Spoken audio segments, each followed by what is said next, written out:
Of course, a very good evening, ladies and gentlemen, from wherever you are.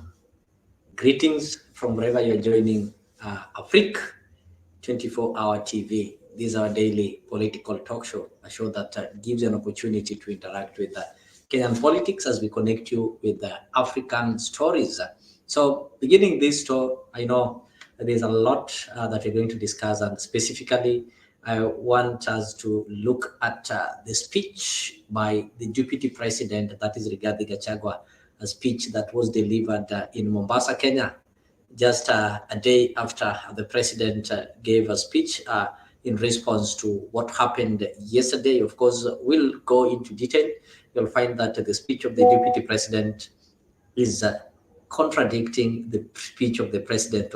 After playing you that speech, we'll get an opportunity to get into details what that speech means. And in his speech, the deputy president Gachagua is blaming one Nurdin Haji and is exposing NIS, the National Intelligence Department, as dysfunctional, disconnected, and blames them of what happened yesterday. But before we start that, before I even play for you the video, or before I even update you on the speech that is going to make part of our conversation tonight, that we're going to analyze tonight, I'll start by giving tribute to the fallen soldiers. Why do I call them fallen soldiers? The Kenyans who lost their lives while trying to express their views or to express their feelings. So I'll take this opportunity to give a tribute to the people who lost their lives. That is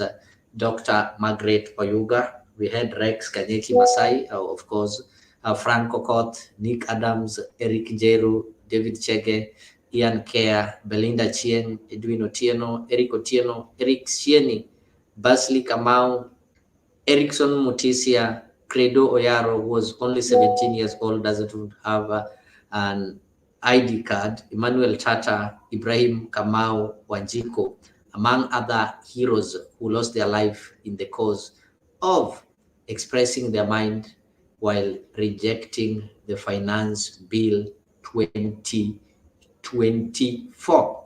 So we're just paying tribute to these souls of young men and ladies, or these boys and girls who perished, and they died a death that they did not deserve. Actually, no one deserved to lose their life while undergoing through this. So for the departed souls, we pray that may their souls rest in eternal peace, as we also pray for their families to find it easy at this trying moment. So I know a lot is happening, and the Gen Z's planned demos is still on. Tomorrow there is going to be the A Million People's March that the Gen Z, the millennials, the Gen Z, and all citizens have been invited to participate in that march, where people are going to march in town, and people are supposed to carry the placards, handkerchiefs, a bottle of water. No weapon is needed. So before that, I know today we're going to analyze the speech by one Rigathi Gachagua. So I'll just take this moment to play for you that speech. And maybe in comparison with the president's speech, which was only 7 minutes, the deputy president gave a speech of around 20 minutes, and the speech revolved around one Nurdin Haji. We are going to see why is the deputy president blaming Nurdin Haji what happened yesterday. Why is the deputy president blaming the National Intelligence Department for failing, National NIS for failing? He says that the NIS failed to give the president they needed intelligence so that they could be able to avoid what was taking place yesterday. So I'll be able to get it right away.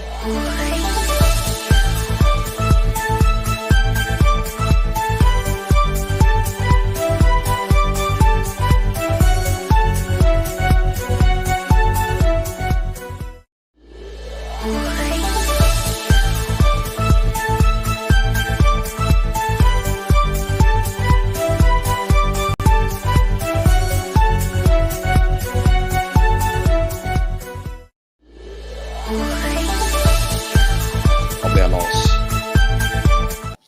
No parent should have to bury their child, especially in such circumstances. I cry for our children. I am unable to bear the pain. My children, Kevin and Keith, are of the same Generation Z. I want to put myself in the shoes of parents who have lost their young children and appreciate the pain, the anguish, the torment. Innocent young children whose only crime was to air their views in a democratic country. My heartfelt condolences, that of my wife, Pastor Dorcas, my son, Kevin and Keith, to the grieving families. May the Lord give them fortitude, the grace, the strength to bear the pain.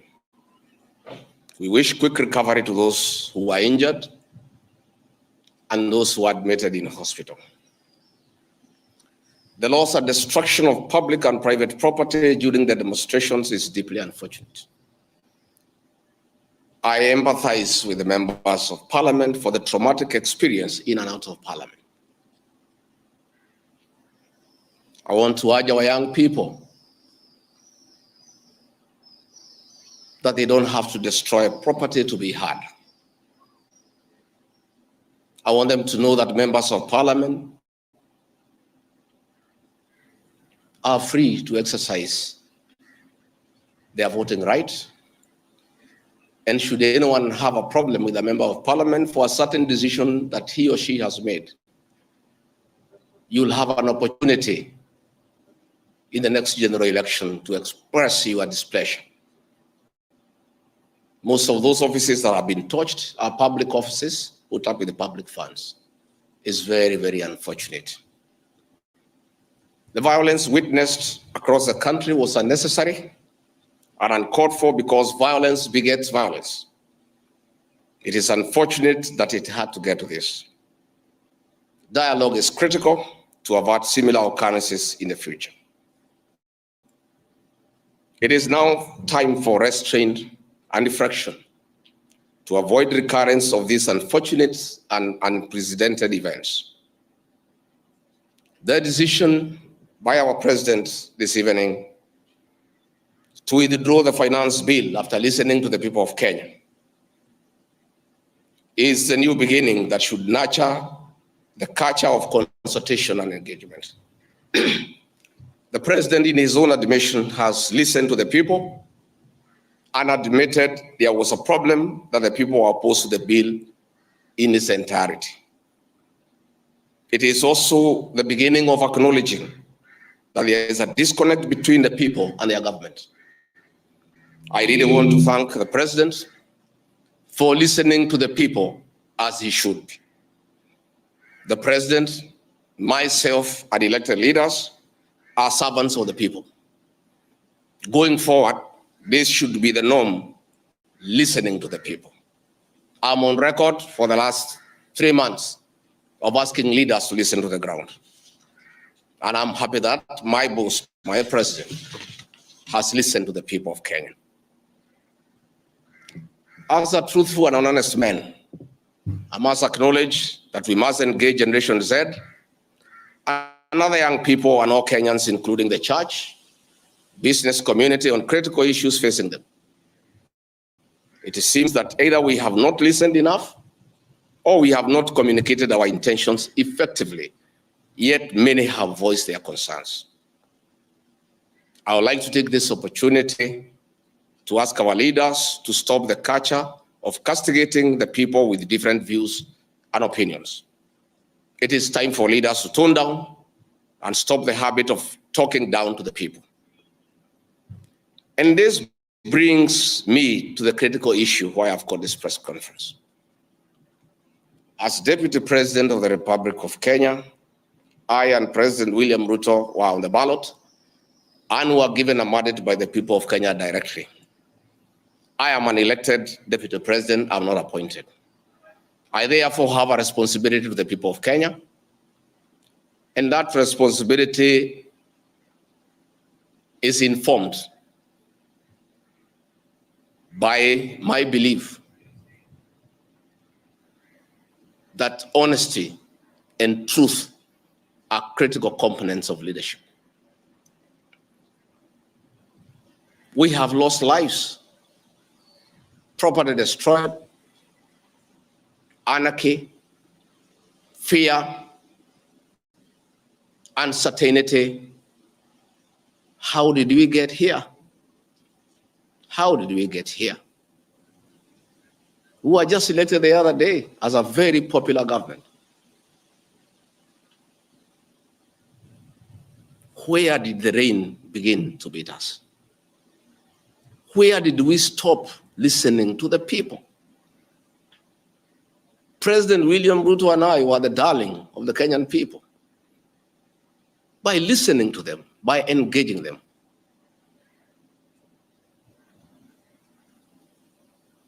And as a government, we have established institutions to ensure we not only listen to Kenyans, but also genuinely understand their concerns.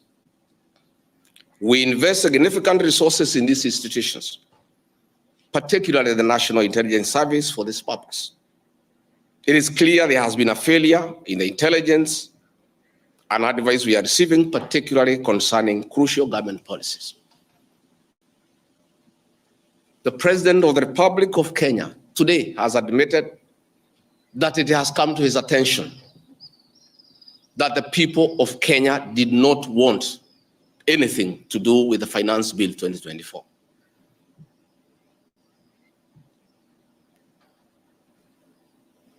The President has now agreed that we need to listen to the people.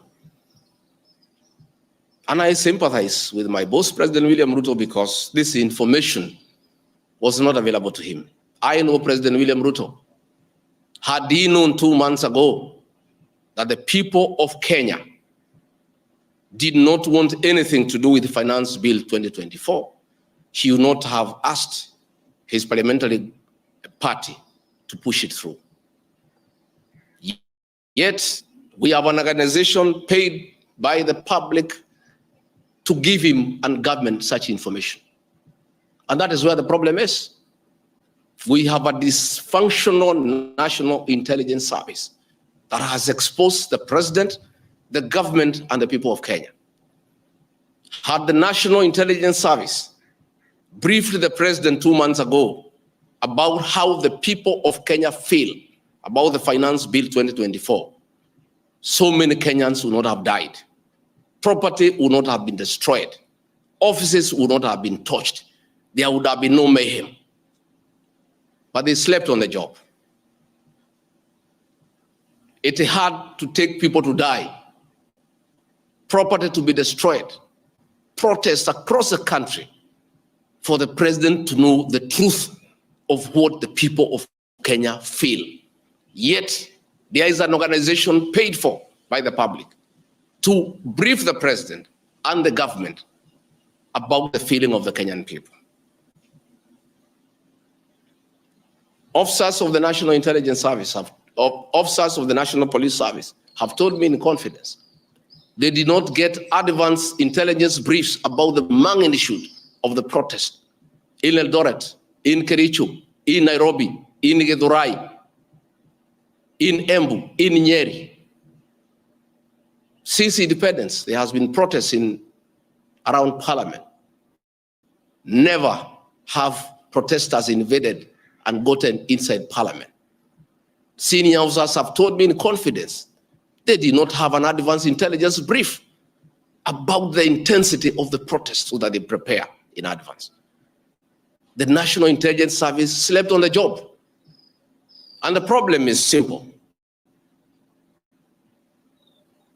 The Director General of the National Intelligence Service, Nuruddin Haji, was a junior officer in the National Intelligence Service before he was appointed as DPP.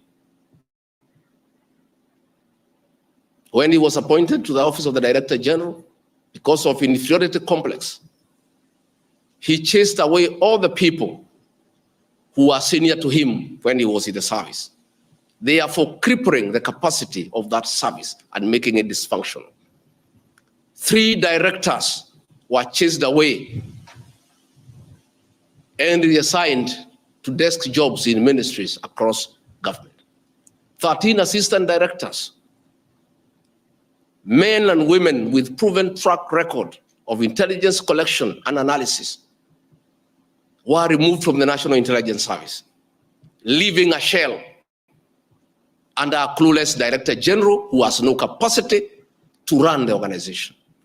And that is why the security sector was caught off guard by the intensity, the anger of the Kenyan people, the agitation of the Kenyan people, the resilience of the Kenyan people.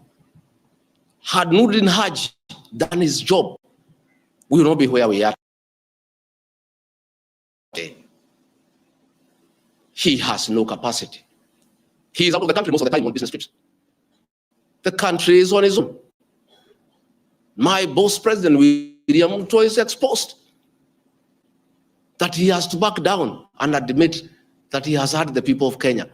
Yet this matter has been in public domain for the last 2 months. I want to say that Nuruddin Haji must take responsibility for the deaths that occurred.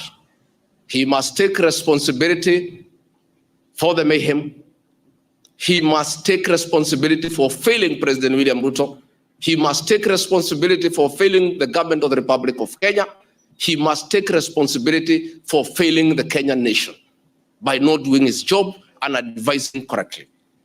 And he must do the honorable thing, not just take responsibility, but resign from that office and allow the president to pick a competent Director General.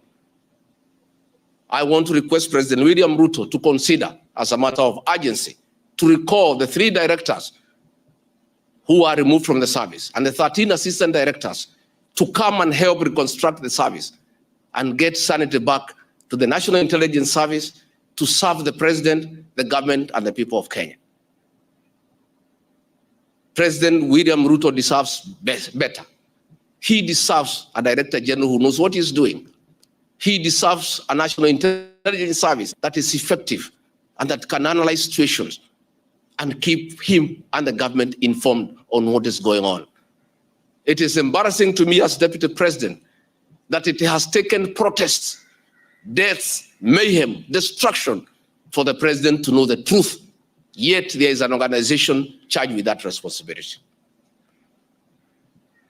I have publicly stated that under this administration, Kenyans are free to criticize the government without fear of reprisal and state agencies.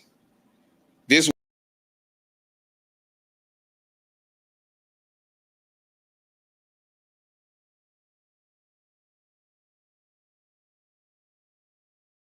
All right. Thank you so much, of course, ladies and gentlemen, for joining a freak talk show. Of course, today is Wednesday. Yeah, I know yesterday was Tuesday. Today is Wednesday, 26th of June, 2024. Tomorrow is Thursday, and maybe there's somebody was asking me. So far, the Gen Zs have not called off the demonstration as they've been requested by the deputy president. So that one tells you that the demonstrations are still on. So tomorrow on Thursday, there is an operation. So it's called the 1 million people march. So the 1 million people march is on tomorrow, and it is not only for the Gen Zs. All Kenyans have been welcomed. As I started this show, I start by welcoming you to Afrique 24-hour TV, and remind you that if you've not subscribed to our channel, kindly do so. Subscribe and also go ahead, join and become a member. So just paying a tribute to the fallen heroes who deserved to live. They didn't deserve to die the way they died.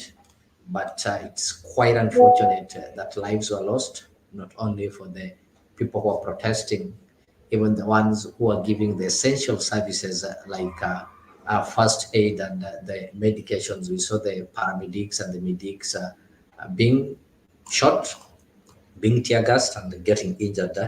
So we pay tribute to people like or comrades or heroes like Dr. Margaret Oyuga, Rex Kanyeki Masai, Frank Okoth, Nick Adams, Eric Jeru, David Chege, Ian Kerr, Belinda Chieng, there was Edwin Otieno, Eric Otieno, Eric Sieni, Beasley Kamau, Erickson Mutisia, and there was this young Kenyan called Credo Oyaro, who was only 17 years old, Emmanuel Chacha, Ibrahim Kamau Wanjiko, among other heroes who did not deserve this painful and untimely death.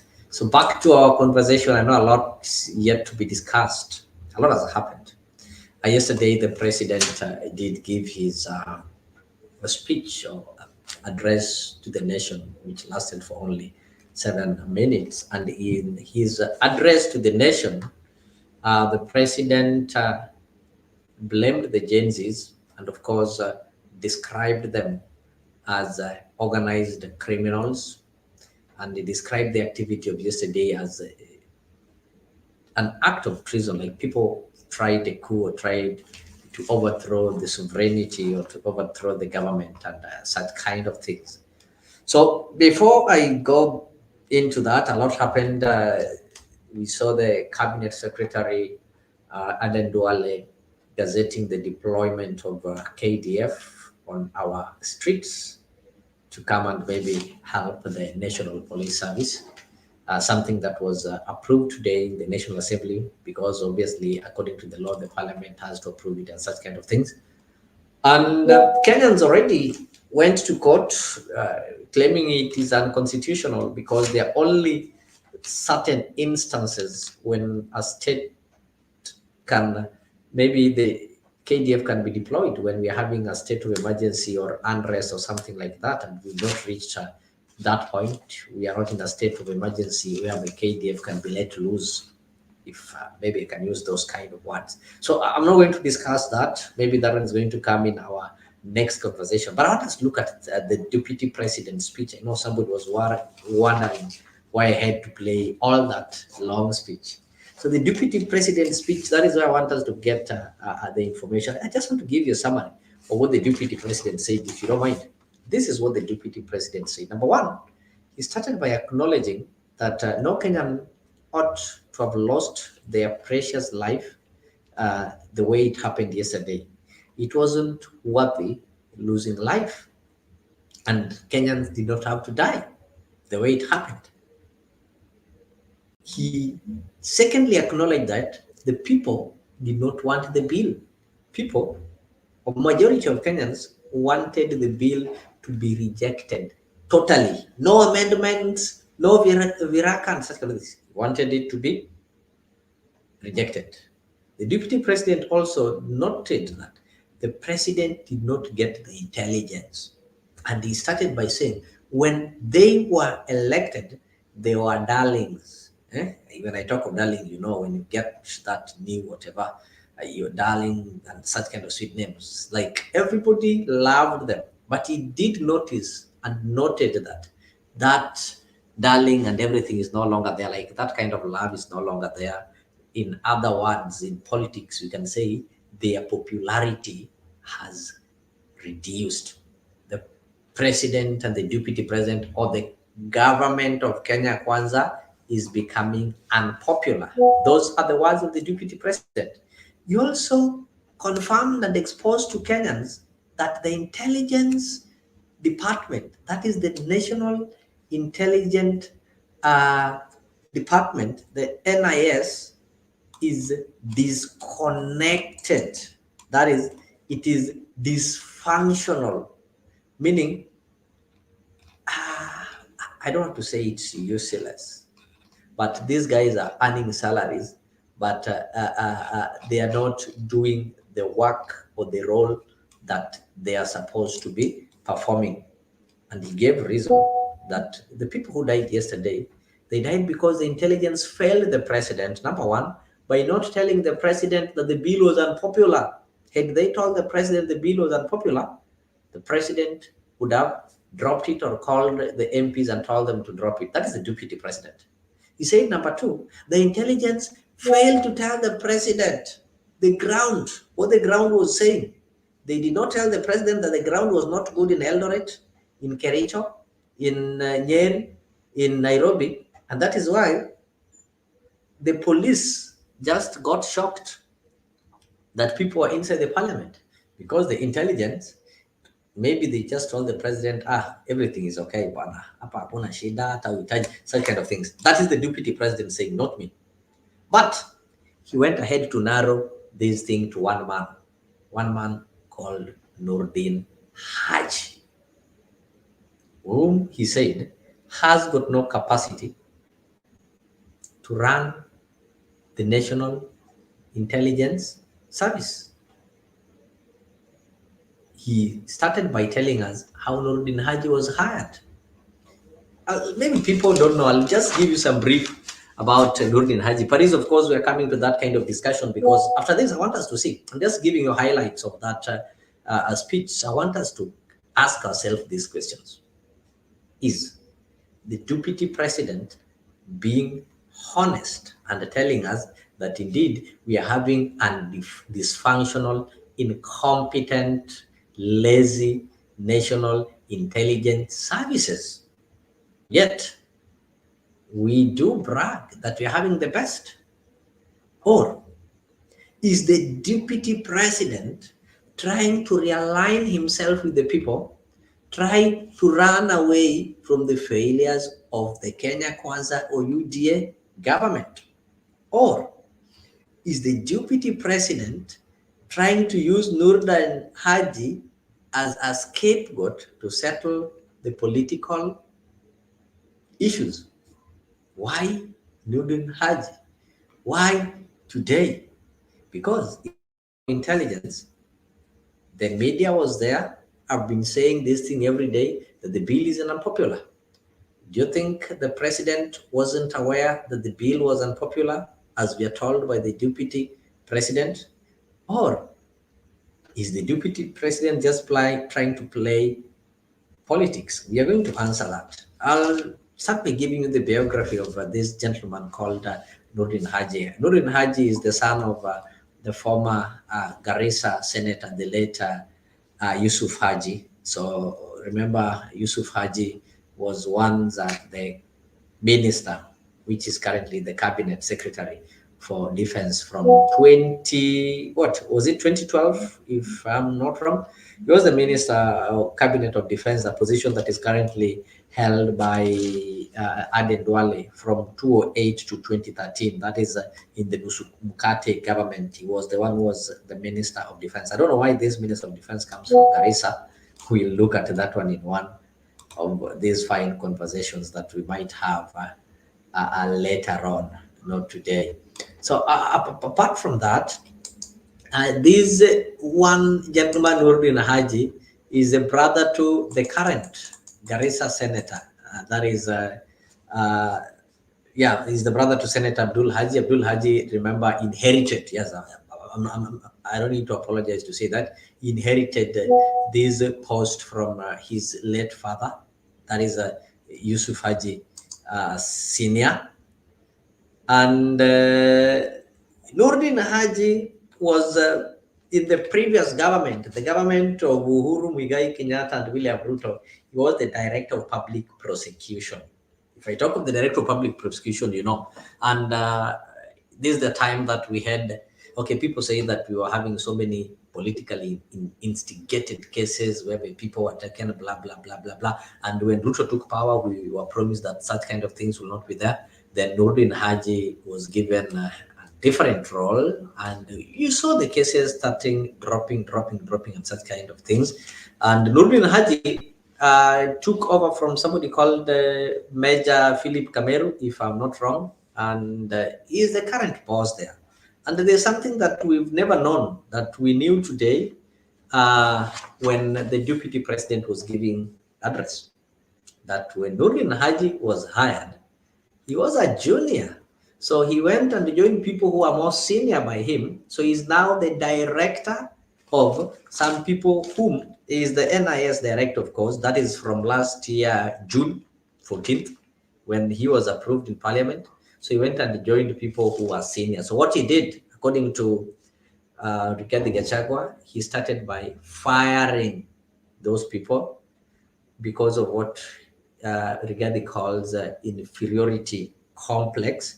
So Haji fired three directors, three.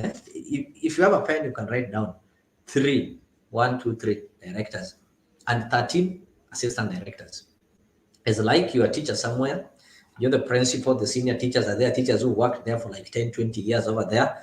Then you fire the deputies there, you fire like 15 members from the staff. I don't know if that staff can still be functional. So that one aside, the question that I'm asking you is Gachagua being sincere? Is he being honest by telling Kenyans this? Or is Gachagua settling some political scores? I heard somebody say that Nurdin Haji, I've told you, he's the son of the former Garissa senator. The former Garissa senator was the cabinet or minister of defense in that government of Nushumkate, that government of Raila and Kibaki. And he was an ally or a friend to Raila. I think you understand that. Nurdin Haji, when he got recommended to become the director of public prosecution, all these things are political. So somebody, I just had some rumors somewhere, huh? Though we confirm rumors.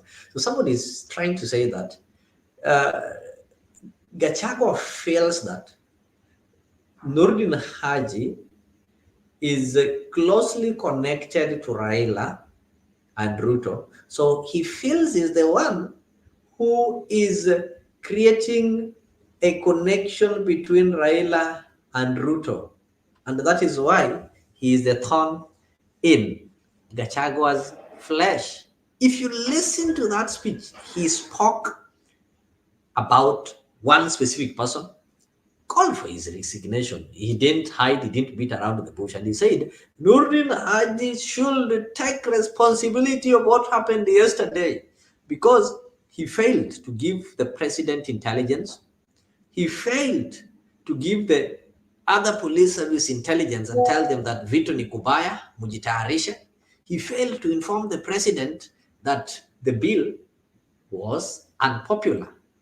Ladies and gentlemen, is this making sense to you? The president himself, when he spoke yesterday in that 7-minute address, did not say he lacked intelligence.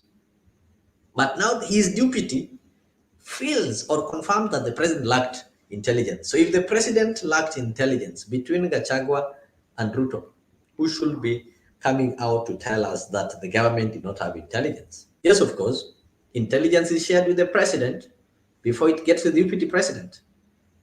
That is why when we had Uhuru and Ruto, when they were not maybe working together and such kind of things, the president will still receive intelligence.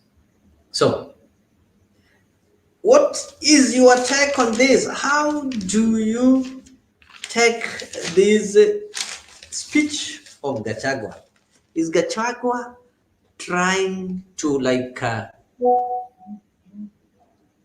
communicate something that Kenyans don't know, because his speech is opposite what the president said. The president blamed the demonstrators, named them criminals, described them as saboteurs, and all those negative names, and declared war on them by bringing the KDF. But Gachagua today said, you see, these demonstrators are our kids. You see, these children are good. But now the problem is we are having one Nurdin Haji and the NIS, which is dysfunctional, is not giving the president information, is not telling the president that you see ground in Kubaya. So why now? Is Nurdin Haji the sacrificial lamb? So Kenyans, the only two options here, it's either Gachagua wants to sacrifice Nurdin Haji, or there is something that Nurdin Haji maybe is doing. As I've told you, they are saying that the link between Raila Odinga and William Ruto is Nurdin Haji. That is what the political rumors can be able to tell you. And that is why Gachagua is so bitter and now wants to take advantage of what happened yesterday to pin and bring him down. Fellow Kenyans, you've been speaking each and every day. We've been having senators, governors, your elected leaders. Save for this time round, Kangata did not write a barua to the president, but they've been telling the president that ground haiko sawa. Yeah? Haiko sawa. But Gachagua has told us today that it is Haji and his team that failed the president. They were to tell the president that the bill is unpopular, then the president would have dropped it. Do you think Gachagua is being sincere? Or Gachagua is just playing politics? Because from that speech, these are the things that we can ask ourselves. Maybe Gachagua is having some personal beef or political beef with Nurdin Haji.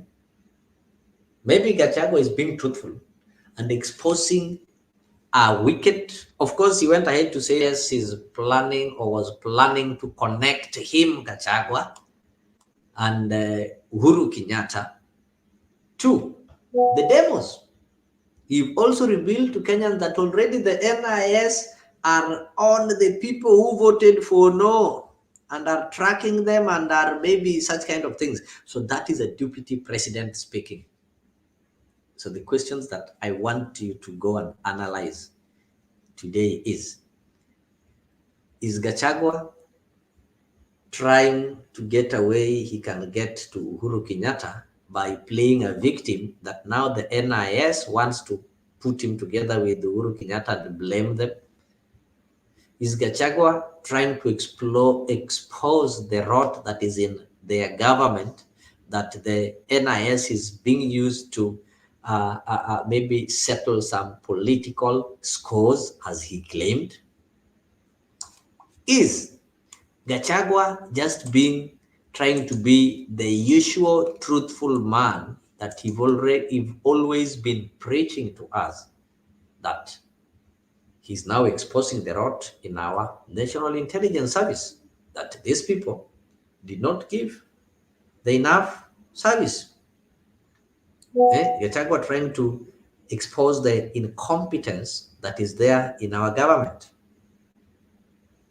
Or is there anything that Nurdin Haji is doing that is a threat to Gachagua's political future?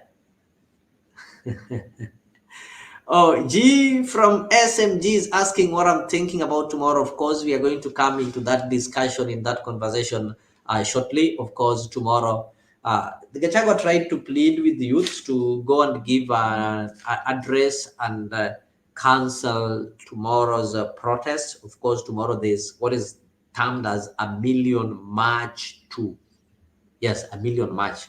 And it is not only for the Gen Zs. Everybody have been welcomed, including the millennials and the Gen Ys and all those kind of generations that are there. So that is what so far is on the diary of what is going to happen tomorrow. So what I can tell you is that tomorrow will maybe a better version of what was seen yesterday. The youths who will come out are people who we say are more resilient compared to the ones who are there on Tuesday, because somebody who comes out after witnessing all that had happened yesterday, all those kind of injuries and the death, then he tells you that one is resilience. And when somebody gets resilient like that, then he tells you they don't fear anything. So what will happen tomorrow will just be a betterment of what happened yesterday. It will not be anything below what happened yesterday. So G from SMG, that is what I can say that now. Goodyear is saying that Ruto is also camouflaging the public because he's trying to avoid tomorrow's protest. All right, I think that one is also trying to make sense. Ruto is trying to behave that, okay. And apart from that, Kenyans were told that Ruto refused to or did not sign or assent into that bill. So what you need to know is that, okay, the Gen Zs are also wise. When, if you look at the Article 115, 115, if a bill is not sent to and not taken back to Parliament, so after the expiry of the day, which is 21 days, it automatically becomes a bill, whether the president assent to it or not. So Ruto refusing to assent to it is not something that people should celebrate. It might be that he's also trying to be tactical. Yeah, to tell you that, you see, mimi simekataa kuweka sahihi. But he knows very well, once the parliament have passed it, it is a bill, then if he doesn't sign it, it automatically becomes a bill after 21 days. But cases have already been filed in court, though the case can only be filed in court if the president assents to it and it becomes an act. I don't know, the legal department of people with some legal information will be able to enlighten us on that, because I don't think a bill cannot be taken to court, but you can only take an act once it has been signed. Then you take it when it becomes an act of parliament, which is part of our constitution. Then somebody can go and challenge it in a court of law. Kenyans already doing that. Another thing that happened is that the CS did gazette the deployment of KDF, something that was approved in parliament, but the case that was taken to court by the Law Society of Kenya, that organization that is led by Faith Odhiambo, they managed to get court orders that are suspending that deployment until the case is heard and determined. They claim that is illegal because the only circumstance when the KDF can be deployed is when we are in a state of emergency. There is some distress and unrest, but we've not yet reached that. So it makes no sense to call on our KDF when the country is still governable. Yeah. Goodyear, the government is now fully aware of the protest, so don't expect much. And they're fully aware. But you heard the deputy president saying that the NIS is not working. As the government is fully aware of the protest, I think the protesters are also fully aware of the tactics that the government is using. So these things are still balancing. So I think what we need is that we just need to hope and pray for safety of every Kenyan, that as much as Kenyans are going to express their feeling, something which is within the constitutional right, we expect that the government of the day or the law enforcers are not going to use excessive force. They are going to be some restraint and peaceful ways of controlling the demonstrators, as long as they are just having placards and expressing themselves, and maybe they have some petitions that they want to present. You just allow them within the legal framework to do so. So I do hope and believe that is what is going to happen. What about occupying the state house? Okay, that one maybe we'll see what will happen. And even occupying the state house, as far as the state house being a protected area, it doesn't warrant citizens to be shot dead or something like that. So what happens that the police or the military can just block the access to state house. So blocking doesn't mean you shoot. You don't block by shooting. There are so many ways. Use the tear gas, use the water and everything to ensure that you keep them away from those places. Uh, you don't need to shoot them. Aum Obama joined as generation was. And Aum Obama was clear on her demonstration. She was there with her son, of course, and she did not. She accompanied the son, just the same way you accompany your daughter or your son in school. Doesn't mean you've gone to study, but you keep an eye on them and check on what they are doing. So she was just a good parent, was trying to keep an eye. We saw so many people went with their children. Wakili Soinka Lempa also went there with the daughter, took the daughter on the street. So we saw people like Opondo Kaloma who also talked of their, how do we call it, their children, and say that all his children should join their Generation Z in demonstration. And he, at some point, I don't know if it was a threat that if any of the child who will not join, he promised that he's going to take a DNA to confirm if that is his child or not. Leo blocking with bare hands. No, you can't block with bare hands, of course. That is why we're having things like tear gas. We're having things like those water cannons that are used in blocking. So there are so many ways. We've seen them in different countries. Crowd management is something that is simple. Police just got trained on how to manage crowds. So crowds are not managed. And if it gets worse, then they have the rubber bullets. They can manage the crowds using that. So I still believe that nobody deserves to lose life, even if you try to occupy state house as a citizen. State house, first of all, is serviced by the taxpayers' money. So why do you want to? We saw people occupied the state house. Was it in Sri Lanka or which country? Yeah, they did it when they want to take back their sovereign power. Let's enjoy paying less tax. Default on the payment.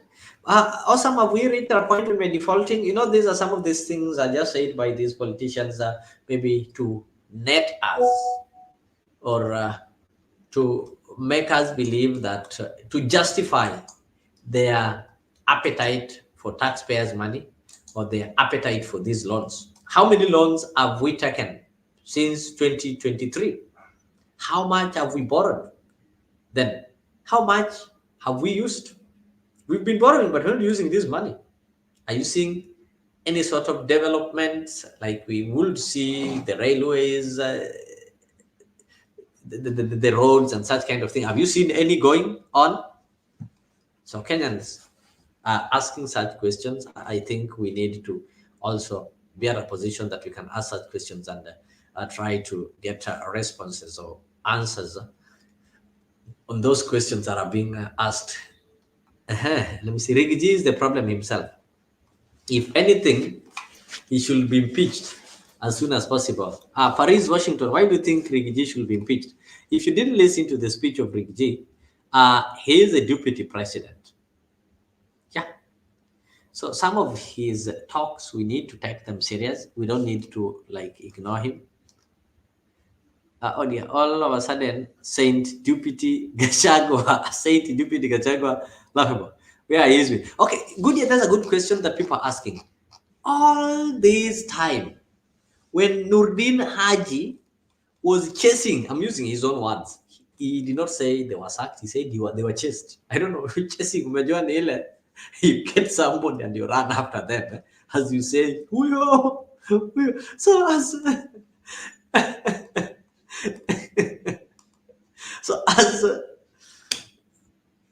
Nurdin Haji was chasing, okay, let me just use his word, was chasing these three directors and 13 assistant directors from the same department. Where was Rigiji? Why didn't he raise that concern and say that, okay, you see, you are destroying the NIS? Imagine, ladies and gentlemen, NIS as a department, somebody comes and takes home 3 directors. Directors. Yes, of course, directors. And 13 assistant directors. These are people who are involved in collecting intelligence. These are people who already set ground, wameshajua mtu wake wa ground, informa wake and such kind of thing. Is there some competency? And the Rigiji told us the reason he did that is because of inferiority complex. Yeah. You don't want to be somebody to overshine and somebody to like akungarie. But we also need to ask Rigiji questions. Rigiji, these things were happening in 2023. Why did you wait until now? Why now? This intelligence information, wewe ulikuwa unasikiza ground na unajua rais ambiwi ground iko aje. You are the chief assistant of the president as a deputy president. Mbona ukienda kuambia rais, rais umejua hiki kitu watu wamekataa? We equally need to blame Rigiji. Faith Odhiambo and Obama gave a great interview to Democracy News, of course. I didn't watch the interview by Obama, but I saw her being tear gassed. It was so terrible. And maybe for the people who even missed it, even the paramedics were also tear gassed. And we also appreciate one of our own, Larry Madowo, for ensuring that he covered all these events in, how do you call it, CNN. And the people were able to know what happened. So, okay, I'll get you to know this. Just update for the people who missed it as we continue this conversation. And they have them lying on the floor. I'm not sure why that is. And I'm not sure if this is legal. The police cannot legally do this. They cannot beat them up. But these are young men that the police have lying around here, including women. I'm not sure what they're looking for. And some of them are being carted into that police truck back there. There's at least 10 of them here. We see one policeman beating up a protester who is not resisting. She's lying on the ground. But the police still are using their batons to ransack their bags and one by one getting them inside the police truck back there. These are people who I believe have been arrested or had been detained because they were here after that 6:30 deadline for them to go home. The police is looking through his bag. He's got Converse and the shoes, what appears to be school books and something like that. I just want to go inside there to see what's happening. Fab, come with me and try and speak to some of these women who are being led inside the car. Why have you been arrested? Do you know why you've been arrested? No, I don't. What were you doing? We were medics. We were helping the injured ones. We are just from there, and we are being told to enter.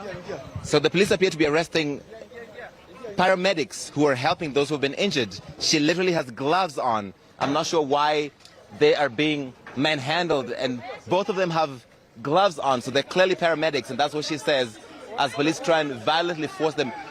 Don't drag her. Don't drag her like that.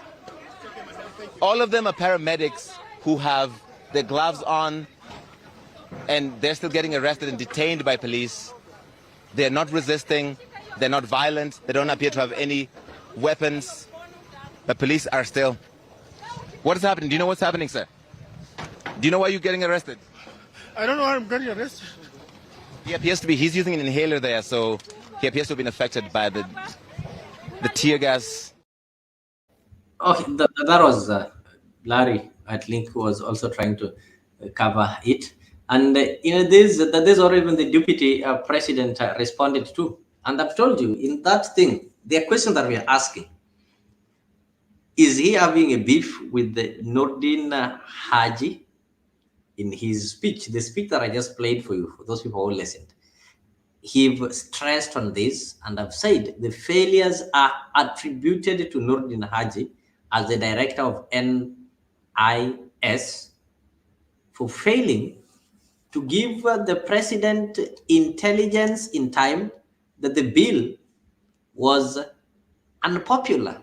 Number two, he also claims that Nurdin Haji's team failed to update the police yesterday or on Tuesday on what was happening or what was expected to happen in Kericho, Eldoret, Nakuru, and parts of Central and in Nairobi.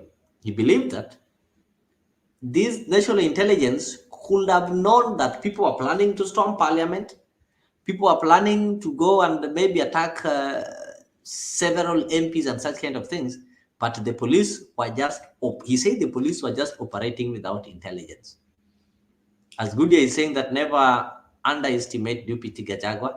Remember, he has not mentioned earthquakes. When he does, shocking things happen. There's a part I want you to listen that brings me to the third question that we are supposed to talk of. Is regarding Gachagua trying to push for the Mount Kenya interest. He talked of people that were sacked by Nurdin Haji. I think I'll be able to get you the names. You'll be able to know most of them come from Mount Kenya.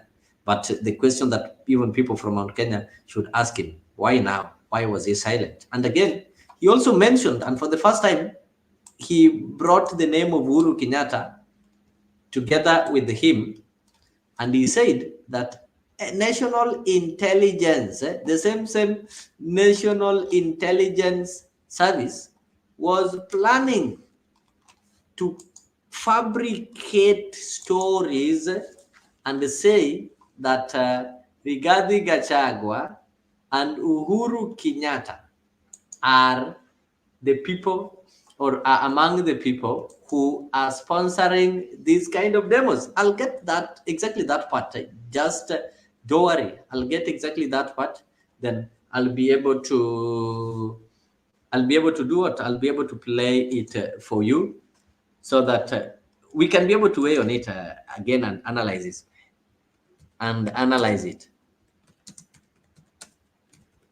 I'll just try to get it shortly, just that specific part, so that we can be able to get to know what was Rigathi saying. What did he mean when he said that?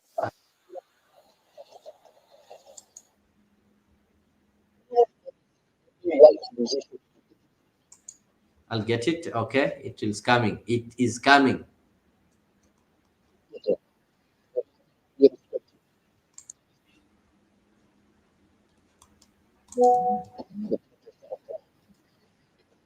And also, I also told people.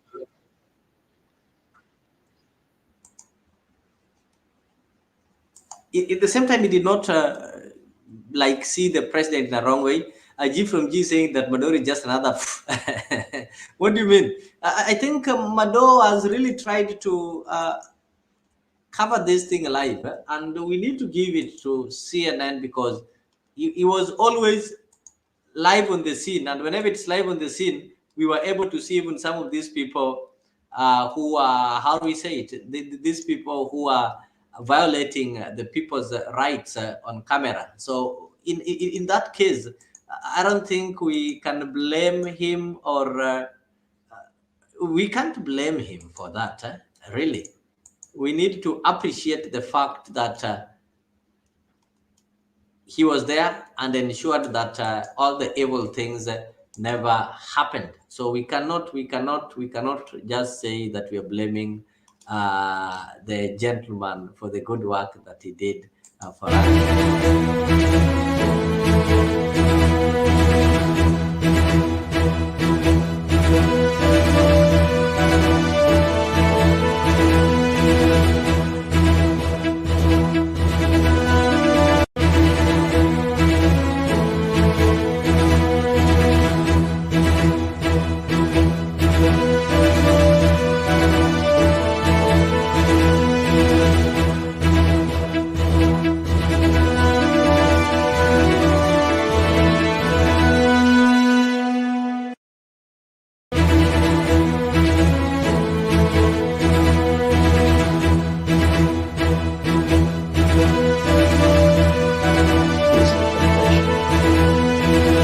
Deputy President of the Republic of Kenya and a patriotic son of this country, I want to appeal to Generation Z to call off the protests for tomorrow, because their cry has been heard by the president. The president has accepted that there was an issue, there was a disconnect, and the president has done the right thing. And I think it's only fair that we call off the protest so that we don't have further loss of lives and destruction of property. It's an appeal that I've made as a father, as a parent, to our young children. We love you, we respect you. Please, I beseech you as your father, now that the president has given in and accepted to go with the wishes of the Kenyan people, please, my sons and daughters, I plead with you to save lives, to save bloodshed, to save loss of property and lives. My sons, my daughters, please make an announcement this evening and call off the protest. And then we can begin the process of truthful engagement with the Kenyan people. We can begin an honest conversation on how to work on our country. Finally, I want to ask the president and our government to consider a plan on how to help those families that lost their livelihoods as a result of lack of proper advice by the National Intelligence Service. All these things happened because of government failure. It should never happen. Let us see how to compensate those families, those who are dead. We help those who are in hospital with bills, and we help to bury them. Again, I want to ask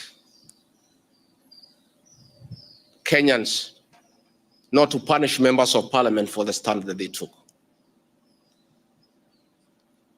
A government is formed by a political party. Once a government has a program in parliament and decides it is good for the people, members of parliament from that party must toe the line.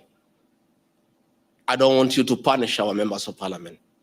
They just did what is right in terms of our political formation. Allow them to be. Allow them to support their government, because that's why they were elected as members of the government party.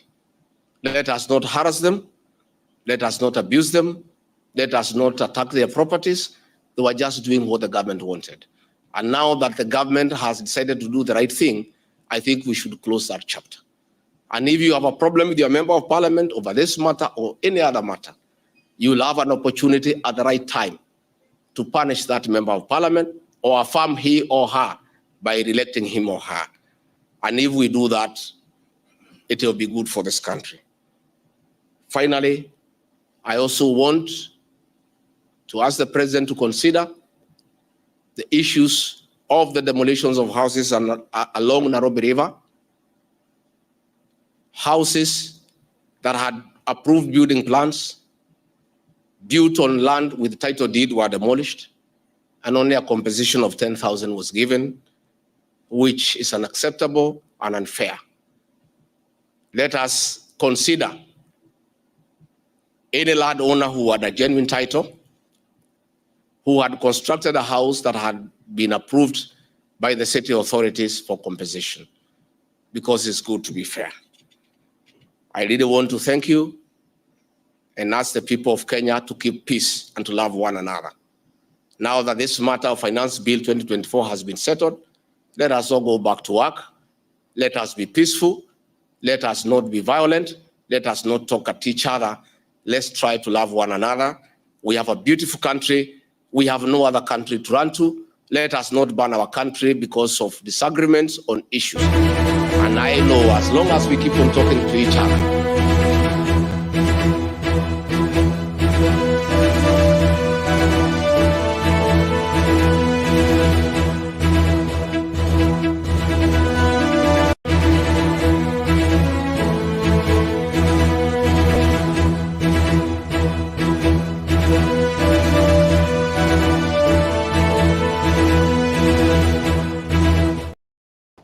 All right. Thank you so much. Thank you so much, of course, ladies and gentlemen. I'm really happy that you're still following and you're still watching. Of course, in that first segment, we were looking at the speech of Rigathi Gachagua. And we are trying to answer some of the few questions, and some of these questions we've not been able to answer them. And I want you people in the comment section to help me understand some of these issues. You've listened to the closing remarks of the deputy president. Of course, Goodyear have already christened him as Saint Gachagua. I don't know. You'll be able to tell me why you call him Saint Gachagua. G4G was talking of the issue that we talked about, the role of the media that performed there, and was telling me that Mado is paid puppet as well. I think Mado is a journalist, and he gets paid as a journalist, and that's a salary every journalist who works gets paid for the work. But we have to appreciate the fact that he's really done a lot for us as a country. And as far as governance is concerned, the kind of pressure that he gives government and the kind of media attention that it gives the government to push them to do the right thing, we need to appreciate and celebrate as Kenyans. And of course, why not for the international media? You know, some of the deaths, people, when they see the cameras, there's something that the police cannot do. That one has been noted by Goodyear, that Larry Mado is a top-notch journalist, and that's why he has been recognized by the BBC. Well done, St. Gachagua. You are part of it. Black Karibu Sana, of course, we are beginning that program, the political program, of course, after these 60, whatever that we've just concluded. So we're starting afresh. That is why you can see I'm joined by one Boniface Kimanzi. Yeah? Goodyear is saying that MPs were given some money to vote Ruto, to vote as Ruto wanted, bribe. Why is Gachagua reading the president's speech? Did they swap the speeches? Gachagua's speech is contradicting the president. I think if you followed that speech from the beginning to its conclusion, and he also remembered to attach the issue of demolition that is being done by the Kenya Kwanza of the UDA government, a government whereby Gachagua is the deputy party leader, is the deputy president, and the Nairobi River Committee is under the office of the deputy president. So I'm sorry for the people who've listened to that. I think Gachagua doesn't need to mislead. He doesn't need to pretend that the amount that is being offered, the 10,000, is little. Yet this department is under his office. Go and check. The Nairobi River Committee is under the office of the deputy president. So all these demolitions that you see around the river are done by that department, and the department is under the office of the deputy president. So that is the parting shot on that. Let me welcome Boniface to say hello. And I know, Boniface, of course, when you came, we were analyzing the speech of Gachagua, and we left ourselves asking, is Gachagua having problem with Nurdin Haji as a person? Is he having some political problem, or is he looking for ways of getting back to the people, specifically the Mount Kenya? So he's looking some ways to show that the government is not doing well simply because some people were removed. He talked of Nurdin Haji sacking 3 directors and 13 assistant directors, of whom, if I get you the names, you'll get to conclusion that most of them came from the mountain. So the question that we are asking Gachagua, as far as he is trying to complain and blame the NIS for failing to give the president, he's telling the president that, you see, the ground is hostile. You've lost that love in the ground, but the NIS failed to tell you because there is Nurdin Haji who is incompetent. So the question Kenyans should be asking Gachagua, where was he? Why have he started doing this one today? So the speech of the president and the speech of the deputy president are opposite. It's like the president is speaking and taking the stand of the government, but deputy president is taking the stand and speaking on behalf of opposition. Karibu sana, Boniface. What's up? Thank you so much, Leo. Africa 24, by the way. I know our country, Kenya, has a lot of tension when it comes to politics. So what I'm saying is that I want to appreciate whatever President William Ruto said today.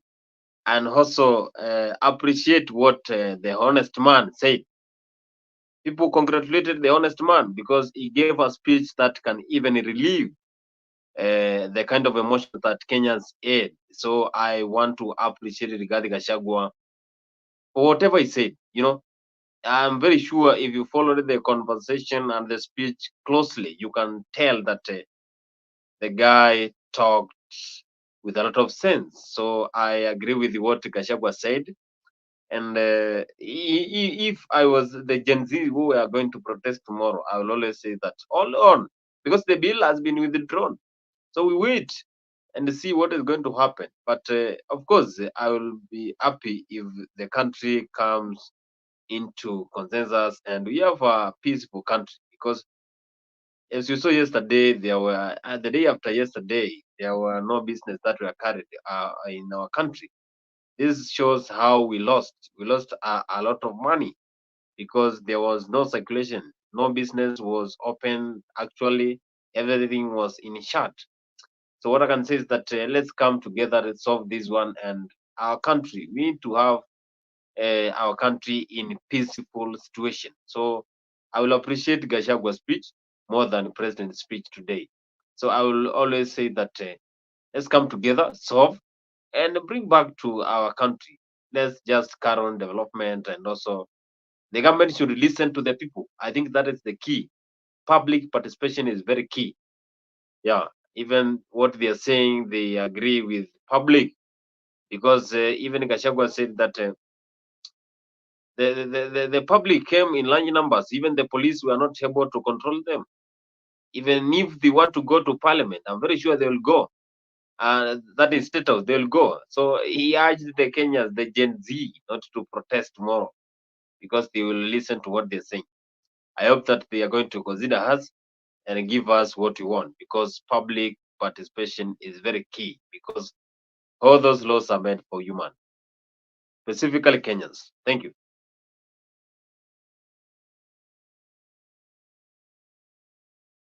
Thank you so much, Boniface. I think you listened to the president's speech yesterday.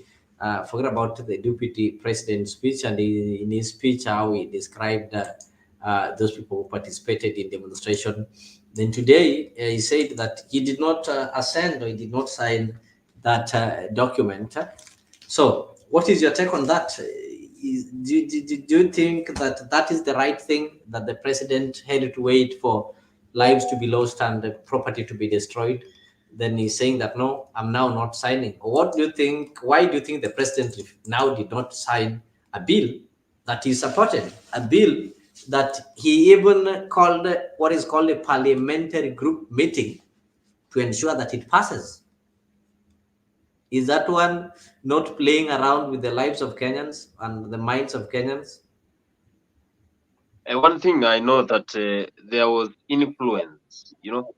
What Gezis did the day after yesterday. Of course, if you are the president, of course you will just reject the bill because if you just allow it to go through, then a lot of things are going to be happening. Properties destroyed, and also lives get lost. So president sensed a lot of danger if he allows the bill to go through. So I think even if you are the president, Leo, you would just extend the financial bill because a lot of things would So are happen. you trying to say that, okay, the Gen Zs have been communicating? Yesterday wasn't the first time. We had, if the demonstrations started last Tuesday when the bill was to be presented for the first time in Parliament. So does it mean that the president maybe cannot listen to the petitions and the peaceful demonstrations? It just has to turn violent for people to know things are serious. Meaning, if it didn't turn violent, then nothing would have changed, because the only thing that changed from what has been happening is that it was violent and the others have never been violent. Are you saying that the only language a government can listen to is violence? No, I'm not trying to say this because every day, whatever you do, it has consequences. He never knew. The president never knew that the agencies can react into that direction. So he thought that the Gen Zs or the Kenyans will just react and just go silent. But they meant business. They meant business. That is why yesterday, that is the other day, they did a lot of damages, and also they got access to the parliament because they thought that that is the place where this kind of laws are meant. So I think President did a good job by rejecting the bill and also withdrawing the bill, because if he could just allow this bill go through, let me tell you, Leo, that Kenyans are not joking. So he did this, and Kenyans are happy now. Of course, I was checking on the social media and the reaction of the people. Actually, there is a Twitter space that is going on. Over 100K are still on that Twitter space discussing, saying that the president has lied. But the withdraw of that bill, I think that is a good idea, because he's still a human being. He understands that Kenyans are suffering. So he will align to what Kenyans are saying. I think if I was the president today, I will do what Kenyans are saying. I will not just depend on 200 Kenyans who are just making laws for themselves. Listen to the 50 million Kenyans, because those are the people who were elected. You were elected to represent. And if you do this, I'm very sure you can even rule for 90 years. But if you become the president and you just go against the people, that is where you go wrong. Just do whatever the Kenyans want, the citizens want. That is the only way you can run the government. Even if you are the president of the Zimbabwe or Zambia, do what Kenyans or the Zimbabweans want. That is so. You can even rule for the 90 years. You can see some of the MPs have been into power, into members of parliament for even 20 years, 30 years, because they are doing according to the constituency, what the people in the constituency are saying. So I think the president can do this. Listen to the Kenyans, because that is the way you are going to make sure that your government is running well. Otherwise, thank you. All right, thank you. I can see keep karibu sana. Of course, keep karibu sana. Umesikia the president declined to sign or to assent to the bill and sent it back to parliament. The parliament approved deployment of KDF, but court have stopped that, awaiting the case that was filed by the Law Society of Kenya, who claim that it is illegal to deploy the KDF because we are not at unrest, we are not having a state of emergency and such kind of things. So karibu sana, keep, you tell me what is your take on that. And also Najua, you've listened to the speech of the deputy president, which speaks opposite of what the president said. He appears to be supporting the people, agreeing that the bill need to be rejected totally, but goes ahead to blame the NIS for failing to tell the president that the president is becoming unpopular and the bill is also unpopular. Karibu sana Kip. Asante Nyabaya, habari ya leo? Mzuri sana. And also remember kesho pia kuna the demo, and it's sio ya millennial, sio ya Gen Z. Everybody has been welcomed and has been told to ensure that they participate. And if you follow Kenyans abroad, people like Miguna are calling for the resignation of the president and telling Kenyans that they do what Sri Lanka did, to occupy the state house until the president resigns. Timanzi, habari yako? Unajua, Nyabaya, this thing is just starting like nothing. You know, the way the other MPs they were commenting against the Gen Zs. Oh, these are the people, they'll do nothing. They have what phones? I don't know. They cannot even their girlfriends out. But now you see how the developing story and the sequence of events, the way it is going right now, the country is taking another shape. Even that key thing that Miguna is talking about of the president resigning, for me, I don't see it to be like wonders. It is coming. And if he will not resign, state of emergency, as you said, will be declared. These people will take over even state house. If they can take away the uniform of the speaker and this rungu mnaitanga mess ama ne mass. Mess. Hiyo mess hiyo kwa wenye walienda shule. Unajua sisi wengine tuko hivyo na hiyo. So these people, they are ready for anything because you cannot sit down at home to wait for njaa ikue polepole, ili yale unaweza enda kwa barabara umaliziwe hapo hapo kuliko ubaki miaka mingi ukiteseka ukingoja ukufe sababu ya kutaksiwa na kukosa chakula. These are the young youth. They are just from school the other day. Some even are in school. You don't expect them to have an apartment somewhere, or they have a shamba somewhere, they have a car, they have a child. They have nothing. Only smartphone and the clothes they are wearing. So when you threaten them that, what, this and that, they don't care. Because wamekuwa wakivumilia hiyo miaka yote mpaka sasa hivi imekuwa machungu kwao.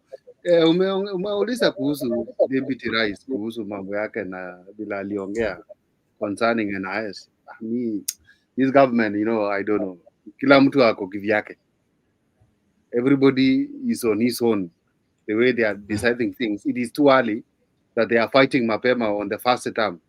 Because if they will manage even to second term, they might even see, you might see them wakikunjana ngumi State House. Ama huko Karen kwa ofisi kwa nyumba ya Deputy President. So the better the earlier. Hiyo mapema ndio best. Wao ndio walituambia. Mapema ndio the best, wajitoe mapema. Hata sisi tumaboeka. It is so embarrassing ambayo I'm seeing a wheelbarrow being erected back in Eldoret. Yeah, I take that one to be nonsense of the highest order. Because these people, they think they are in a different world because their own son is the president, and how the country is going, it's like they don't have eyes to look. I don't agree on that. That is it for now, Nyabaya. Leo umesikiza the deputy president, The deputy president amesema wakati walichaguliwa walikuwa na umaarufu sana, lakini sasa hivi huo umaarufu umeisha. Na yeye alikuwa darling, walisema alikuwa darling ya Kenyans. Darling, yes. Yes. Na sasa hiyo kukua darling, anasema saa hii imedidimia, lakini analaumu NIS kwa sababu hawajaenda kuambia rais, eti rais sasa sisi sio maarufu, sio darling, wanadanganya rais. Unaamini yeye kweli? Na mbona ameanza kusema sasa wewe Nyabaya kweli? Unaenda kuambiaje mtu kwamba una watu wamekukataa na saa hiyo amepora kama 100 billion. Unabishana na mtu akona pesa. There was this gentleman alikuwa anaitwa Kang'ata aliandikia Rais Uhuru Kenyatta barua akamwambia rais, watu wa ground inasema hivi. Sasa rais akapuuza, lakini hapa anasema watu hawajasema. No, Kang'ata si wa NIS. Kang'ata si ni huyu wa Murang'a. Huyo wa Murang'a, lakini aliandika barua akaambia rais mgani Uhuru wakati wa ile kitu ya BBI. Ile wakati wa Uhuru. Lakini si unajua Ruto ni ule mzee anakuambia unasimamisha mkutano yangu wewe kijana kama nani? Unaweza mpelekea barua? You know, sometimes you need to know the person you are dealing with before you take the letter to. Okay. That man is not that easy the way you think. And until now, as we talk, pale Eldoret inaitwa aje? Timba. Niliona watu wameenda wanakunywa chapati na nini, wanakunywa vinywaji vikali pale na chapati. Mbona mfanye hiyo sasa? Hiyo hata hiyo club mimi sijui. Ndio nimeiona leo kumbe kuna club nyingine ilifunguliwa inaitwa Timbox. Sijui Timbox. Ilifunguliwa na Diamond Platinum, anaitwa Diamond nani? Huyu wa Bongo ndiye alifungua club hapo kubwa sana. Hii Platinum ya Tanzania. Nimesikia hiyo kitu kama hiyo, lakini sasa wakati wanakula chapati na hiyo pombe, unajua hata hiyo pombe ilikuwa inashangaa. Hii ndio chakula huyu anakula ndio anikunywe. Hiyo ni chakula ya nyama choma bana. Hiyo ni pombe ya nyama choma. When did Kenyans walifika hapo? Hii tabia haijawahi onekana upande wa bonde la Ufa, wala haijawahi onekana upande wa Central. Nani Gabaya amewafunza? Amefunza hiyo tabia? iko namna hii. Hata wewe kwenu nyumbani akukosi mtoto mmoja ama wawili hawaelewani na baba. Haikosi. Na sasa wanasemanga there is no any market ainanga mwenda wazimu wake. Ule mwenda wazimu mmoja ataanza kumanipulate wale wengine na wataanza kukua against the whole market. So sababu kwenu huyo mmoja aelewani na baba, mtaanza wengine kujiuliza, huyu analia huyu mzee, ni kwa nini analia huyu mzee? Hebu tuanze kuchunguza huyu mzee shida yake ni nini. Hadi sasa nyinyi wote mnaanza kuona hapa hapana. Kumbe huyu jamaa alikuwa akilia, analia the truth. And that is now where we are in Kenya. Naona. Haiwezekani kwamba mtu mmoja anapeana 20 million in a week or one in a day in the name of kusaidia watu. Mbona wewe Nyapaya usisaidia watu? Mbona ikiwe ni wale wabunge? Na ilise kwani wapi ilisemwa ni mbunge peke yake ndiye inafaa saidia watu? Kwani yeye ni NGO? He's not an NGO. Where is this money all from? That is why they are supporting the finance bill, because they know when the increment of CDF is approved, that is now where they'll be getting their 10%. And now this, because 10% Kenyans, they don't know how it is being arrived to 10%. They have now increased by themselves from that CDF offices in the constituency level. They might even increase their 10% ya ukora equal half. You understand? No. Their 10% ya ukora. Sahi juu wanajua Kenyans, they don't know how they arrived into that 10%. Hatujui walifikia hapo namna gani. So kwa sababu hatujajua hii 10%, hata wakiweka 50 hatutaelewa. Na wataendelea hivyo. Mpaka sasa sijui. So right now there is nothing like the bill has been dropped, or sijui we come back to drawing board, nothing like that. Tomorrow they should be on the roads and they should follow their program as they have addressed on Twitter or X, as I've been hearing. That is what we should go for it. And the wheelbarrow erected in Eldoret should be down tonight or tomorrow. I get you. The wheelbarrow was brought down. Wheelbarrow was erected in the evening today. Today evening. They erected it again. They erected it again. And they have promised to deal with those people who are coming to diserect it, to remove it. So we need to see those people who are now against the mandamanos in Eldoret. The whole country cannot be in mandamano, and then you pretend to be from heaven that you cannot go to mandamano. Kwani munakula mawe ama hii pesa yote munaletewa Eldoret? What is the meaning of Kenya? Kwani the map of Kenya iko wapi? No. Map of Kenya is not Eldoret alone. You know, I don't know if some people wamewahi shuhudia, watu hawajawahi ingia clashes waone ile clashes ya 207 nilishuhudia na ninajua vile ilikuwa. Saa hii hao wengine wadogo hao wenye wanaanza kusupport serikali kitawalamba tu. I get you. Unaona sasa kama governor himself from Eldoret, koti moja. Koti ni moja na bado hata ajihurumi. Ati anakuja kwa media ati maandamano haitakuwa Eldoret. Na sasa huyu ni governor anakuja nasema maandamano haitakuwa Eldoret na alisema maandamano haitakuwa. Sasa alionyeshwa na walikuwa mpaka na gari ya speaker. Ile scandal ya Finland walirudisha ama hakurudisha? Hakurudisha pesa ya Finland na ndio anakuja kusema ati hakuna maandamano. People are tired Nabaya, let me tell you. People are tired. People are calling you on the phone. Bro, how are you? Huko ni iko aje? Huko ni kubaya hata kupata 1 million a day ni shida. That is true. I feel for Kenyans these are young really guys, suffering. especially our children in colleges. I feel for them. Yeah, the children who I are feel in for them. schools are really feeling it. Yes. Because most of them, you see them, somebody's telling you, I'm in Kenya Poli here, bro, nilianza college. Nyumba tu ndio Yeah. kulipa tu nyumba, lakini kwa sasa kukula naenda tu kwa hiyo nyumba. Naamka asubuhi, Yeah. hata hiyo strong tea, strong ndogo ya Yeah. hiyo kupata hakuna. Yeah. Hmm? Our people are suffering, my Nyabaya. Our people are suffering a lot.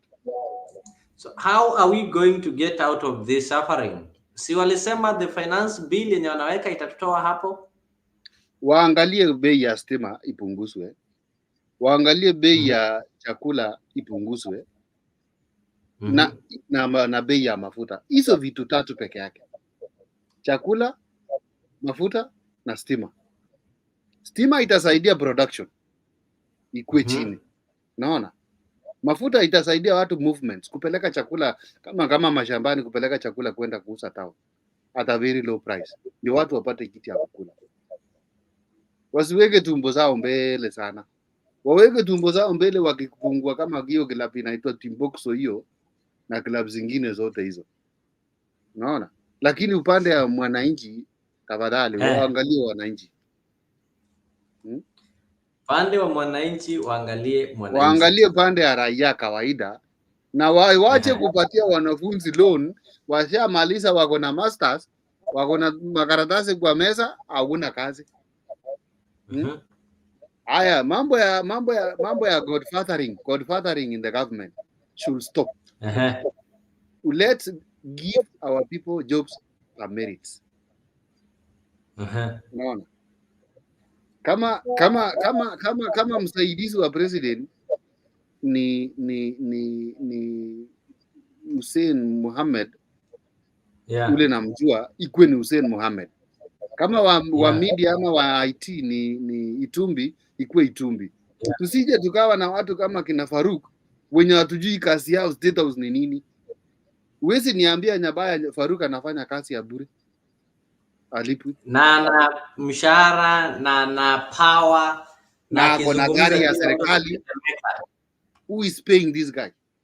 Who is paying this guy if not at space?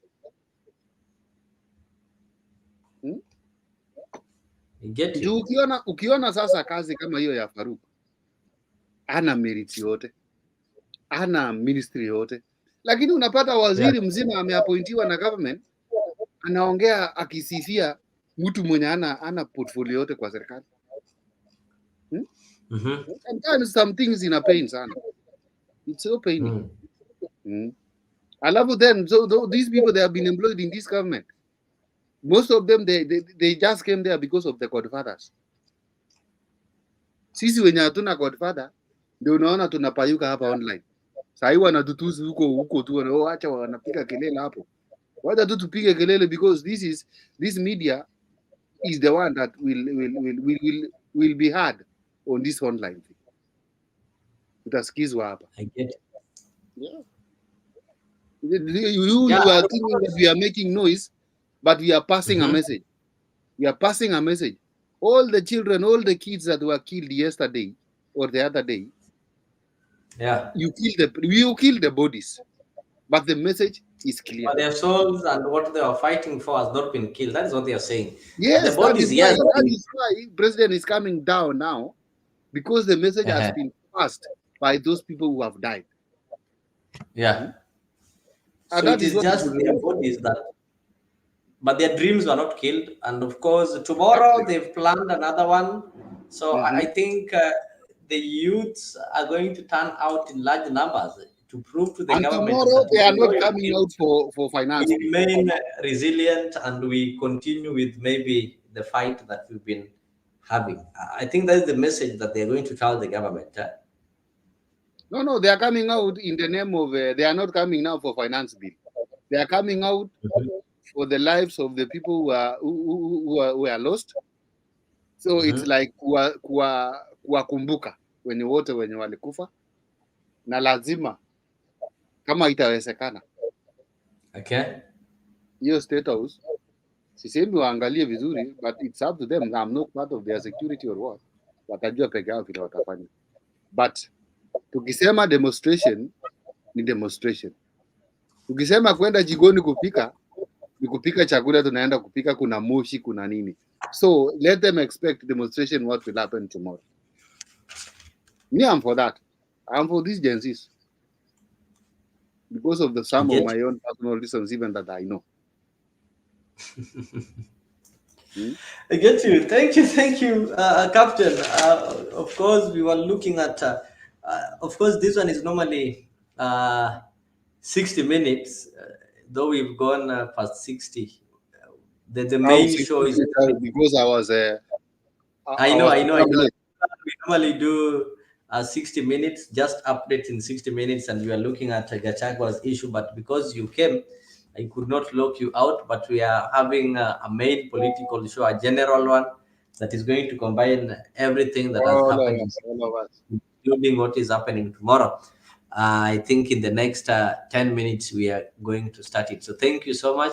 Wacha tukutane hapo, tuangalie hii siasa ya Kenya jinsi inavyoendelea. Goody anatukumbusha pale kuwa Ruto said that he had secured jobs in Germany and some places abroad where the youths can go and work. We need jobs in our country so that I think Abaya, you leave that one for me because I want to ask. I'll leave it for you. I want to know why our people, when you check on the system, your passport is out. But when you want to go to collect, they tell you go until you get the message. Why are you holding the passport inside there until you, it is a matter that you have a godfather who can talk to someone inside, and that someone will say, tell him to come and come to ask for someone. You are holding this paper for what? This document belongs to this person. All right.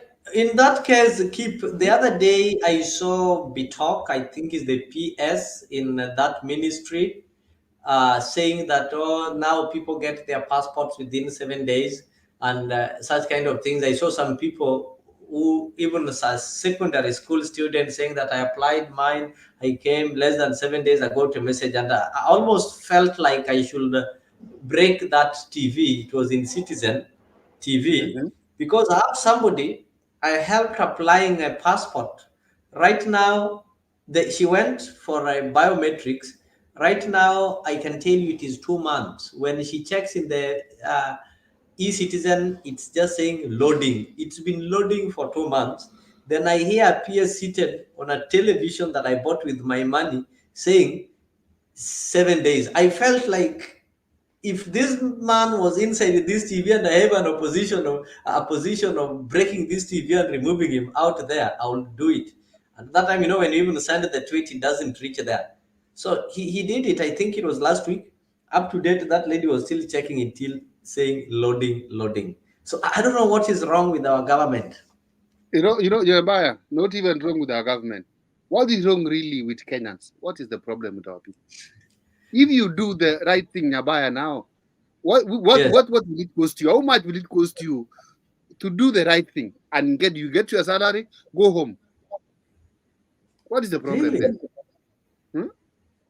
So when now I had not even finished, I was talking of the passport issue, that the passports, they are there in the wardrobes there.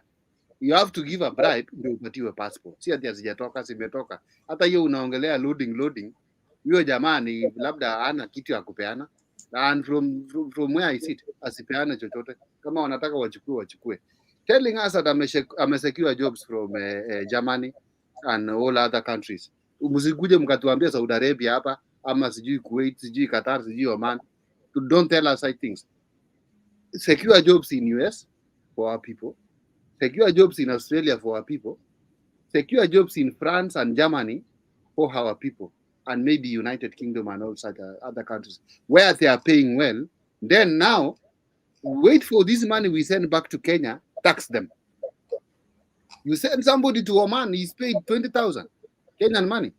And you want the same tax from this 20,000. That is wrong. Don't come here to tell us we secure jobs. Why your children are not going there? Their children are in Australia. Governor's children are all of them in Australia. Killer weekend, party. Wengine hata wanagongwa na magari kwa barabara, sababu wanafikiria labda huko ni Kenya, gari ikiona ingine imesimama inaweza simama. Huko watu wanapita na masaa na malights. So let's do the right thing when it is possible, because even Gen Zs, they have to take our people in control. That wewe kuja maandamano, si tunafanya maandamano. Kama unakuja wisi, we are not for that. Wana deal na yeye. I like the way they deal with somebody there. Wanaambia wewe unaikuja hapa unaibia mtu simu. Sisi hatuko wisi hapa. Sisi tuko tunatetea haki ya Wakenya wote. It is now time. These Gen Zs can change our country to be better. We do the right thing at the right time. So what do you think is going to happen tomorrow in tomorrow's demo? Obvious. The residential palace, they have to be there. Okay. Yeah, we cannot wait in Abaya in these years that I have. I will not see another Kenya to have been changed, because somebody else who might take over after 10 or 5 years, nikijipatia miaka ingine kama 40 tena kwa majaliwa ya Mwenyezi Mungu, sitaona Kenya tofauti. Hawa ndio watatupatia Kenya ile tunaona kweli we will enjoy. Naona. I get you. Kuna mtu anakuuliza hapo, the person is called Shetani Dudu. Shetani Dudu is saying, why can't the president create jobs at home? That is what I'm saying, Abaya. That is why should we go and look for jobs at kazi Germany, yet he can create those jobs back home? Let me answer that, Abaya, that yes, the question this guy is asking is valid, because if the government will try to reduce the electricity, many factories they'll come in Kenya, many investors, we will have production of, like, angalia kampuni kama Sanguo Kenya, kama Kikomi iko wapi? Kenya Brewery iko wapi? Unakumbuka miaka zetu kulikuwa na vitu ilikuwa inaitwa pyrethrum, umaiona tena? Cotton, kwa sababu the cost of producing those things, or producing the items from those things from the farm is so expensive, mpaka ilibidi ikafungwa. Wahindi ndio hao wako industrial area wanang'ang'ana na hiyo bei ya stima kufanya production, saa zingine kuuza spares ya magari na nini, but they are not well, because ni ile tu kupata kitu kidogo. Electricity, fuel and food will make our country to move to another level.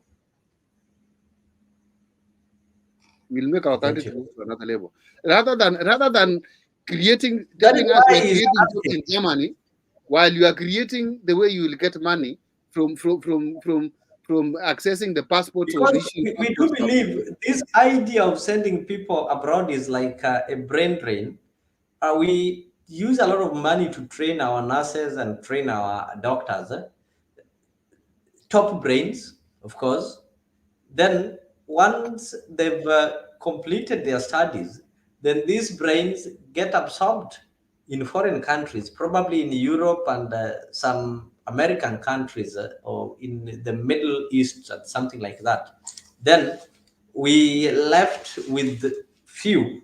I'm not saying that the people we are left with are not competent, but the top brains are going to these foreign countries, which is a brain drain. So why can't the government make the cost of maybe this production and everything that you talk of cheaper here in Kenya, so that Kenyans can be able to create their own jobs, so that those who are Zungus, because it's so funny that when you're sick today and they fly you maybe to Germany, in that hospital, you're going to find a Kenyan doctor. You're going to be nursed by a Kenyan. So why can't those who are Zungu fly their old men and women in Kenyan homes, or bring them for treatment back in the country, because our doctors are working here? Don't you think that one can earn us more money than us going to give that cheap labor there? Let me ask you, do you think that person who goes to Germany, France, or other countries, as a doctor. Mm-hmm. Do you think you will go and pursue to be a doctor there, or you will go to continue practicing as a doctor in a hospital in Germany? I mean, Tell me. these people. These people are idiots. They believe in manpower. Whether you have knowledge, you don't have knowledge, and they see this person is very strong, they put you in a place where you use your energy to work, not your brain. You understand? Mm-hmm. I get These you. these wazungus, for you to deal even with surgery for their person, it's very hard. Unless you just come and stand by there, their Okay. main doctor is theirs, not you. Ask yourself, why are we flying to India? Why are we flying to India? Most of the time, you see people they are moving there to Akakan, and Yeah. you know the vicinity of Akakan. Who are the people around there? These white people they don't believe, especially when it comes to dealing with surgeries or doctorate things in Africa. No, the reason why president is telling you that I have secured jobs in abroad or what?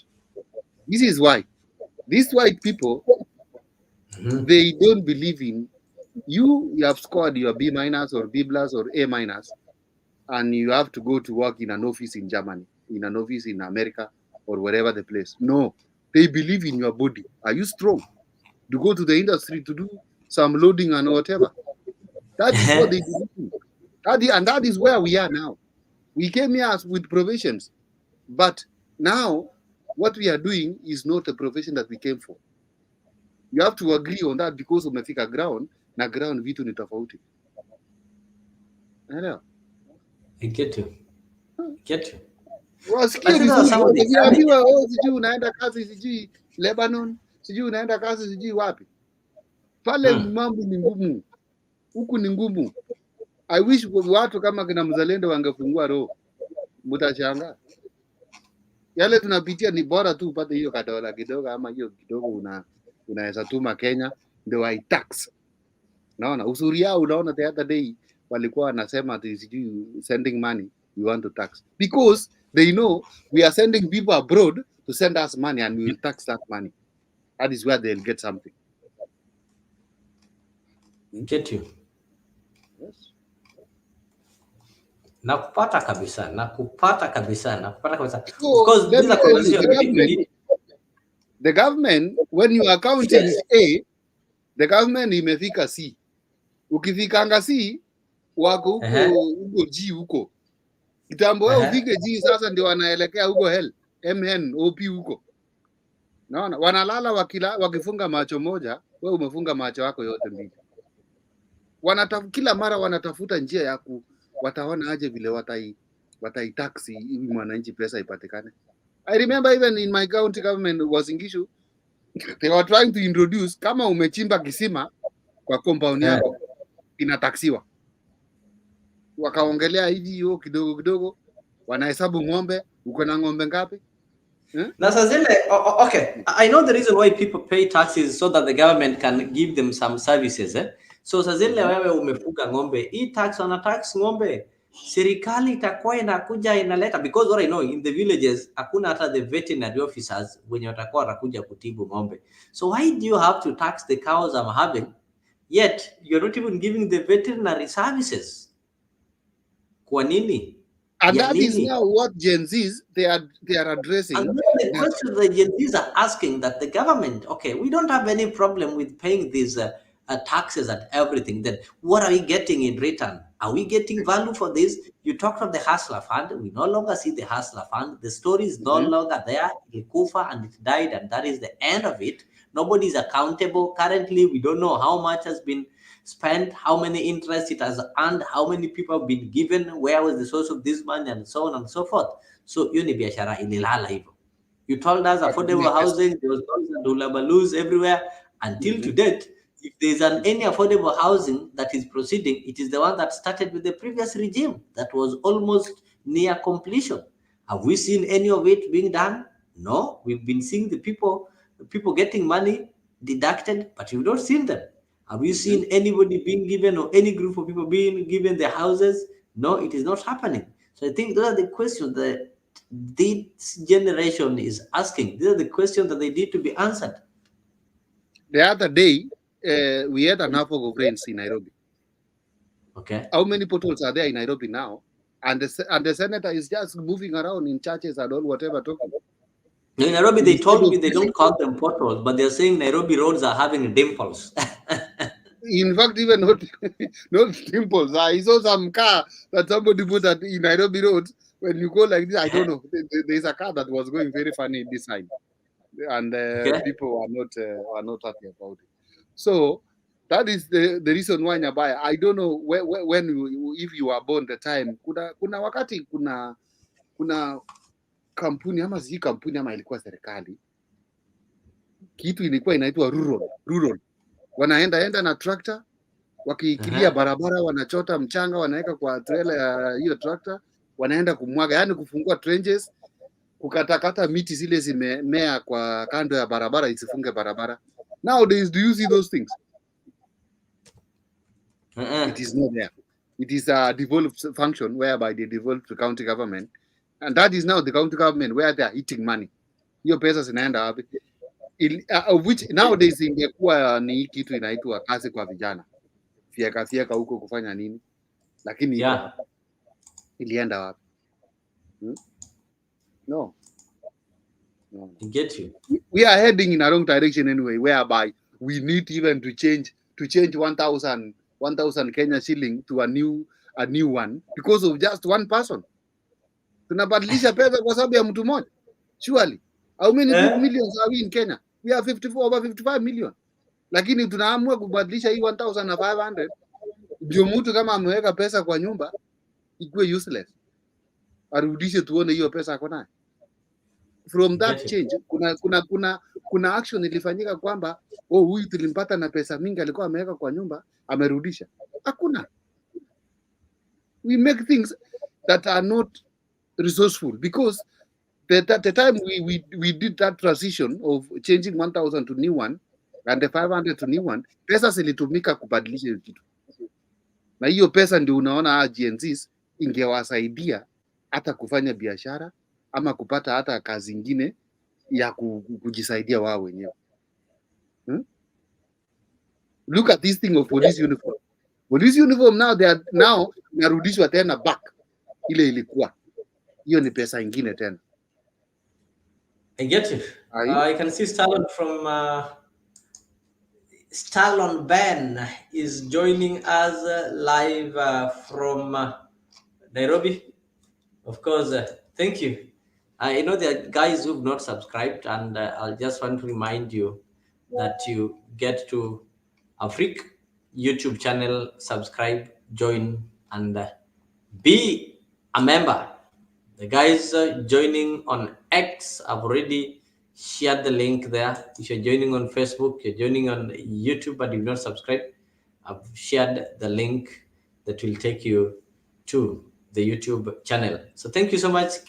I know we are going to meet in the next conversation, that is the general political talk show. Of course, this one was politics in an hour, but of course we've made it politics in 2 hours. As I can see, we only 5 minutes to 2 hours. So we are going to discuss a lot. This country needs a lot of things to be done, and people say, like I heard somebody saying that, you see, the Generation Z, they just say reject finance bill. They're not giving options. They're not giving like telling the government that we don't want this, but we want that. So do you think that is true? Good Dia is saying that 100 professional doctors, nurses, specialists were sent to work in UK. Most of them were reduced to cleaners and carers with low pay. They had to study 1 more year. This led to doctors taking their own life. So when you are meant to study for 1 more year, because I know it is really hard, when they go there, you find that some of their systems, they are not compatible with ours. So they want you to take some courses over there so that you can get registered. Just like if today somebody tells you to go and do some education course in Uganda and such kind, when you come back to Kenya, they'll have you to force you to do an equivalent in Kenya is when you get registered with the Teacher Service Commission or something like that. And Goodyear, who pays for this expense? So does it mean that as they are working as the cleaners and the caregivers, they have to pay their fee so that they can match it? Nyambaya, somebody even some they have say that you won't come back Yeah. because maybe you are Shetani retired. Dudu, no, even if I don't come back, the show will always be there. The show is I'm run. The currently show is run. having a diaspora team. There is something you said that these Gen Zs people, they Yeah. are not providing another alternative of the finance bill. Let me ask this Yeah. person who is saying that why should you provide something that you know it is not worthy for your children, and you are forcing them in the sitting room that all of you tutakuwa tunakaa bila nguo hapa, tutakaa uji. Why should you do that? And your head is telling you this is wrong. You are a parent, hawa watoto wote ni wako, patia watoto wako ile kitu inafaa. Usianze acrobatics na hadithi za kakazungura na hekaya za abunwasi kwa watu wako. Watu wako wamesoma, wako na akili na wako na certificates, wamelalia, wanajua chenye unawafanyia sio mzuri. Yes, that's what I can say, Nyabaya. Sio mzuri. Yes. I get you. So the Gen Zs are ready. Of course, right now they've read that constitution and they know what they want. Away from that, this financial bill, as maybe your final word, the president has taken it back to parliament. Is this on the right thing? Was the president supposed to wait for lives to be lost and property to be lost na ndiye aseme wacha nimeirudisha? Hiyo ni swali la kwanza. Swali la pili, that MP who voted for this bill, now I saw them today clapping when the president amekataa kusign. Do they have some functioning brain? People said hatutaki hii bill, au wakaenda bado wakaivote, alafu wakati president amewarudishia kwa sababu watu wameikataa, wanapiga makofi. Was it hard for them to tell the president watu hawataki hii bill na hawa waikatae? Ama president ndio sasa ako so superior, ndio lazima akatae, ndio hao wakuje wakatae baadaye? Nabaya, let me answer the last one that you are saying. Yeah. The MPs, they are now clapping that the president has not signed the bill. He has refused, and they are for that. Do you remember before Ruto took over the government from Uhuru Kenyatta? What was happening? William Ruto side, they were complaining that deep state, tunafunguliwa makesi ya siku, tunatumiwa KRA, tunafanyiwa nini? It is not too much far or that far from what these MPs are saying. They were supporting the bill, wakiogopa hiyo KRA, wakiogopa hiyo kufunguliwa kesi na kila kitu. Meaning they don't have their say. Their say is being manipulated from State House. Sawa. What was the question number one?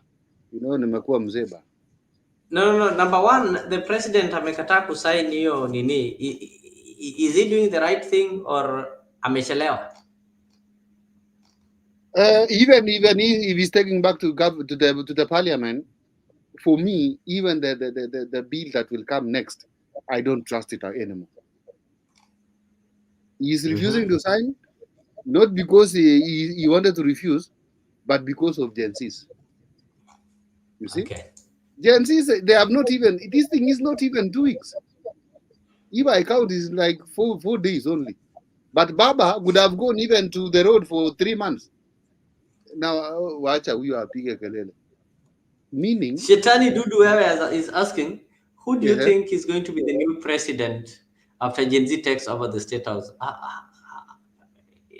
Taking over the State House, does it mean you're going to have a new president? We're having a country. You want us now to be charged with the treason? No, you see, I think that is tricky.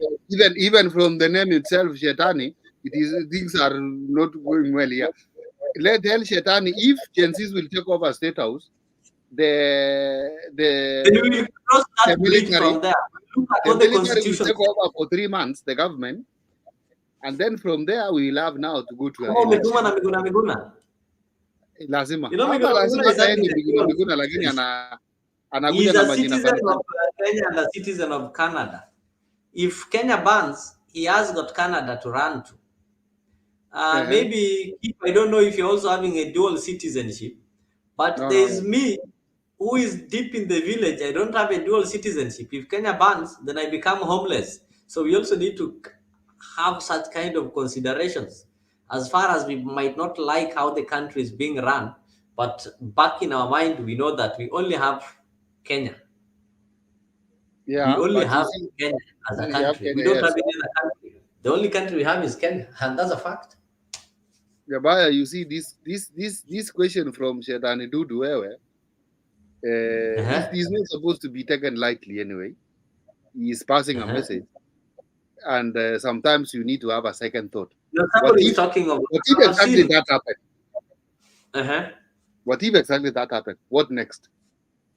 Okay, I've seen some online campaigns that they are talking of Dr. Matiang'i. Even me, given an opportunity, if Matiang'i is on a ballot, I will vote Matiang'i. How he runs the systems, despite the names that people tell him disobeying, I don't know, the court orders, and though those ones are, there are some roles that when you're given, you take orders or you enter instructions, like things like in police service. A police who is taking orders sometimes. A police who is taking orders sometimes, there are some things that they might not like, but because of the crowd, they just have to do it. Like if you're a police officer and your brother maybe has to be arrested and they send you to arrest your brother, you might not like it, but because you're taking orders, you'll have to arrest your brother. Matiang'i ran the Ministry of ICT very well. He's the one who ushered Kenya into digital migration. People said it wasn't going to be possible. And by that time, those ones who belonged to, is it COD? That was COD, not NASA. Yeah. After the 2013, the campaign of 2013 was on the digital against analog, whereby COD, led by Raila Odinga, was considered to be analog, and the team Uhuruto was considered to be digital.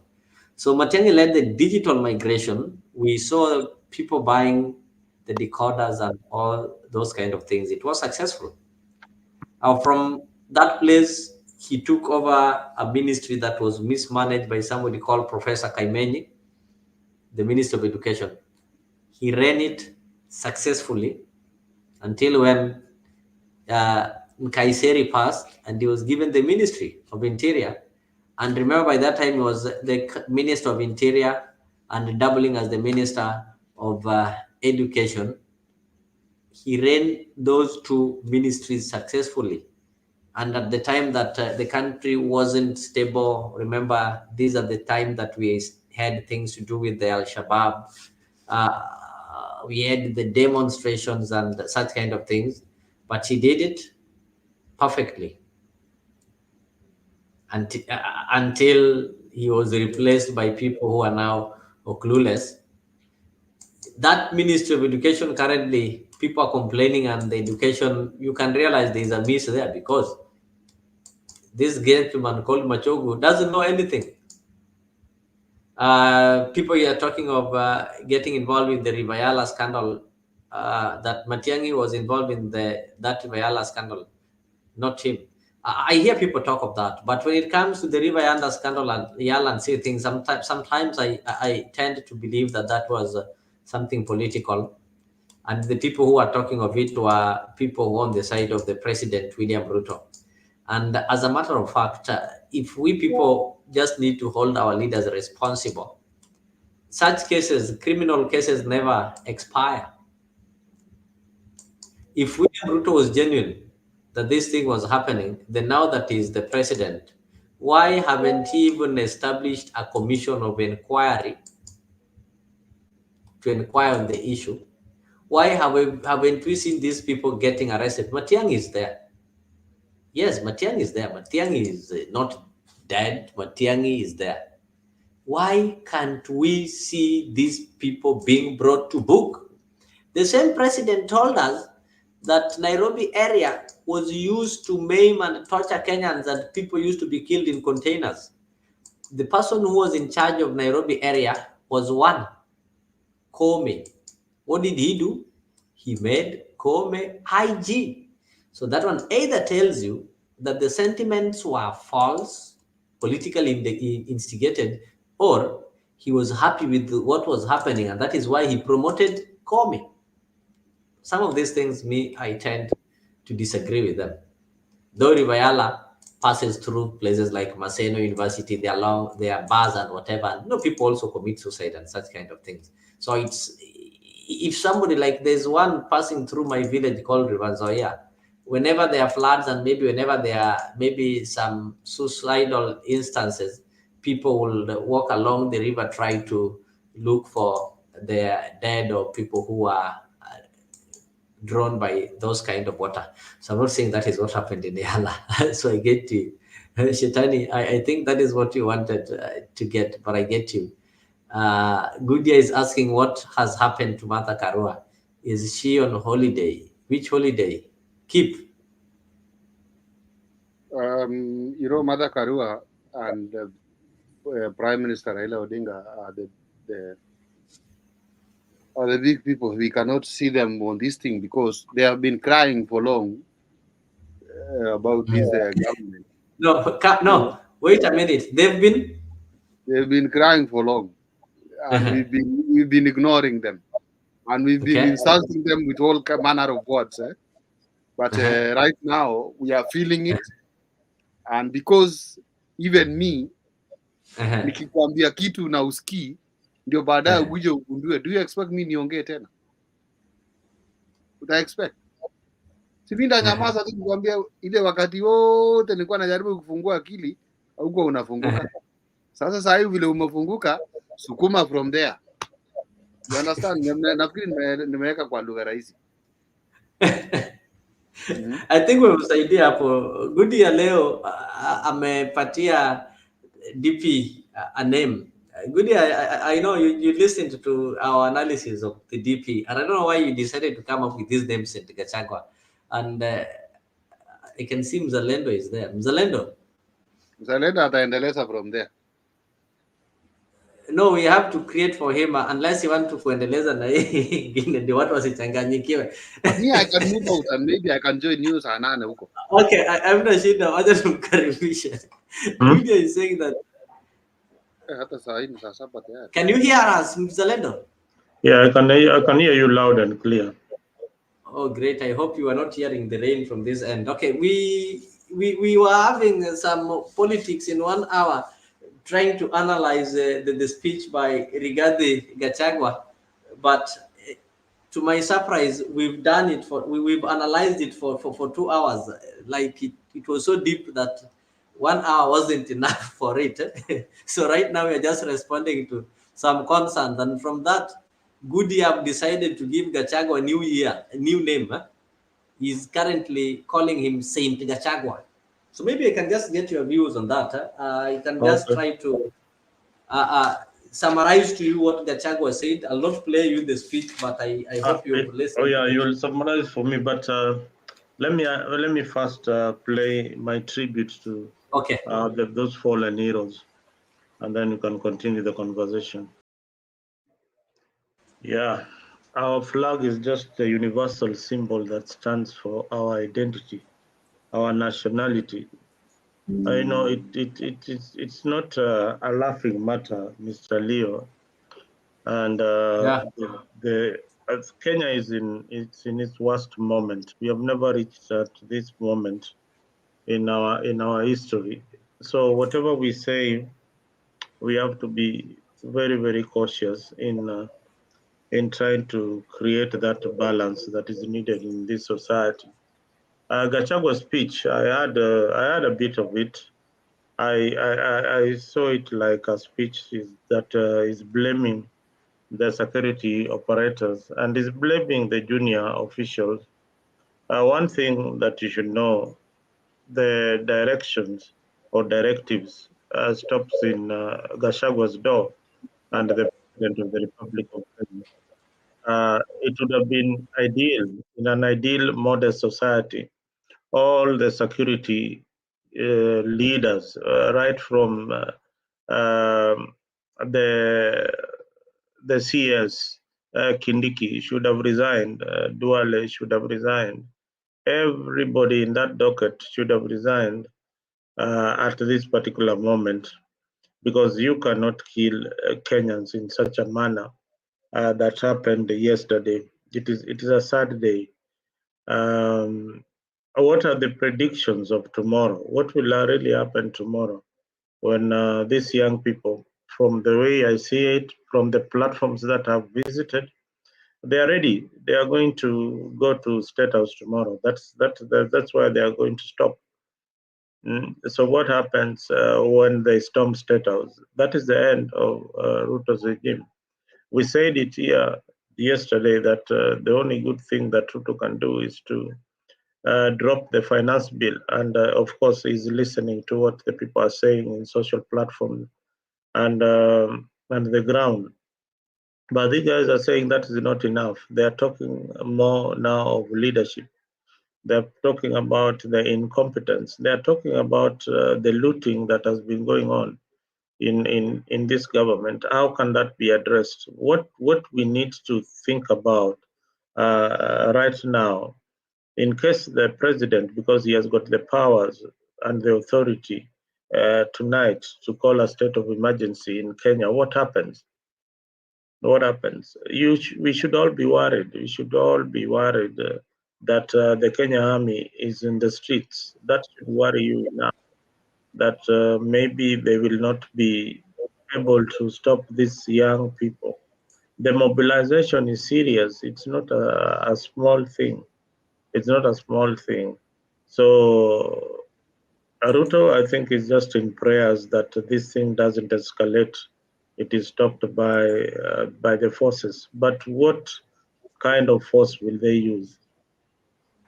What does it mean to deploy the military to your own civilians? And the symbol of authority is the constitution. So when there is an absence of the constitution, then there is something called anarchy. I don't know whether you guys are looking at a possible scenario. Look at all the scenarios of what can happen tomorrow. First, you'll be locked in your house. You cannot move when there is an emergency. Maybe before you get there, the deputy president did say that, okay, what happened? We need to blame the National Intelligence Service. And he was specific that we need to blame Nurdin Haji, who failed, number one, to update the president and tell the president that the bill was unpopular. Number two, failed to update the National Police Service of what was happening in what was to happen in Eldoret, Kericho, and what happened in Parliament. And he said that when Nurdin Haji was appointed in that position as the director of NIS, he was a junior officer, and the first thing he did, he sacked the senior most people there, 3 directors and 13 assistant directors, and he called on President to ensure that those people are reinstated and Nurdin Haji is forced to resign, such kind of thing. So it also makes Kenyans wonder, if we don't have a functioning NIS, really, what is the situation of our lives? Because people are left wondering. We don't know what is going to happen. We don't know what will happen if maybe people decide to reach State House. Will the president decide to maybe use military? You see, I am telling you that whatever Ruto did, sacking your security team, the entire, and I think what they did is to reshuffle them. They took them to other departments immediately, but not the security, because Uhuru's government also used the same agency to harass this regime. So they didn't want them anywhere closer, and they thought that that was a good thing. your intelligent teams carries a lot of things with them. They carry a lot of security, a lot of details, and a lot of information that when you drop them, they go out with. They know the situation of the country. All they needed to have done is that to call them for a meeting and tell them, guys, we had this struggle. I know it is over. You guys were being used by the former president, but we have a job to do for the people of Kenya. And the job is to protect the people of Kenya under the constitution and the presidency. I hope from now on, I am the commander-in-chief. William Ruto, you are now answerable to me and my deputy. Gachagua receives the same intelligent information as William Ruto. Gachagua also listens to the ground and what the people are saying. There is media, there is a social platform, there is a briefing that happens each and every day. So that conversation happens in State House each and every time. So if they missed that opportunity, it means that they were concentrating on things that are not important. Yeah, so they missed the opportunity to read the intelligence. And apart from that, they don't only the NIS does not only receive intelligent information from Kenya alone. They receive from other agencies that work with Kenya concurrently from the international community. That is why you see U.S. government can give a travel advisory to Kenya immediately because they know they have intel information that what is happening. That is why the U.S. can tell you, hey, they are suspecting that there will be an attack in Mombasa by Al Shabaab. They have that information. They have that information. They have right now. They already know what will happen tomorrow. They already know. They've already briefed whatever agency that this is what is likely to happen tomorrow. The social platform, whatever you type in the social platform can be read by anybody who is in the intelligence community, depending on what they are looking for. So we cannot hide for so long about anything that we want to do. But it is important that you realize the kind of situation that this country is in. We are in a bad situation. I didn't predict that in my age I would see this particular day. But one thing, people are rejoicing because there is freedom. Freedom is coming, freedom of choice, freedom of choosing the kind of leaders that we want. And at least there is a point of reckon that the government can listen to the people. We have reached that point that we wanted to reach, where we can have the real conversation. Forget about this conversation that happens in the NADCO report. And Leo, look at the Kriegler report. The Kriegler report had got 8 pointers that Kenya had to deal with before they go for any elections. They had 8 pointers that they had to deal with before they go for any elections. If you come on any other platform and you see people saying, maybe it's a good thing. Yes, it's a good thing there's a revolution in the offing. But what are the repercussions of tomorrow? What are the repercussions of tomorrow? What is the best thing that the President of the Republic of Kenya can do at this particular moment? So there's so many things that we need to read from the current situation, from the previous situation, and the issues that are escalating. Yeah. These guys, it's like even terrorist organizations, they have somebody who is head of the terrorist organization. But Gen Z, they don't have any structure. They don't have any structure. They're just having a conversation. And that conversation is about their country called Kenya. Yeah. And there is nothing illegal they're doing. there is nothing illegal they're doing. So you can't pin them that they're doing anything illegal. They're doing everything they're doing as per the Constitution. There is freedom of speech, freedom of expression, all that in the Constitution. I said from yesterday, only a stupid man does not change his mind. There is sometimes when it is good to listen, change your mind, even when you are cornered and say, hey, well, we have had a good run, but I think for me, it is time that the entire government resigns so that we seek a fresh mandate and fresh election before we destroy this country into ashes. That is my take, Mr. Leo. So do you see a possibility whereby maybe the people are going to occupy the state house, and if that one happens, is that one enough for people maybe to say that okay, like we need a new president? I think that is just an event like yesterday. Yesterday we saw people occupy parliament, but the MPs are still there. They still went back there. Do you know what state house really implies when civilians occupy state house? I get it. What does that imply? I think that is where it is the official residence of the head of state actually.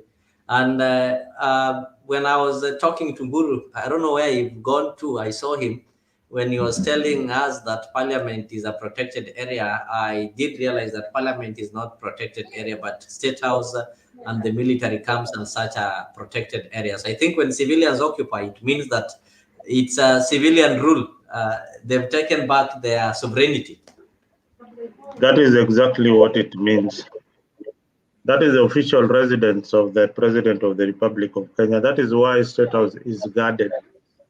That is why you seek permission to visit that particular place way in advance. That's why nobody goes there to urinate anyhowly. Like this is our property. That is the property of the Republic of Kenya, and it is a symbol of the presidency.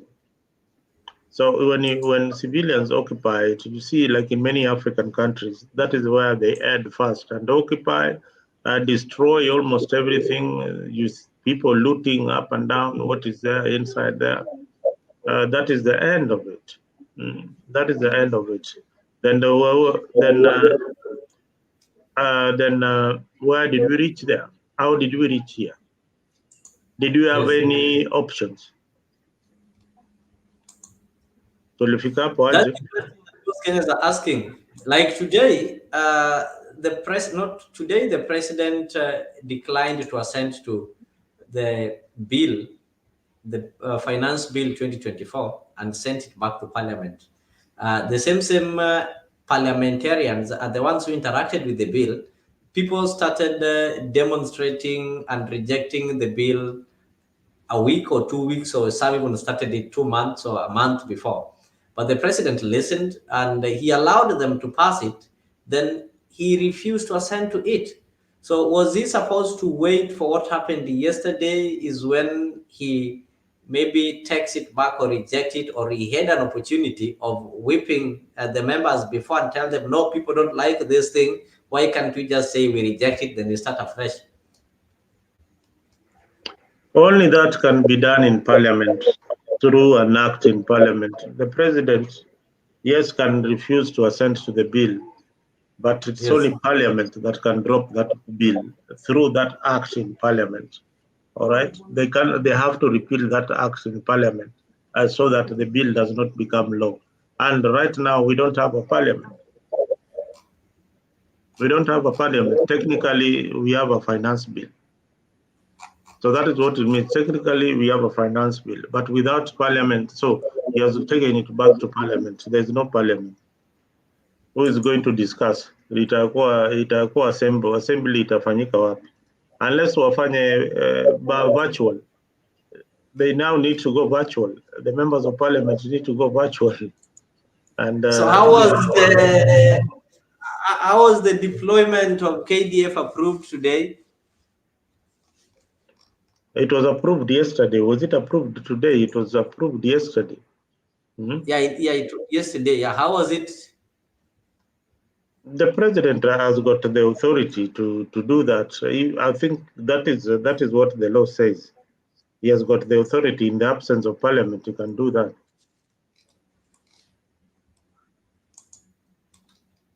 Get you. So the question that Kenyans like, how did we find ourselves in this place? Does it mean that we have to agree with what Gachagua was saying, that the National Intelligence Service is failing the president, and these are the people who are supposed to be like the ear of the government to tell them By to the way, proceed? there is rumors already out there that Gachagua security details has been withdrawn. His vehicles have been taken. I've No, heard if you listen, that one was bound to happen. If you listen, that is why we took like 2 hours analyzing the speech. If you looked at the speech, Gachagua's speech was that of somebody opposing the president.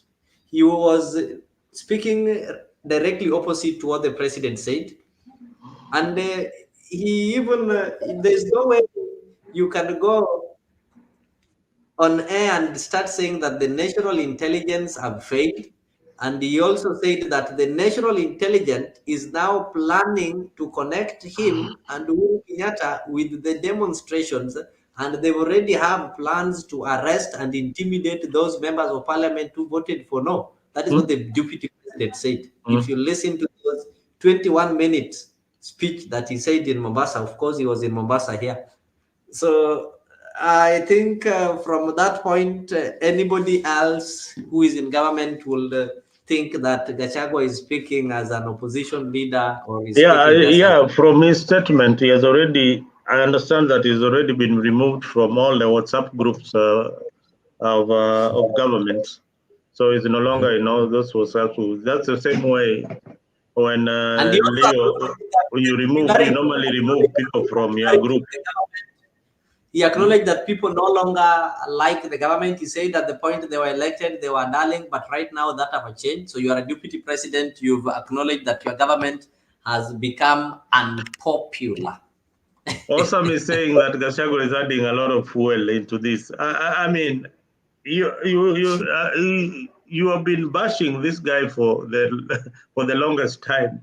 Now he has got an opportunity to turn around and bash you as hard as he can.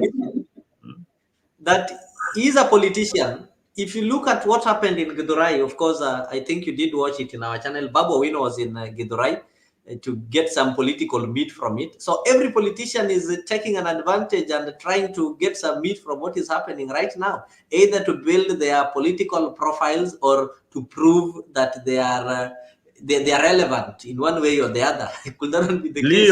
Leo, if you have been into this GNZ's forum, because I listened to some of them, I mean, this guy's conversation is simple. They want Parliament, Senate out. So hata wewe ukienda hapo kama MP sijui nini, unajaribu kusema oh, mimi niko na nyinyi, siko na nini, watakuambia, watakushangilia blah blah blah, but if the president decides to resign tonight or resign tomorrow, then what does the constitution say? You need to. Those are the things that you need to be checking out, Mr. Leo. If the president decides to resign, if the president decides to call a state of emergency tomorrow, what happens? If the military decides to take over government, what happens? Who is next? If the president decides to resign, in the absence of the president, who is next in command? Look at what our constitution is saying. Look at how, if the constitution of Kenya predicted that if there is an uprising and the president is removed, the government is removed through a popular revolution, who is supposed to take in charge? The constitution doesn't talk of revolution. Ways a president can lose, can be removed from office. That revolution is not among it in our constitution. Yeah, it's not addressed. You see, we are in the worst. I'm telling you, we are in a situation where I this think the country is. constitution will not address it, because once the constitution would have addressed it, then it means the constitution was opening windows or giving people clues No, that you this is see, among the if ways. the So if you don't have the constitution, ways, people can yeah. revolt against the government. People can resist the government of the day. The constitution of Kenya ought to have addressed that, unless they omitted it deliberately. No, that I think should just be done there deliberately, because, okay, let me show you what is there in Article 146. The office of president shall become vacant if the holder of the office, number one, that is A, dies, two, resigns in writing address to the Speaker of the National Assembly, or otherwise ceases to hold office under Article 144 or 145, or under any other provision of this Constitution. So when a vacancy occurs in the office of president, the deputy president shall assume office as president for the remainder of the term of the president. This is not the old constitution where people will say that we are going for a by-election. If William Ruto today resigns, or the other article that talks of death, of course, the constitution mentions it, then Rigathi Gachagua will become the president for the remaining term. If you do follow Wakili Wahome Dhuku, he did try to remind Kenyans that this Rigathi Gachagua can become president for the remaining of the term if anything happens. And he was dismissed, and some people say that he should be discharged with the treason for thinking of the death of president and such kind of things. And if the office of deputy president is vacant, or the deputy president is unable to assume the office of the president, then the Speaker of the National Assembly shall act as president, and an election to the office of the president shall be done within 60 days. So the election can only be done if the president is not there. Then the deputy president is also unable, maybe die to one or two reasons, to occupy that place. That is when the speaker will act for 6 months. But if the president is the one that is affected, like if today they decide to impeach the president and the deputy president, then Wetangula can become the president for the next 60 days as they organize elections. So what happens? Yes, the parliament is open. Now the question is, will Gen Z, all those people you have mentioned, are not in the Gen Z equation? I get it. And now all these people you have mentioned, the Gachagua, Nani, we are saying, will William Ruto allow Gachagua to be the president? That one cannot happen.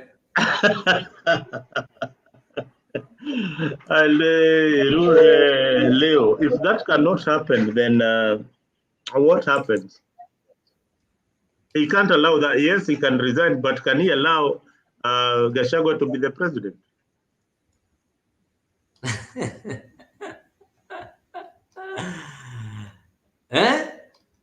I think that one cannot, like, the president cannot allow that. He will have to get ways. So maybe that one will now bring us to something that the constitution doesn't speak of. Now you see why heads of states. Do you see now why heads of states want always somebody in the military, somebody who it's their choice, somebody they can resonate well with, somebody who they trust. That is why the head of state chooses the one who is supposed to be in charge of the military. Now you see how it adds up. That is how things really add up. So that is why they normally, you choose your person in the military. Yes. Somebody who can hold power in trust. Yes. Without you being harassed and all that. Now, in the absence, this is another scenario. The military in Kenya are people who have not been interested in power. And they have never, apart from 1982 coup, I don't see them like people who are, they don't even behave like leaders. They are just people in uniform. So if the military takes over, will they allow an election within 90 days of their taking over? or that leader that the military will install as a leader will lead until we have another general election. That's also another question, because if you have a military that is also power hungry, they will also after testing the power they want to leave. Hiyo imeenda hiyo, hakuna kurudi tena kwa civilian. Hiyo we'll have another Rwanda, we'll have another Senegal loading. Ule leader wa Senegal anaitwa nani? Who? Ibrahim. He's called Ibrahim Traore. Yeah. Yeah. So that's how they are. That's how it is. It can be a bloodless coup that can happen, and things will just go on. Me, what I'm afraid of is that to wake up tomorrow and be told, there is a state of emergency in Kenya. The internet is enough. They will be shut down by tomorrow. Yeah, that is true. Internet, sidhani kama kutakuwa na internet kesho. So whatever you want to say, sema sahi. Kama ni salamu unataka kutumia watu wako, tuma salamu. Awesome. Nimekuona hapo, nimepokea salamu. Also I'm saying, do you think these sons and daughters of Gen X can allow Gachagua to occupy the seat? If Gachagua seems to be Gachagua seems to be now the darling of the moment, Mr. Awesome. The Gachagua is the darling of the moment right now. He's saying that he's saying what people need to hear. William Ruto is not popular right now, as we speak. He's not popular. So Gachagua is popular. From his speech, I found it more calming until the time he started attacking Nurdin, which I found he should have squarely taken blame, like the president took blame. He should have taken blame squarely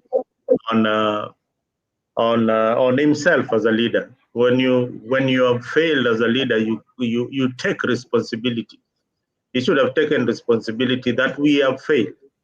We have failed in the appointments. We have failed in protecting the same people who voted us in. So that is what Gachagua ought to have said. I just want to give you the thoughts of one Dr. Miguna, who is among the people who are fueling this kind of revolution, among the people who are believed to be overtaking the Gen Z on this issue. And this is what Miguna had to say. His tentative thought on way forward. Thursday, June 27th, William Ruto and Rigathi and the entire Kenya Kwanza government should resign. A national civilian transitional authority, not government, presided over by individuals to be agreed upon through consensus by patriots, Gen Zs, and millennials shall be tasked with: number one, reconstituting the IEBC, conducting fresh general and presidential elections because citizens must vest new mandates on the individuals with integrity who must place the interests of the country and its citizens above personal approach. The term of the National Civilian Transition Authority should be 3 months without any provision for extension.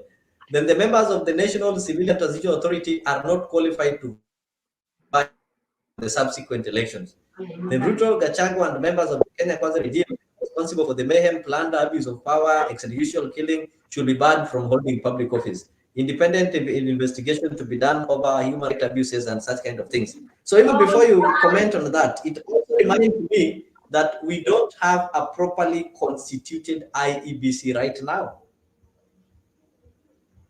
Are you aware of that? I know that, Leo. I know we don't have IBC. We don't have IBC. That's why I tell you, Kenya tuko na shida. Tuko na shida kubwa. And this situation will just lead to anarchy. This situation will lead to anarchy. So Osam is saying that tomorrow will be a turning point. As a country, it's either we will agree to have a conversation or have power remain with the president or someone else. Awesome. At least now you are realizing that this thing is serious. The thing is very, very serious. The power will have to be taken by the people. The same people who gave you power are the ones now are taking it back. That is the conversation. Now, you see, where I would not want to be in William Ruto's shoes at this moment. Can you imagine? You are there with MPs who are so unpopular. Then the only people you are relying on right now are the security organs, the police, and the army. You have a deputy that is not even with you. And the army also, you also don't rely on them 100% because you've just taken office and you did some reorganization and such kind of. You've not reorganized the army. Of course, William Ruto have not reorganized the army. It's when he's in the process of reorganizing it. Sure, the rewards after this, the rewards maybe after this for the security agencies will be very nice because they put the country together.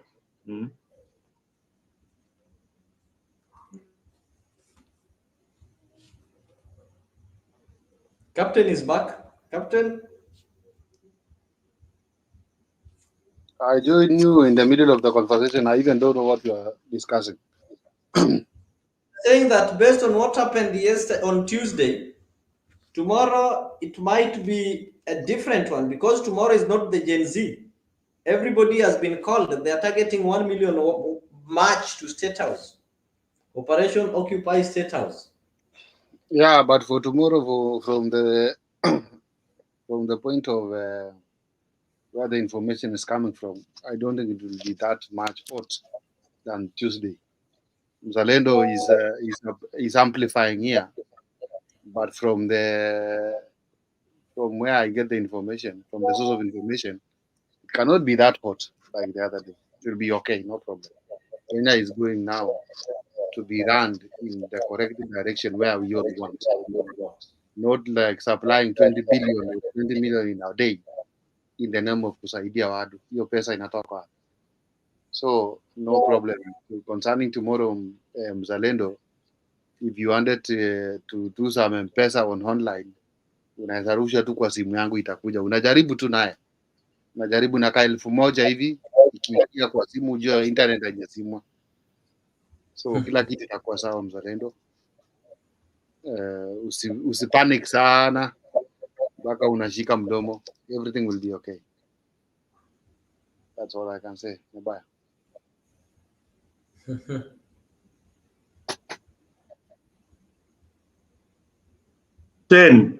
Captain wewe, hebu nikuulize, the way you are seeing things right now, wewe unajua wewe uko majuu, lakini kukiharibika, were you there in 1982? Uliona nini ilifanyika 1982? Of course I was there. I was there. How old were you? How old are you? I was there, but I was still young. How old were you? Jibu swali. How old were you? No. We are now in Gen Z. Don't go back there. Jibu swali na mambo ya kuniambia how old were you. We are discussing, and I'm telling you things from the source of the information. Things are not going to be that worse like the other day. Hey, mimi wacha nikwambie. Me, I think things can get worse. From what I saw in 1982, first, what reminds me, although I was young, what I can vividly remember is the looting. The looting, number one, ile looting ilifanyika in Nairobi ilikuwa ni hatari. People looting shops and all that, nini. Uko unaishi Mathare huko na umebeba mama amebeba fridge kwa mgongo. Fridge. Anaenda anaweka huko kwa ana nyumba ya stima. Unajua anaiweka wapi Leo? Anachimba kaburi anaizika ndani. Watu wanalikuwa na raid butter shops, wanaenda wanachukua viatu, wanachukua then they dig some hole, unaichimba ndani. Ukiraid uchumi unachukua chakula, you have to stock your house. So, with the military presence, or if there is a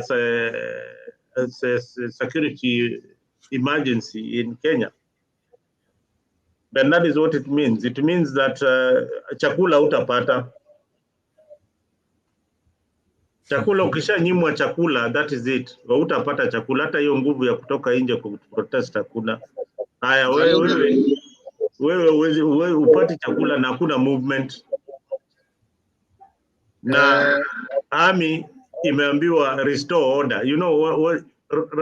Army ikitoka nje hakuna tinini ama nini ati bado tutaongea na wewe Leo ati unafanya nini hapa sijui nini. Hiyo ni story ingine. Ukitoa kichwa nje kuna vitu mbili, unaweza pata risasi ama nyinyi. Hii situation si poa vile tunaiongelea hapa kama tunaangalia. Things can escalate tomorrow, but we pray that they don't escalate and these young people are killed or people get to lose their lives so much, like what we have witnessed in a couple of days. It is sad. From the conversations, they are saying Ruto must resign. So what is the best thing? Captain ingekuwa wewe, si una resign tu unaenda zako. No, what Mzalendo I'm trying also to answer you is that, you are telling us 1982, 40 years down the line until now where we are, where we were using like telecom booth to make a call. Tulikuwa tunatumia sijui stagecoach bus or what, I don't know. Lakini watu wamegraduate until now we have something called smartphone. Now we are moving to AI, intelligence, artificial intelligence. From artificial intelligence, what next will come? These people, Mzalendo, I'm telling you, if they are to listen, they will listen. If they are not to listen, they will not listen.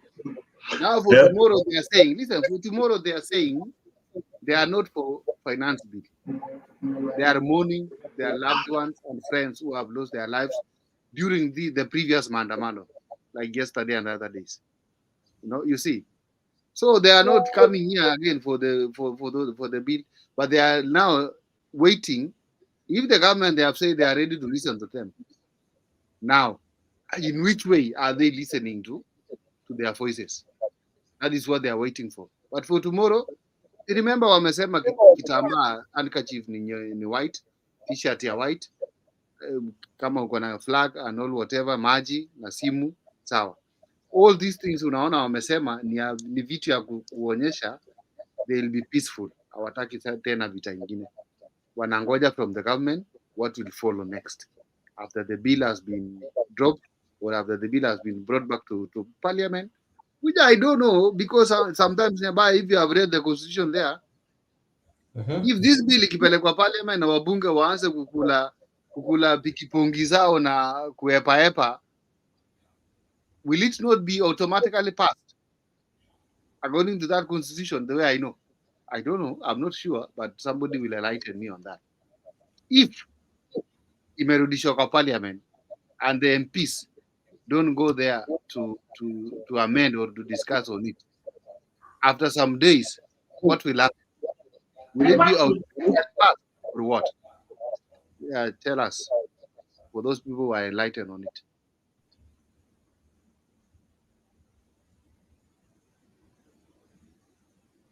You have asked a very important question. If it is not passed, from what I'm seeing, what the law says, if it takes 21 days, if it takes 21 days, it will take 21 days. Then after 21 days, I had another lawyer saying it just becomes law automatically. No, it is not about even about a lawyer. In the process of making law, this thing, if the president refuses to assent to it, he takes it back to parliament. Then the parliament should look at it in the next 7 days and bring it back for the presidential assent.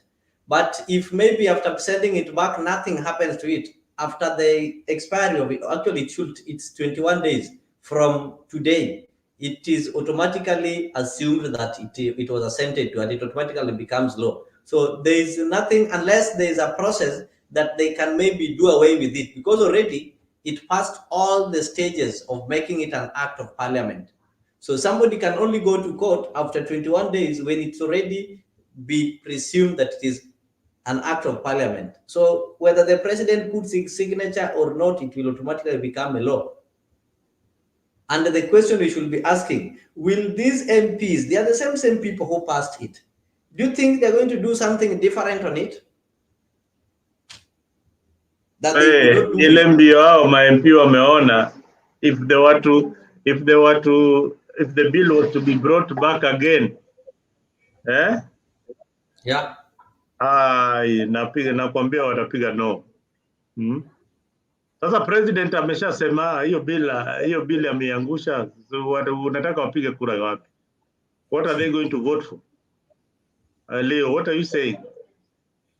what bill do you want to be taken to parliament? Bill hakuna. We don't have a bill.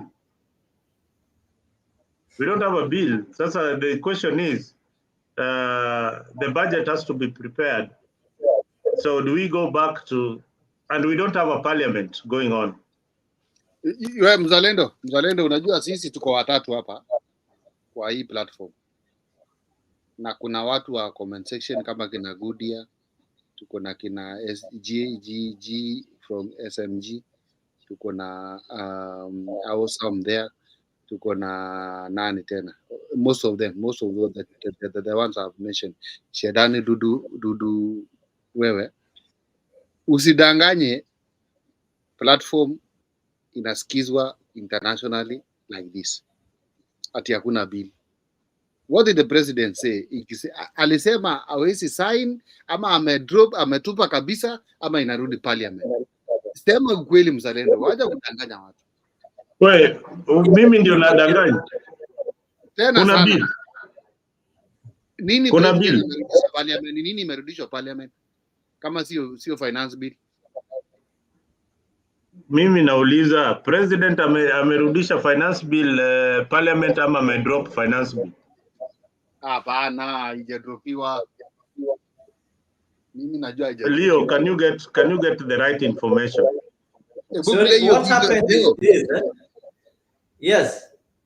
Play the video of the president talking about the bill before. No, the president, he put it in writing. I'll just read for you. Let me get it. I'll read it for you. He put it in writing, a channel and a video, and it's been taken back to parliament for reconsideration. Let me get it. Back to the parliament, ndio?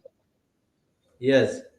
Unajua William Ruto akona words zingine, anajua kudivert minds ya watu. Do you know that? Okay, this is what he did in writing. It is called, listen, the Constitution of Kenya, referral of the Finance Bill 2024, Presidential Memorandum of Referral, by His Excellency the Honorable William Samoei Ruto, PhD, President and Commander-in-Chief of the Armed Kenyan Defense Forces, submitted to the Honorable Speaker of the National Assembly, whereas a bill titled An Act of Parliament to amend the law relating to various taxes and duties and for connected purposes, the short title of which is the Finance Bill 2024, was passed by the National Assembly on 25th June 2024.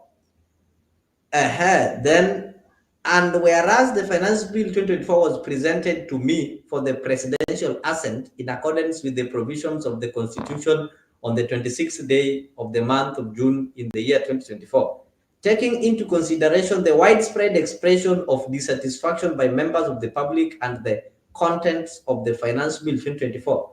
Now, therefore, in exercise of the powers conferred to me by the Article 115(1)(b) of the Constitution and having reservations on the contents of the bill, in its entirety, I decline to assent to the Finance Bill 2024 and refer the bill for reconsideration by the National Assembly with the recommendation for the deletion of all the clauses thereof.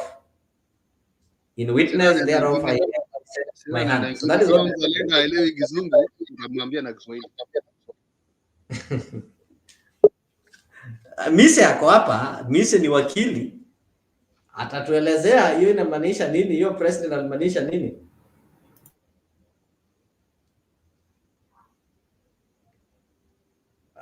I think so. Let me share with you this. You just share in the group. Share in that group. Yes, I'll share. Mzalendo to read. Ruto has withdrawn the finance bill. He's just taking it to parliament for withdrawal. Hakuna kitu ingine. Not for withdrawal. He's referring it. You can't withdraw it already. It was passed, Mzalendo. Amendments. You don't withdraw it. Reconsideration. You discuss it afresh.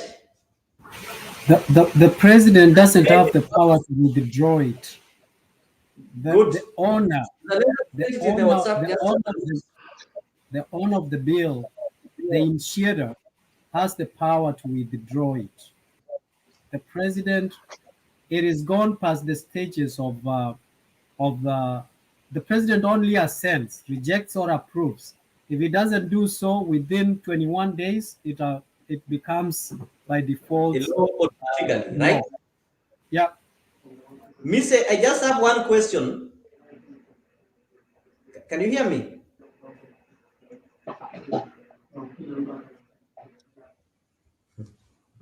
Hii mambo ya kuingia hapa ukiwa kazi bwana. Kuwa mpole.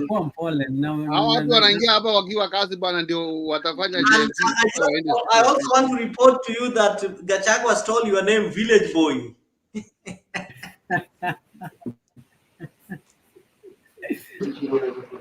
So unasema Ruto amekataa kusign hiyo, amekataa kusign hiyo bill. Yeah. So bill imerudishwa parliament. So itarudishwa tena kwake.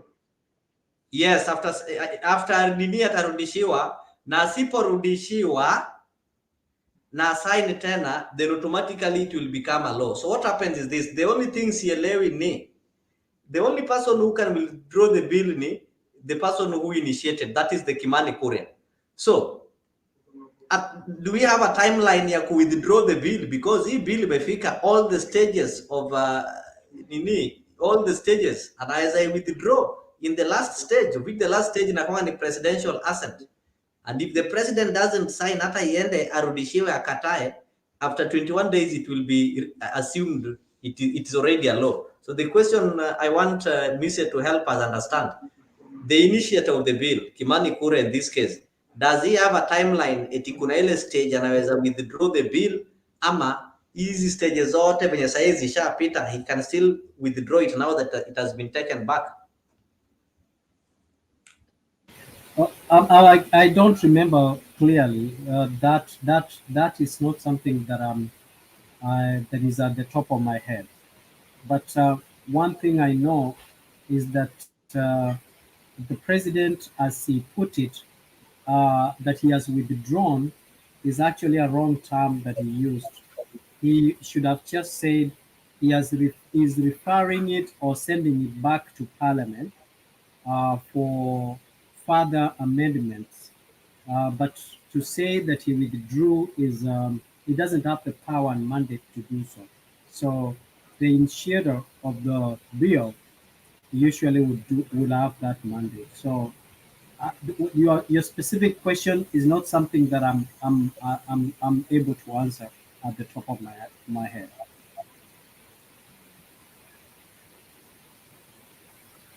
But he corrected that. I think he realized that people were really questioning that, and that is why he went ahead now to give not a verbal one. If you read the written part with his seal and signature, he now made correction and did not talk of withdrawing, and he was clear that it has been referred back to Parliament for reconsideration. That was the information that you are giving Zalendo, because Zalendo was claiming that we don't have a bill as at now. But because now from the constitution quotations and all whatever, he has understood, if I'm not wrong.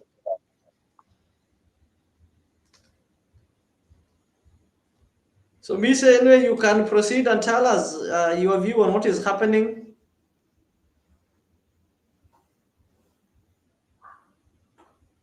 We hijacked you with a lot of questions.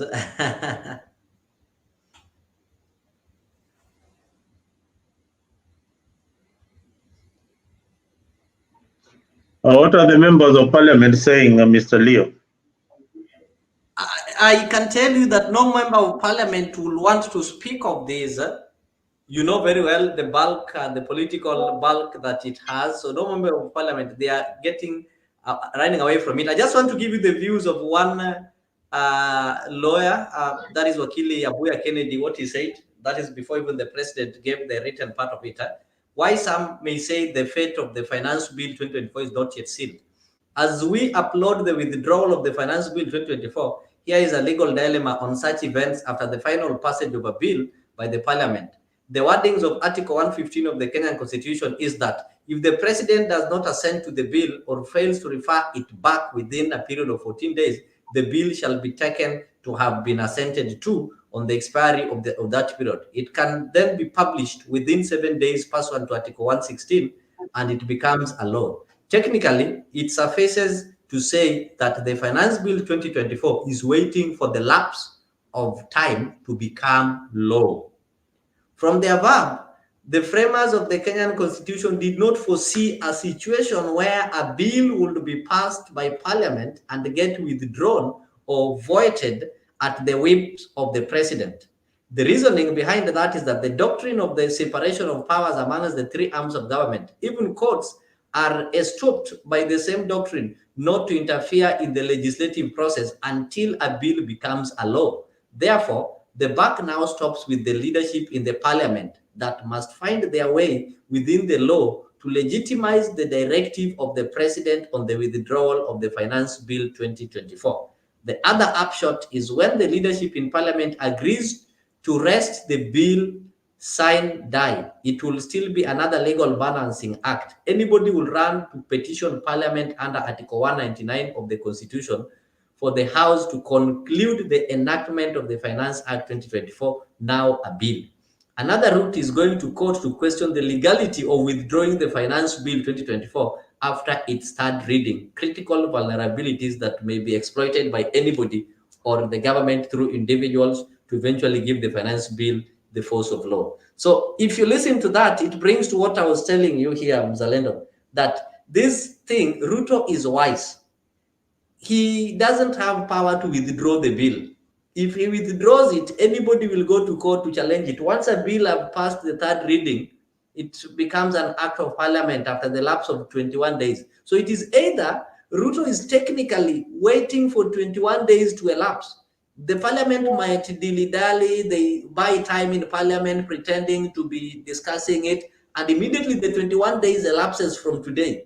Automatically, whether the parliament was discussing or not discussing, it becomes an act of parliament.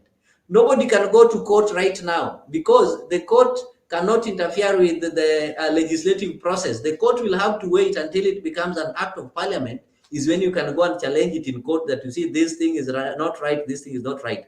So in either way, Ruto is still tricky. Don't think this thing is just rested. It might come to haunt when Kenyans will come to realize that, okay, hii bill ilipita hivyo tu kimchezo. Because the parliament now, that is why I asked Mise the question, what is the timeline for the initiator to withdraw the bill? Kimani Kuria cannot kill the bill right now because it has passed all the three stages. So still, we are in a constitutional dilemma. The framers of the constitution did not think that it will come a time when the president maybe can decide that, okay, we don't want this bill after it has been passed. Because normally, as the tradition, the bills that are passed, the ones that are pro-government, normally have the blessings of the president. So they will always have to be assented to. Unaona mali tuko sasa. A crisis kila mali. The constitution does not address so many things. That's why I agree with PLO Lumumba that it was high time we review this constitution. And I'm sure I didn't even see this, Mr. PLO. I didn't see this coming. So many constitutional drafters never saw this. They skipped this. Nimekwambia all the scenarios. They were so honest. I think they look didn't. at what Miguna is saying. What Miguna is saying. Read what Miguna said. Do you have it in writing? We post it here. Okay, let me see. Let me copy you what. Let me copy it to you. The Constitution did not see people getting evil to an extent of maybe they get how do we call it? They get ousted through revolution and such kind of things.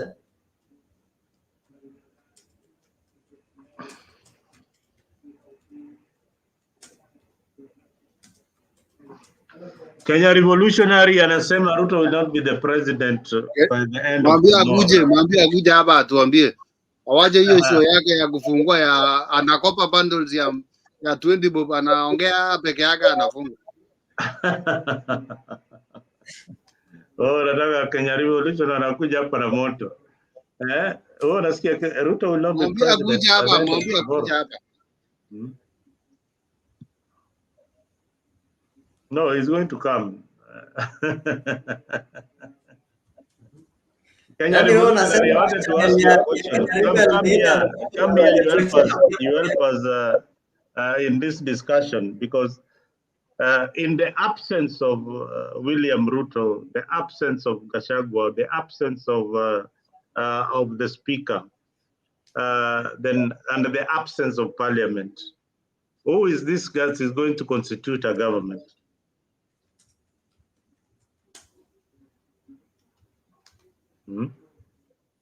The Constitution did not think we can reach a point whereby we don't have the parliament and the executive at the same time. So I think that is why they did not try to fix such kind of things in the Constitution. They only thought that president can exit office through death, incapacitation. Unajua Leo ni kama wewe ununue gari, you know, a car normally comes with one spare, that donut. Inakujaga nayo. So ukiendesha gari ikipata pancha, you only expect kubadilisha tire moja. But now this is a country that ikona multiple punches, ikona mguu nne zote zimepata pancha. Na uko na donut moja. So there has to be somebody to come to rescue this country. Me, hiyo ndio mimi naona. You should also be eye on alert on what the international media is saying, what the embassies are saying. Is there any security advisory? Kama hakuna, then maybe things are not going to be very bad, or maybe they are underlooking.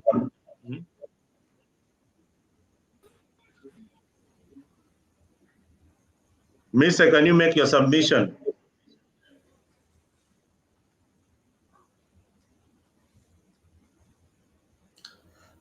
Are you ending the show now?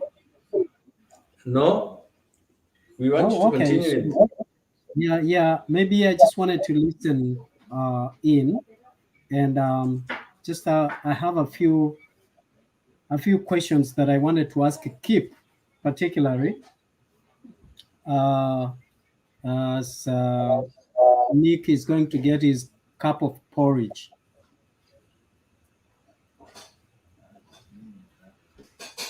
Captain. I'm listening. Wewe ulisema watu wako kazi na wewe ndio uko kazi. So how now do you know that I'm working? Anyone who is behind the camera, who is not visible to see what he is doing, is possibly distracted. But maybe I'm in the job whereby I'm not denied the gadgets of communication.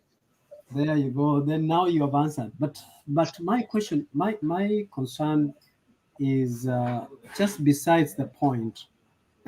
I saw Leo. Leo is very excited of the storming in the city, in parliament, and the destruction thereafter. what is your excitement about all this? Is the question Okay, for I Leo? think it's wrong to say that I'm excited, but what happens is these people I asked Leo, I asked you, Captain first. I just No, wanted okay. to hear it. you see, Mise, I think you are mixing issues here because you are you before you took over the mic, you are to direct the old questions to me. But now, after that, answering you that I'm maybe in a position whereby I'm not denied the gadgets of communication. You mentioned Leo concerning what you asked him, but you want me to answer. And then I ask you the question. Mm-hmm. So, are you? What's your excitement in this whole thing? What excites you? I'm not excited myself. I'm not excited, but I'm Why? happy. We want to restructure the government. We want to restructure Kenya the way we want for all of us, not for just one region. Okay.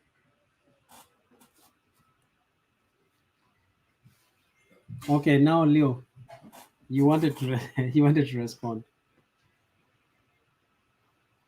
I think it's wrong to say, okay, it's not a matter of getting excited.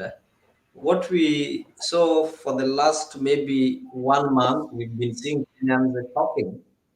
And even the ones who went for the public participation, the few who were selected, they went with the same message that we don't want Finance Bill 2024.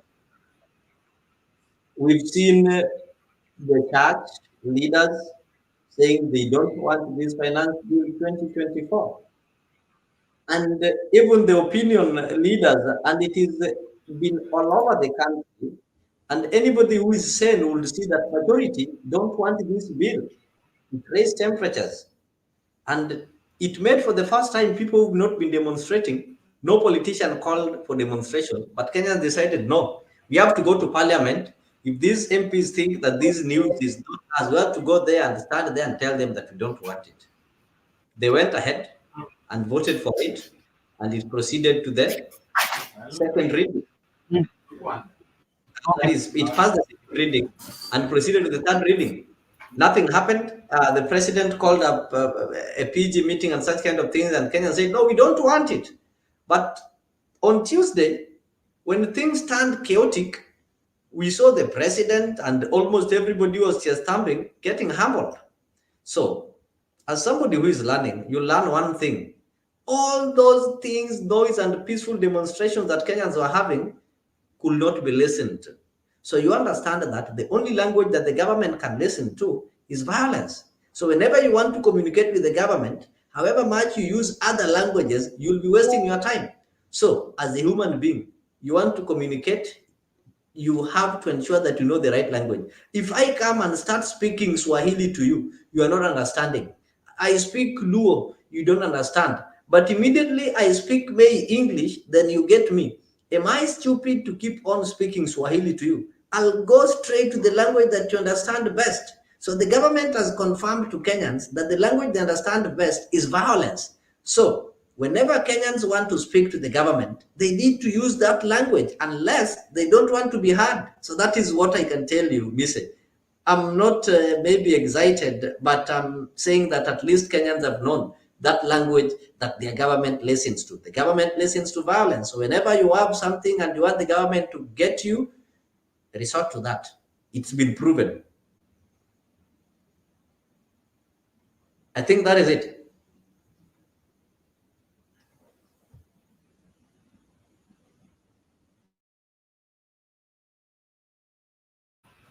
Okay. Okay, that's it. That's what I wanted to. That's what I wanted to know. But um, personally, I think what is happening in Kenya is quite unfortunate. That uh, we went to the extent of storming parliament and destroying property. That is not something that we should be proud of as a country. I think it's something that we should regret, no matter how uh, how it has pushed the president to relent. I believe that these demonstrations are not genuine. I think they are geared, or they are propelled by certain powers or energies from somewhere else, and they are not even sporadic demonstrations. So, uh, personally, it's a sad thing to our country. It's a bad precedence, and such precedence is not good. Kenya has been very privileged with. Uh, we have never had civil war, and countries like Somalia, they are sitting at the periphery, watching us, and other countries that are neighboring countries that I actually envy Kenya.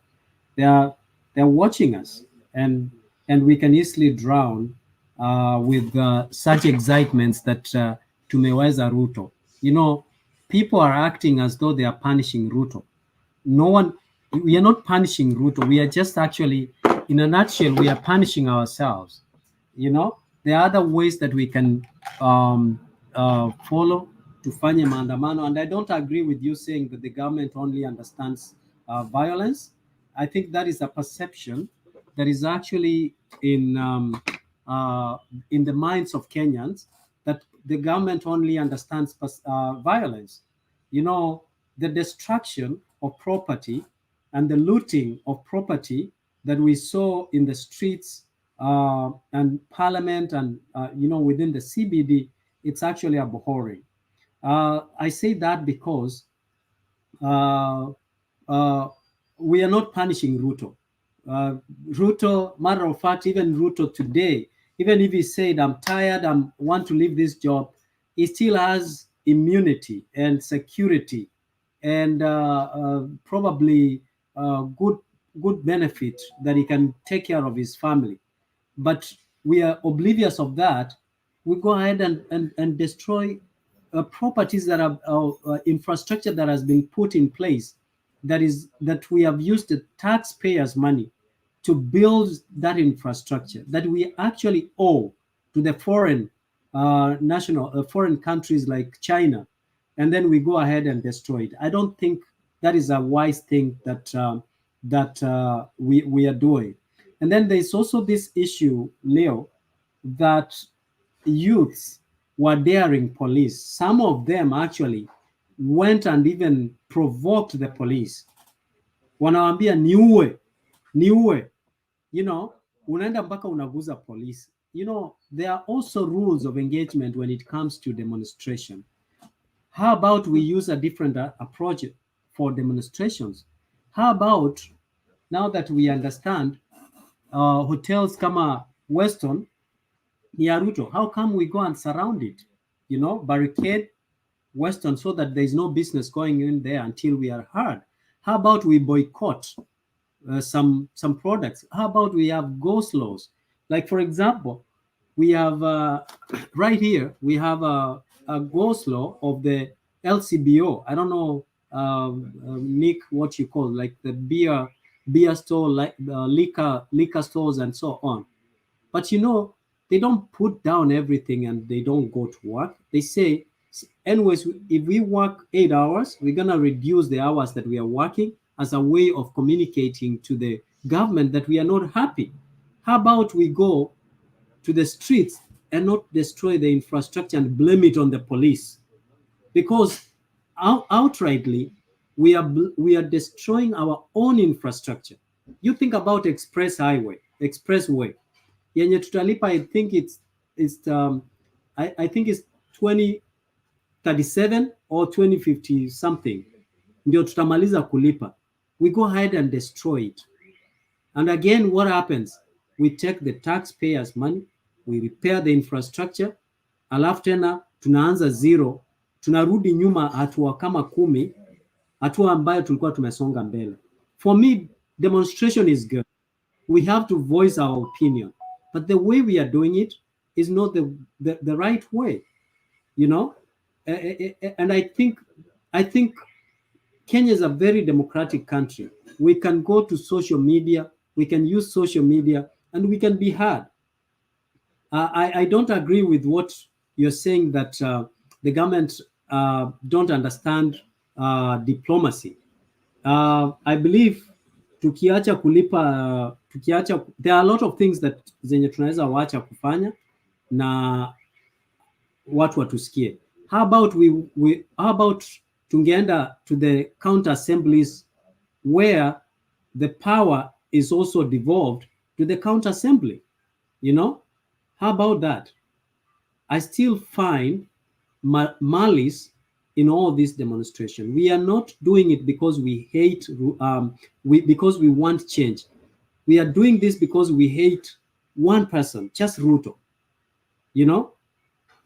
And that is quite unfortunate that the country is taking that direction, that we are destroying property. Kama tunachukia Ruto, ama even just take for example, tunachukia Ruto, traffic light, the city clocks don't belong to Ruto. They belong to us as the people. Is my internet not working or what? Because I don't hear Mr. but he's talking. Your internet is bad. We can hear Mr. loud and clear.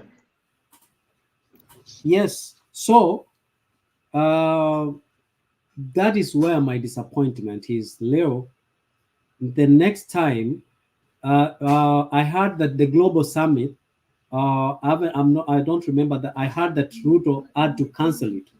Do you know how much money that we lose for canceling that if we were the ones hosting it? If you were an investor, they cannot address it because the country is not peaceful and people are being killed. So how does he address peace summit yet his government is maiming citizens? The government is not maiming citizens. Let's be honest when we are discussing this. You know, Leo, I want you to be in the shoes of the police officer.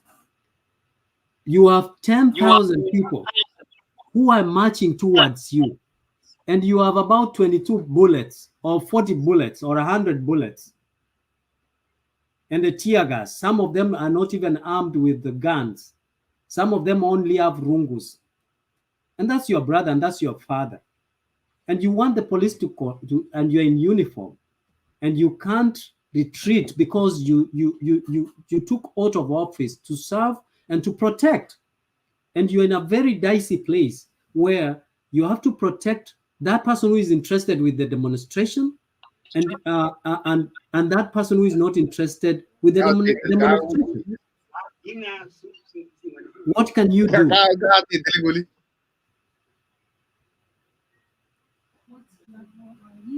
What can you do, Leo? I just want you to tell me. For example, let me show you something, Leo. I hope that it works. But what would you do if you were the police officer? Look at this.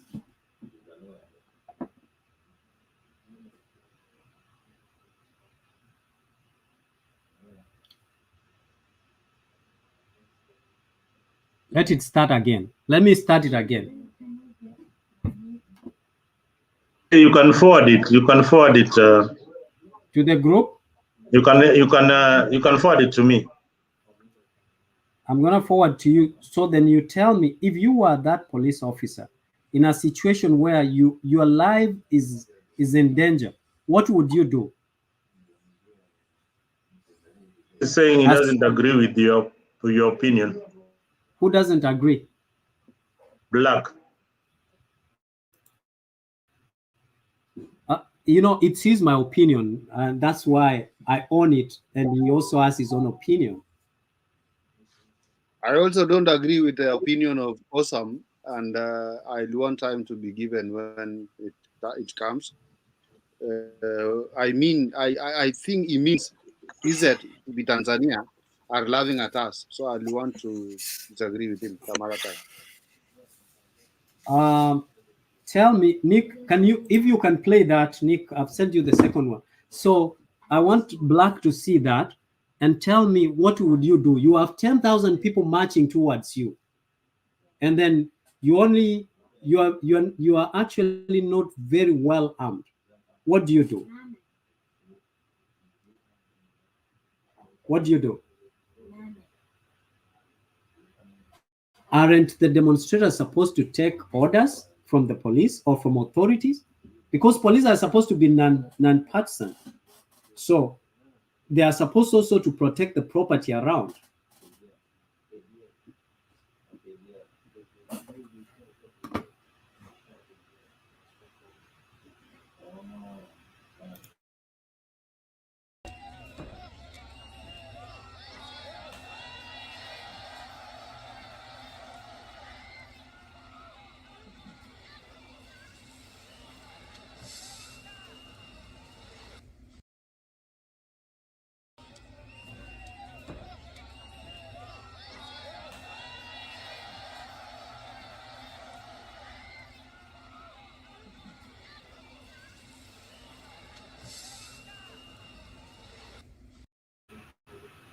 Mzalendo, can you play the second one? Play the second one. That is the one that is well captured. And also, it doesn't show the side of the police and what the police were doing at the time when that kid walked towards the police.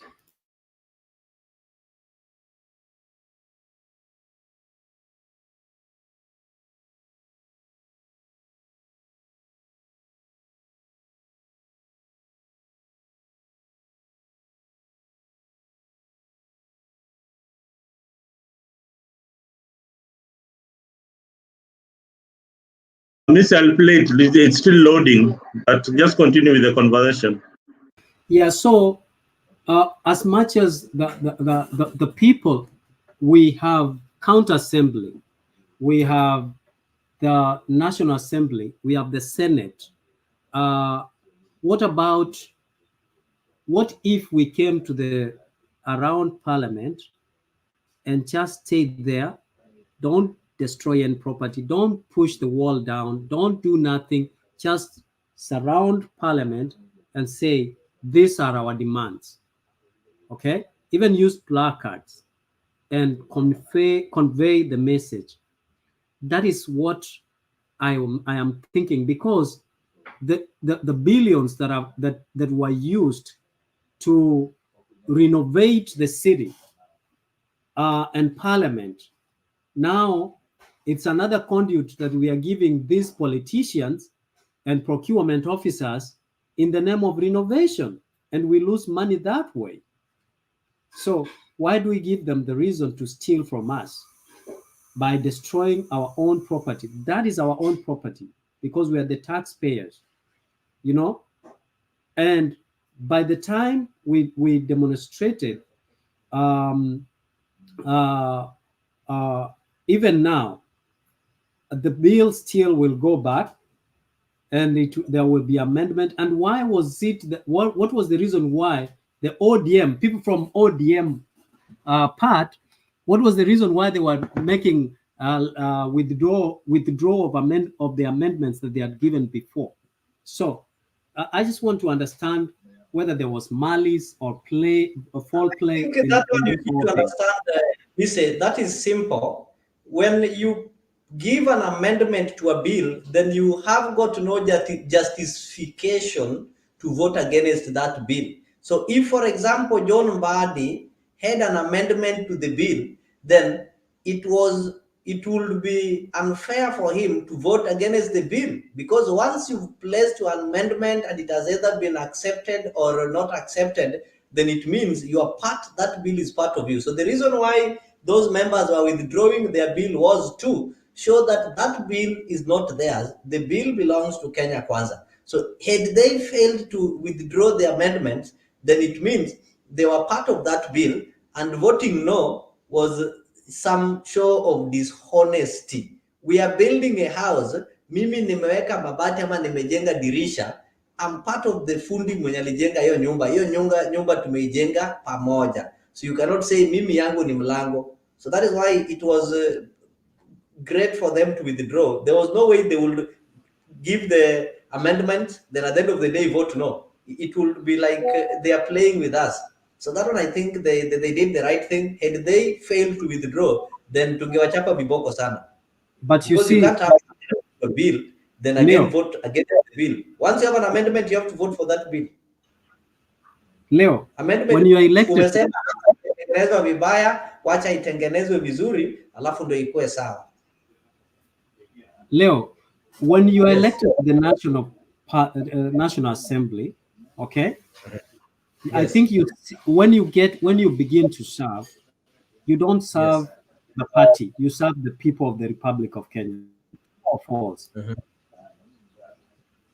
So You saying serve that, the people of Kenya, but how were you elected? Were you elected as an independent candidate or were you elected on a political party? For you to be elected on a political party, political parties have got their missions and visions, what they believe in. So if you are elected on a democratic party, as you are serving your people, the service you give your people should be in line with the missions and visions of democratic party. But if you are elected as an independent, then you serve your people with your own independent mission and visions. So the party, if you are a member of political party, the political party comes before you. That is why you did not go as an independent candidate to make your own personal decision to serve your people. I think that one has been made clear in the no, role of political parties. no, I think that is a twisted a version of representation and donation of the powers for representation of the people of the Republic of Kenya. You see, we become a nation because our issues are debated from one central area, which is called the National Assembly. Okay, then it doesn't belong. The party, the party, the party. When we go to Parliament, we should do the right thing, and doing the right thing means, as a member of Parliament, you should represent the people without any biasness based on ideology. For example, you can be elected to the government where the government in place has completely different ideologies than the ones that you have. So if your ideologies are different and they are not working, are you not going to support what that which is good for the people just For you because? to join a political party, the first thing is that you need to look at the ideologies. So the fact that you join the political party, it means you agree with their ideologies. You normally append your signature there after reading all of them. So the only problem is that most of people who join political parties, some of them join political parties, they don't even know their structures and what the party believe in. They only join political parties to win elections. But anybody with a sober mind, before I join a political party, I want to join MDG. I have to look at MDG stands for the right of women. Do I stand for that? Then I check it. Right. MDG stands for this. Do I stand for this? Right. MDG doesn't stands to fight against alcoholism. Then I check, oh, me, I'm an alcoholic. Then I say, no, this is X. So you have to check and ensure that all those things that that party stands for, tick. What you stand for is when you join the political party. So the weakness or the problem we see here is because people join political parties whose ideologies they don't understand.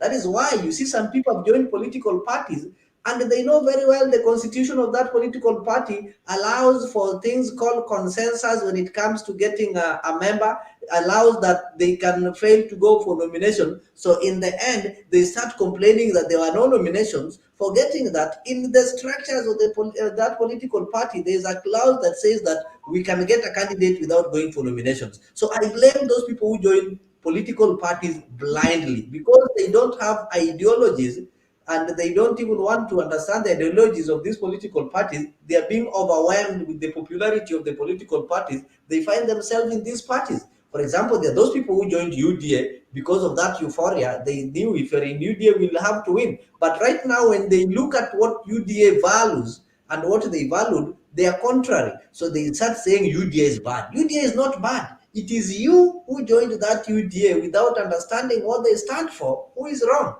Somebody did the same in ODM or somebody did the same in NAKEN and such kind of things. So moving forward, those people who want to join political parties for the sake of political parties and democracy in our country, they need to understand what the political parties stand for.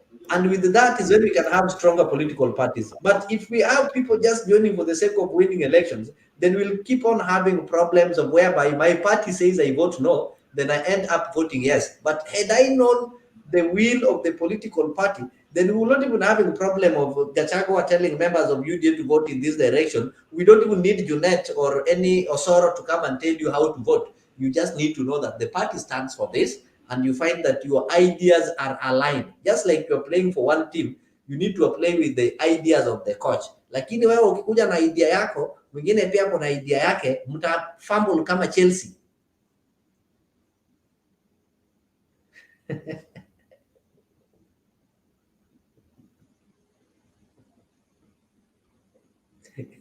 Kenya Rebel, sorry.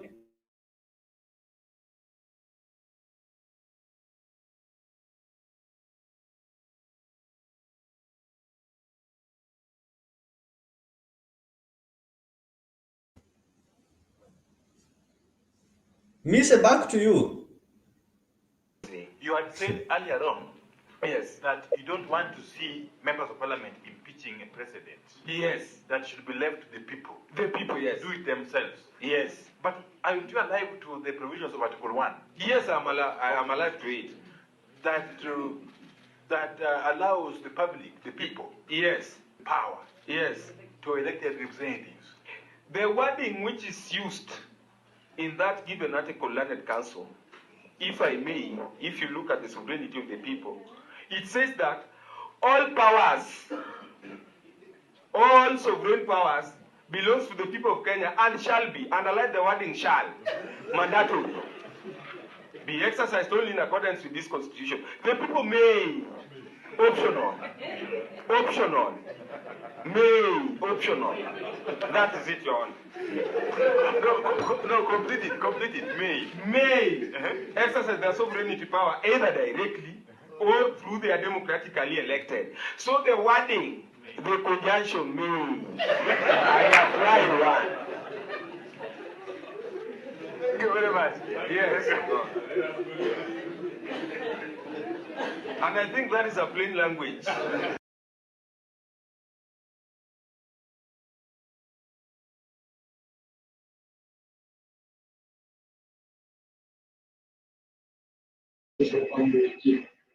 Mister, did you see that gentleman?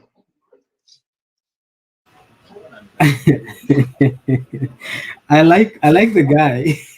I think he's a very good teacher. I think he has expressed himself very well, and made the point to be understood by everyone in a way that he expressed it.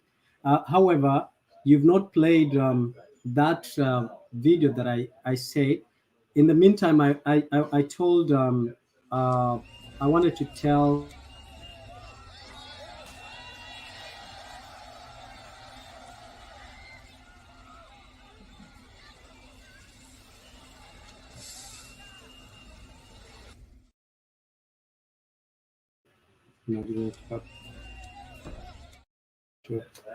Mister, that's the video you are addressing. That's what you wanted to see. Yes. So I just wanted to say that we should teach our children. When I look at that kid, is almost slightly older than my daughter, and we should teach our children to be to restrain themselves from daring authorities. You know, when there's no respect for authorities, it brings about lack of lack of order in the community or in the society. So for me, for us to blame the government solely for the shooting or what led to the entire engagement between the people and the police, we also have to. There's some noise coming from somewhere. Is it coming from myself? Yeah. So we should teach our children to also respect authority. If you are in that uniform and you have a kid who is probably your age, the age of your daughter, daring you and pushing you around, I think as a human being, you will be provoked, and the authority gives you the same constitution gives you power that when you are alive, when you feel that your life is in danger, you are then compelled to use the power or excess power. So I don't know where we draw this line, but I back to what we were talking about, members of parliament. The parliament is a symbol of unity to the whole nation. It unites us regardless of our political affiliations. When we get to that house, we still need to do the right thing. The right thing is reading and discussing and voting what is there for the right, not because it has been brought from the opposing side, but just because it's the right thing that will benefit the people. Because, like that gentleman, the clip that you played there, it says that is actually at the beginning of the Constitution. When you look at, I think it's Article 1 that says, Article 1 talks about the sovereignty of the people. And the power is donated to these members of parliament, both the executive and the legislature, to represent the people, except the judiciary, I think. So the people have the power, the sovereign power. It vests in the people. So when the people want to express it, they either express it, exercise it indirectly or directly. Now that they have exercised it indirectly through the representatives, then we should allow the representatives to represent our views and our interests. And when they fail, the Constitution does not say that we should go to the streets and destroy property in a way of exercising our power. And that's where I differ. I do understand and appreciate the demonstration. I do appreciate the hero, the people who came out as heroes to represent our interests. Where I disagree is that destroying property and necessitating or resulting to loss of life is a no for me. And that's what I wanted to exercise, Mzalendo and Leo.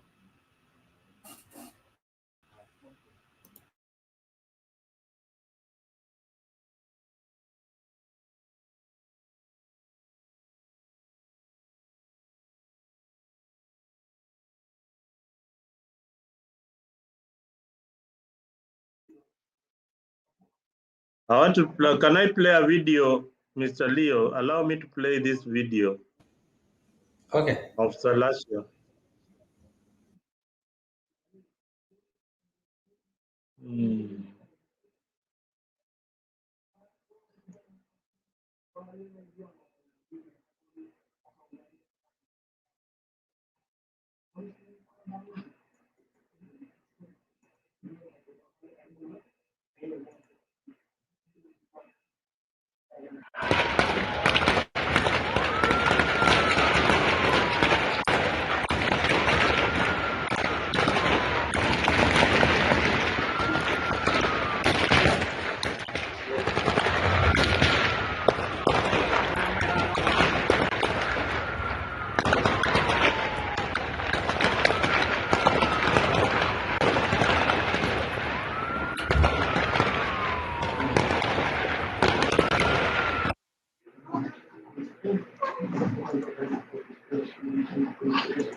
In case you didn't watch or witness what happened in Githurai, those are the scenes in Githurai. Can you imagine? That's our country called Kenya. Watu wanapigana marisasi namna hiyo bwana. That is what we expect to see tomorrow. Kama kuna vitu kama hiyo itafanyika kesho, I don't know. Me, Leo, I am telling you, the situation worries me a lot. This situation, kuna watu wengine wananiambia They're not worried about the particular situation, but this situation is bad. Tomorrow ni kubaya. Peter Selassie alikuwa na ka video kengine I wanted to play.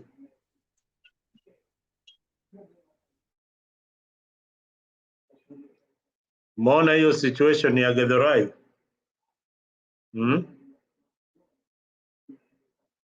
Ni kubaya. Wewe unasema situation ya Githurai, Chepren is telling you kwao Baringo hiyo ni kawaida. Risasi zinalia, so why are people so surprised? And people who are in Baringo, that is their daily life. That is what they hear every day. Chepren is telling you there. Kwetu Baringo hiyo ni kawaida. So it's just that for the first time in Githurai.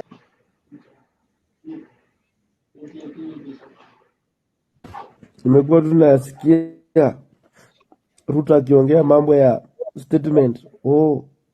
Ati sasa naongea ati wamelipa $500 million kwa pesa ya out of the $2 billion ambayo ilichukuliwa Eurobond in 2014. Mimi najiuliza, unalipa deni ambalo hata alikuwa ifika, and you're talking about at you want to fight corruption, surely. Which kind of corruption are you talking about? For real. Let's say the truth. If that money, they were taken when you were the deputy president, that money were taken, the CS who was the central bank governor, ambaye aliharibu when the shilling was very strong, huyo mmoja huyo Njuguna huyo ndiye aliharibu Kenya shilling. When ilikuwa kwa 100 and something, akuja ilikuwa around 890 something, akairusha mpaka 110. Historia. Tugena alikuwa minister of finance, alikuwa PS. Yeye ndio sasa umemweka kwa governor of central bank. It's like these two people, they know hiyo pesa Eurobond ilitembea namna gani. Huyo Tuge wako huyo na huyo governor wako.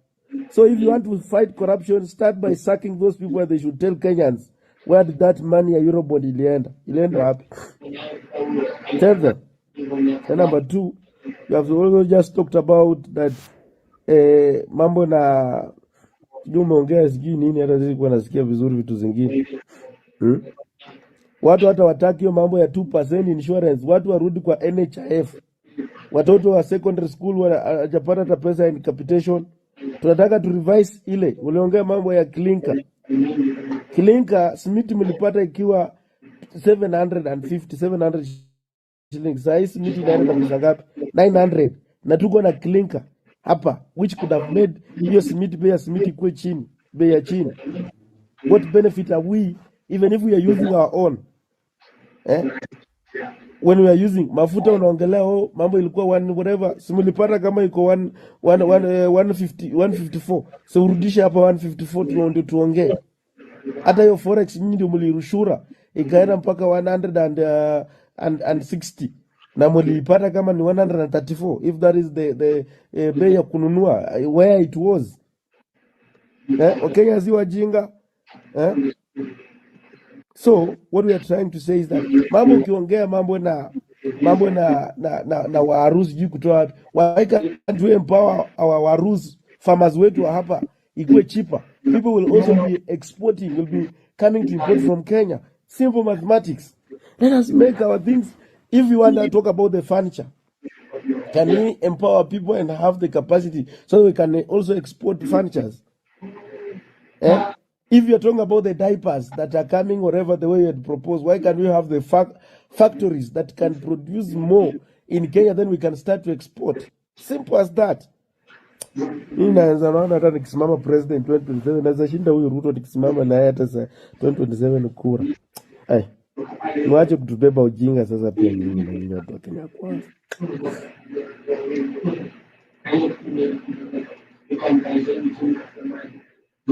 Leo, are you there? Yes, you are the one who is giving us a lot of videos. Eli is waiting on the bay there. Doma Kiadi is still on the phone. So Patia Eli. Yeah, Thank you. I had Zalendo there and Mise still drumming up for this Kenya Kwanza and saying, blaming everyone. But we know that this has been something that was prepared to fit by Kenya Kwanza government. So there's no way you're going to swear us here. We know your hardline positions, but in times like this, you need to,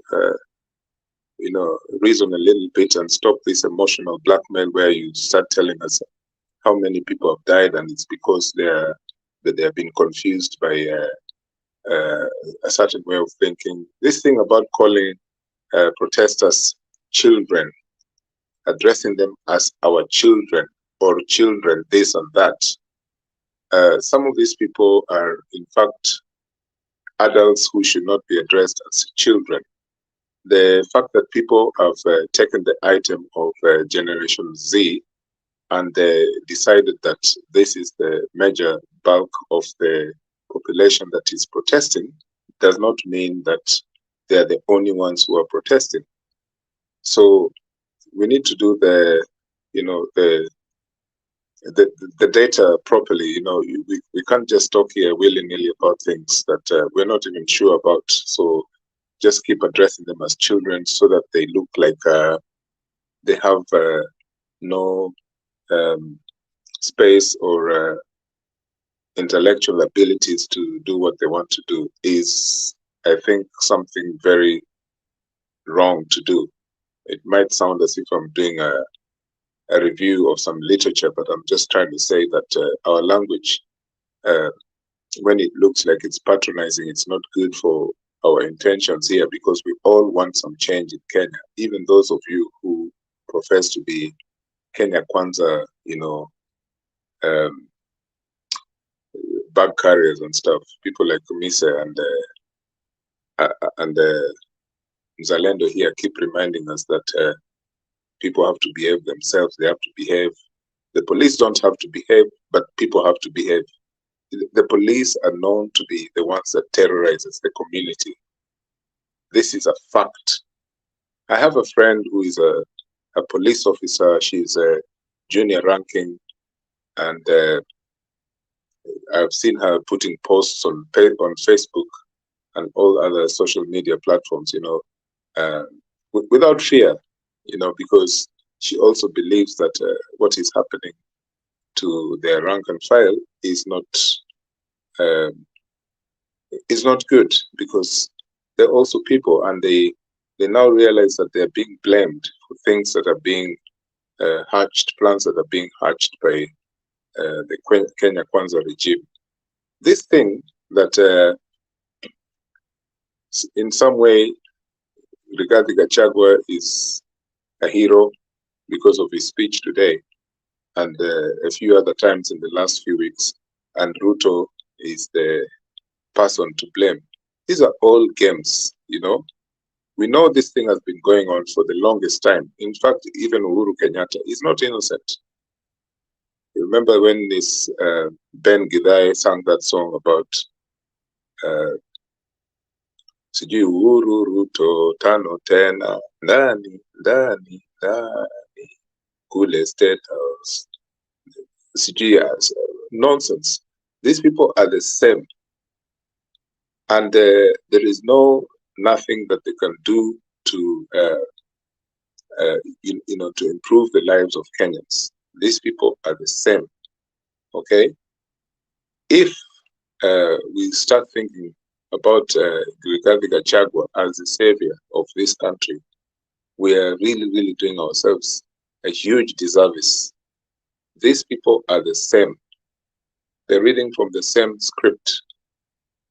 The fact that Rigathi Gachagua went on the defensive, looking, emotionally preoccupied with how many people were killed, and then he's blaming Ruto because he was indirectly blaming Ruto. He was actually saying that you see we've had enough. This bill was not supposed to be passed. and it's good that Ruto has surrendered. These people are the same, and they're playing politics with the lives of Kenyans. So for me, I think that the people who are protesting should continue. Of course, they have to be protected by the security services, which in Kenya just means the opposite, because you're going to the streets because your rights are guaranteed by the Constitution on paper, but nothing else happens in the way of protecting you because you're not armed. You know, the only thing you have is your voice. Now, in this case, many young people, and you're being tortured. You know, you're being abducted.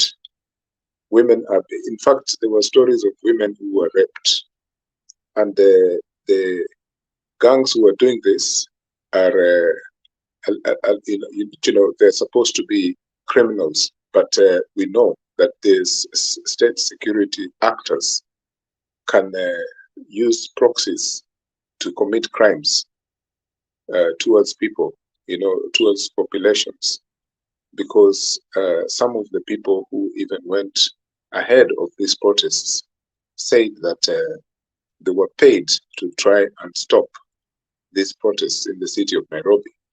But thank you to Kenyans, because this time round they devolved protests around the counties, except of course some of those counties that feel as if that this is not something that they want to be directly involved, but many counties were involved, and this was a devolved power by the young people, and it will continue because the young people are not necessarily the so-called Generation Z, but people who are in their 30s, some in their 40s, and then the younger ones. They are all out there to say that they've had enough of exploitation.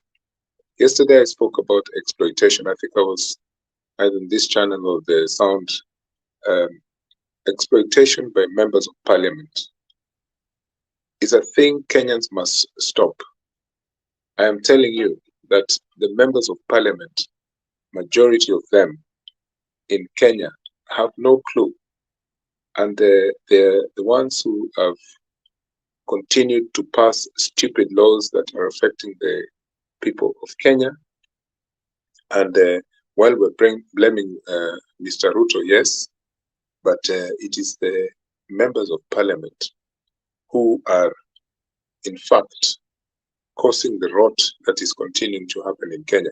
If you think about it, Kenyan MPs are among the highest earning class of politicians in the world. They in the top 10 of the highest earning MPs in the world, in a country that is struggling. But this has been something not just in Ruto's regime, it has been on since the time of Mwai Kibaki. During Moi's time, the MPs were not earning as high as they started earning during Kibaki's time, Uhuru, and now this Mr. Ruto.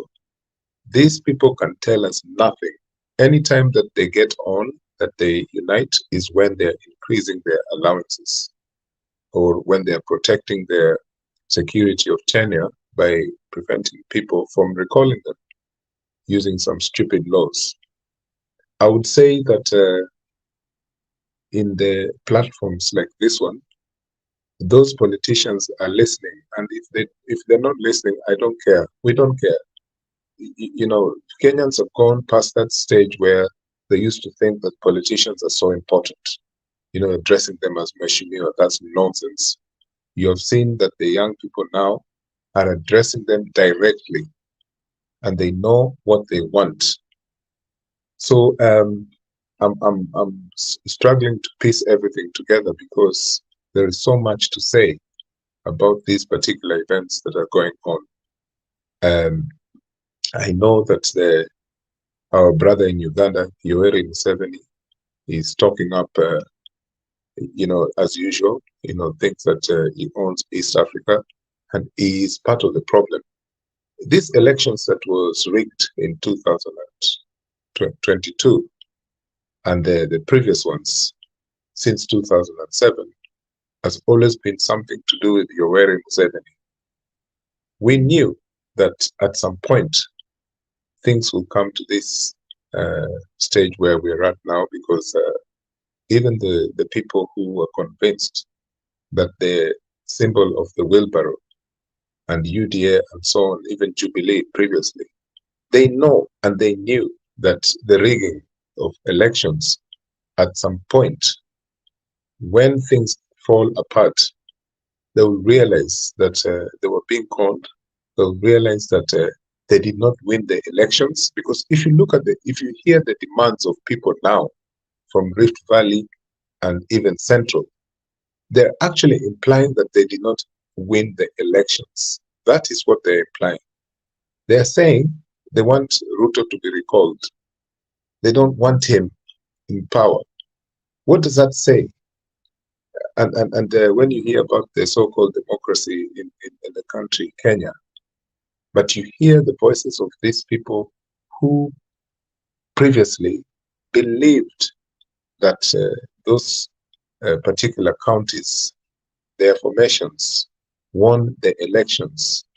You know, poor Baba, he has been tricked before and they will continue to trick him. But the fact is that now it has reached the stage where the people from those communities are so embarrassed with what they've done in the past. They're now saying during this protest that sisi hatutaki ukabila, this is Generation Z who don't have ukabila, is a lie. Because the fact is, in the profiling of Kenyans, as Kenyans profile themselves, the fact is ukabila is a normal way of life in Kenya. You'll find it when you're looking for a job. You'll find it when you queue up at the hospitals. You'll find it even when you go to church. So people should stop pretending that this is something that is not happening. In fact, you look at the thing that Zalendo has just shown us there now, the fatalities. I looked at the names. The surnames are they're at 50 to 50%. Maybe that's the wrong ratio there, but what I'm trying to say is at least 80% of those people who have been named or lost their lives are Luos and Kikuyus. In that thing that Zalendo has just, that video that he has just played there, Luo names and Kikuyu names. That says a lot, okay? We cannot say that we're detribalizing the country while we see the profile of the people who have died. In Githurai, is it safe to say that Ruto has targeted Kikuyus? I would say so. Because how come that happened there? What is going on in that part of the country? Why did it not happen in Voi or Taveta or Kakamega? We have to ask these questions because there is something that is not adding up. Of course, we can argue that these parts of Nairobi are, places where it's the habitat of people from all communities, it's cosmopolitan and all that. But we know that Githurai is mostly populated by people of the Gema population. Why were they targeted? Is it because of this man, Gachagua, or is it because of what? In Kenya, we have to look at the profiling of communities. It's a fact. Until such a day when Kenyans have decided that they are changing that fact. Okay? It's good to hear that people now, especially the youth, are trying to find a different dispensation when they talk about pressing issues, but the tribal fact is still there. It will not go away, all right? In the near future, this is a fact of life. But when you come to a platform like this, when you speak about these things openly, people then look at you as if you are a tribalist. Me, I'm proud to be a tribalist in so far as saying that my community, that the community that I was born in, is exceptional in many ways. The things they've done, things they've produced, culturally or intellectually, or even just by work and many other things. Some communities have done things that our communities haven't done in a positive way. So positive ethnicity, as opposed to the negative ethnicity that Koigi Wamwere addressed in one of his books after the Rwandan genocide. I am saying that we should not be afraid or shy of who we are, especially in these times where we are being told that we should not talk about our community. We're not in Rwanda, where you cannot say you are a Tutsi or Hutu. That's a nonsense. The fact is you're either a Hutu or a Tutsi. There's no other way around it. And when we start now saying that we're afraid of saying who we are, it is stupid. The profiling of Kenyans is one of the biggest problems in progress in the country, in developing the country, in people finding jobs. This is a fact. But this has been addressed in the Constitution of 2010. But still, it does not add. It does not. It's not respected.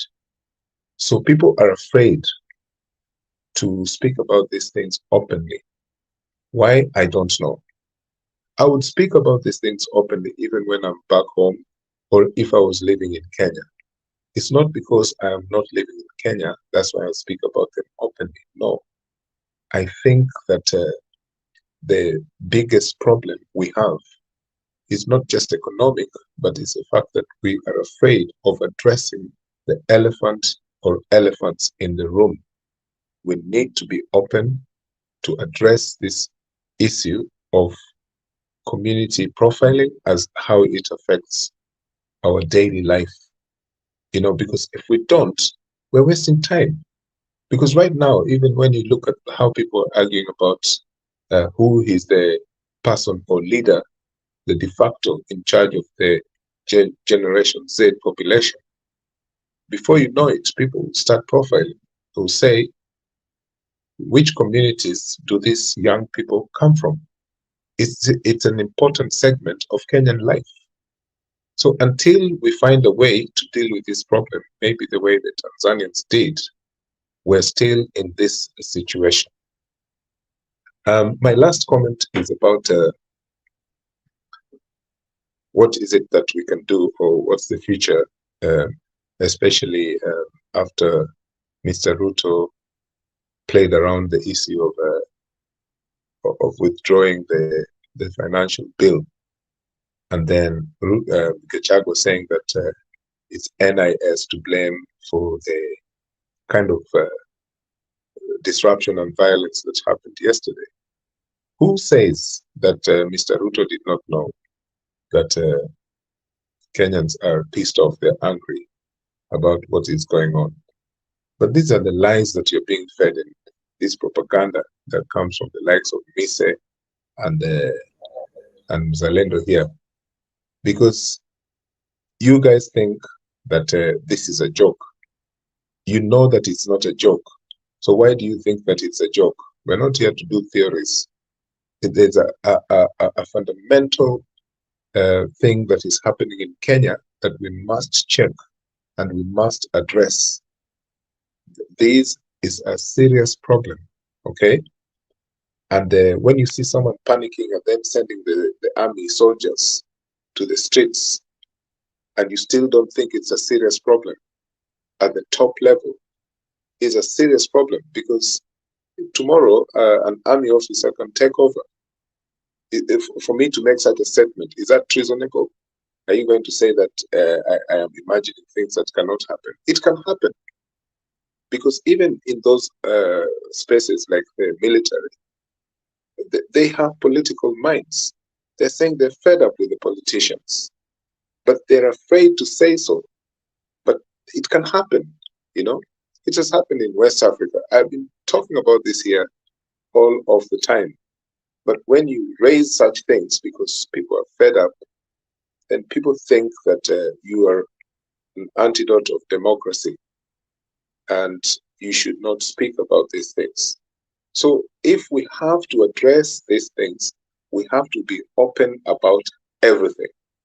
And may the church stay out of this because they are part of the problem.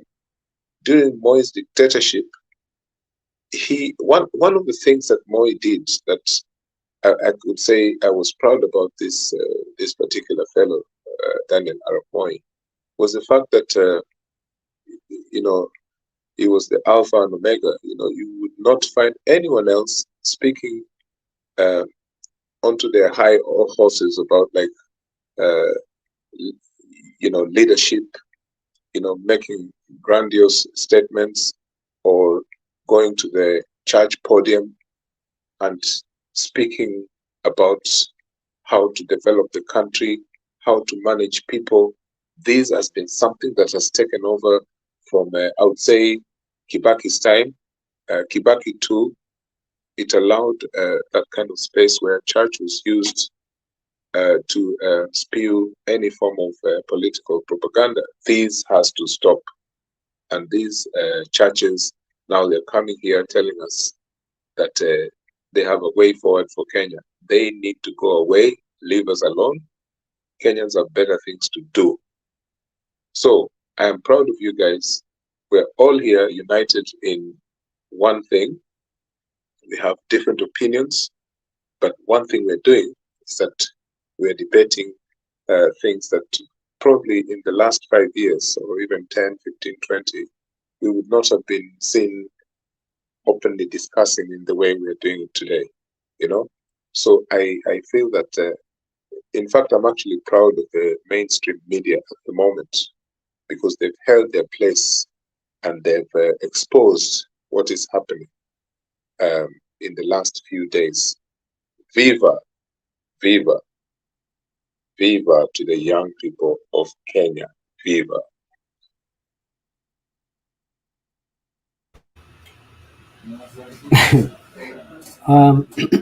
Ellie, I think it would be nice that you leave your camera open because all of us have been listening to you, your camera closed. Um, First of all, let me begin by saying Okay, my that camera is there. You happy perfect, now? perfect. Thank you so much. Let me begin by saying first that you have articulated issues very well, and I just have a difference of opinion and a correction in a few things that you mentioned. First of all, when I think I was the one who referred someone who is slightly older than my daughter, and you took that as an offense.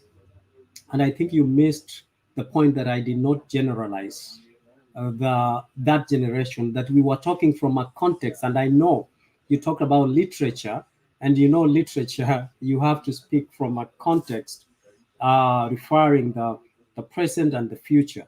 So in this case, we were speaking from a particular video that we played. A fairly young kid who is probably slightly older than my daughter, and that was the reference. So I hope that is corrected and that is not patronization as you label it and profile it. So the other thing you Point mentioned, taken. Point taken.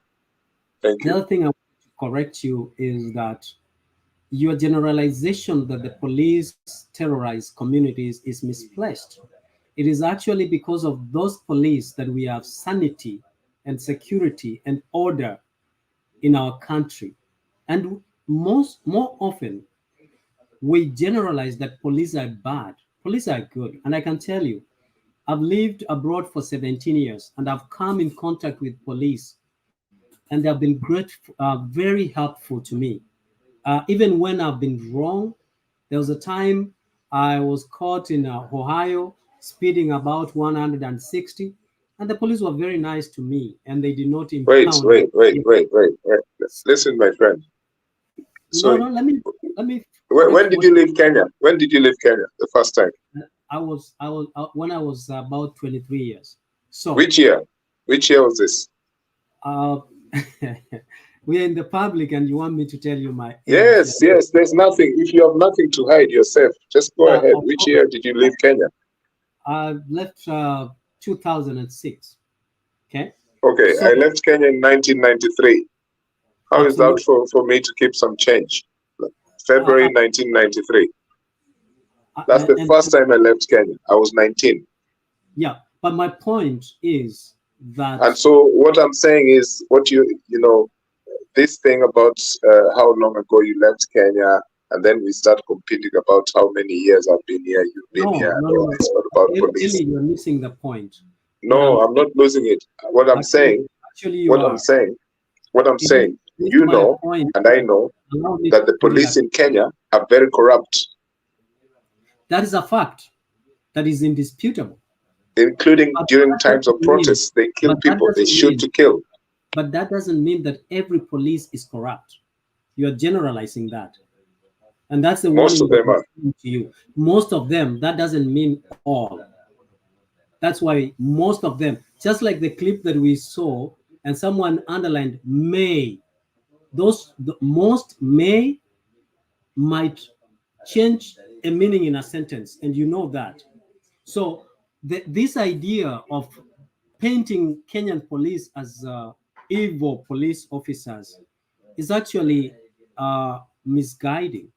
And my point of saying that I've been here for a while, I've seen black people getting into trouble because of profiling. You talked about profiling, racial profiling in this case.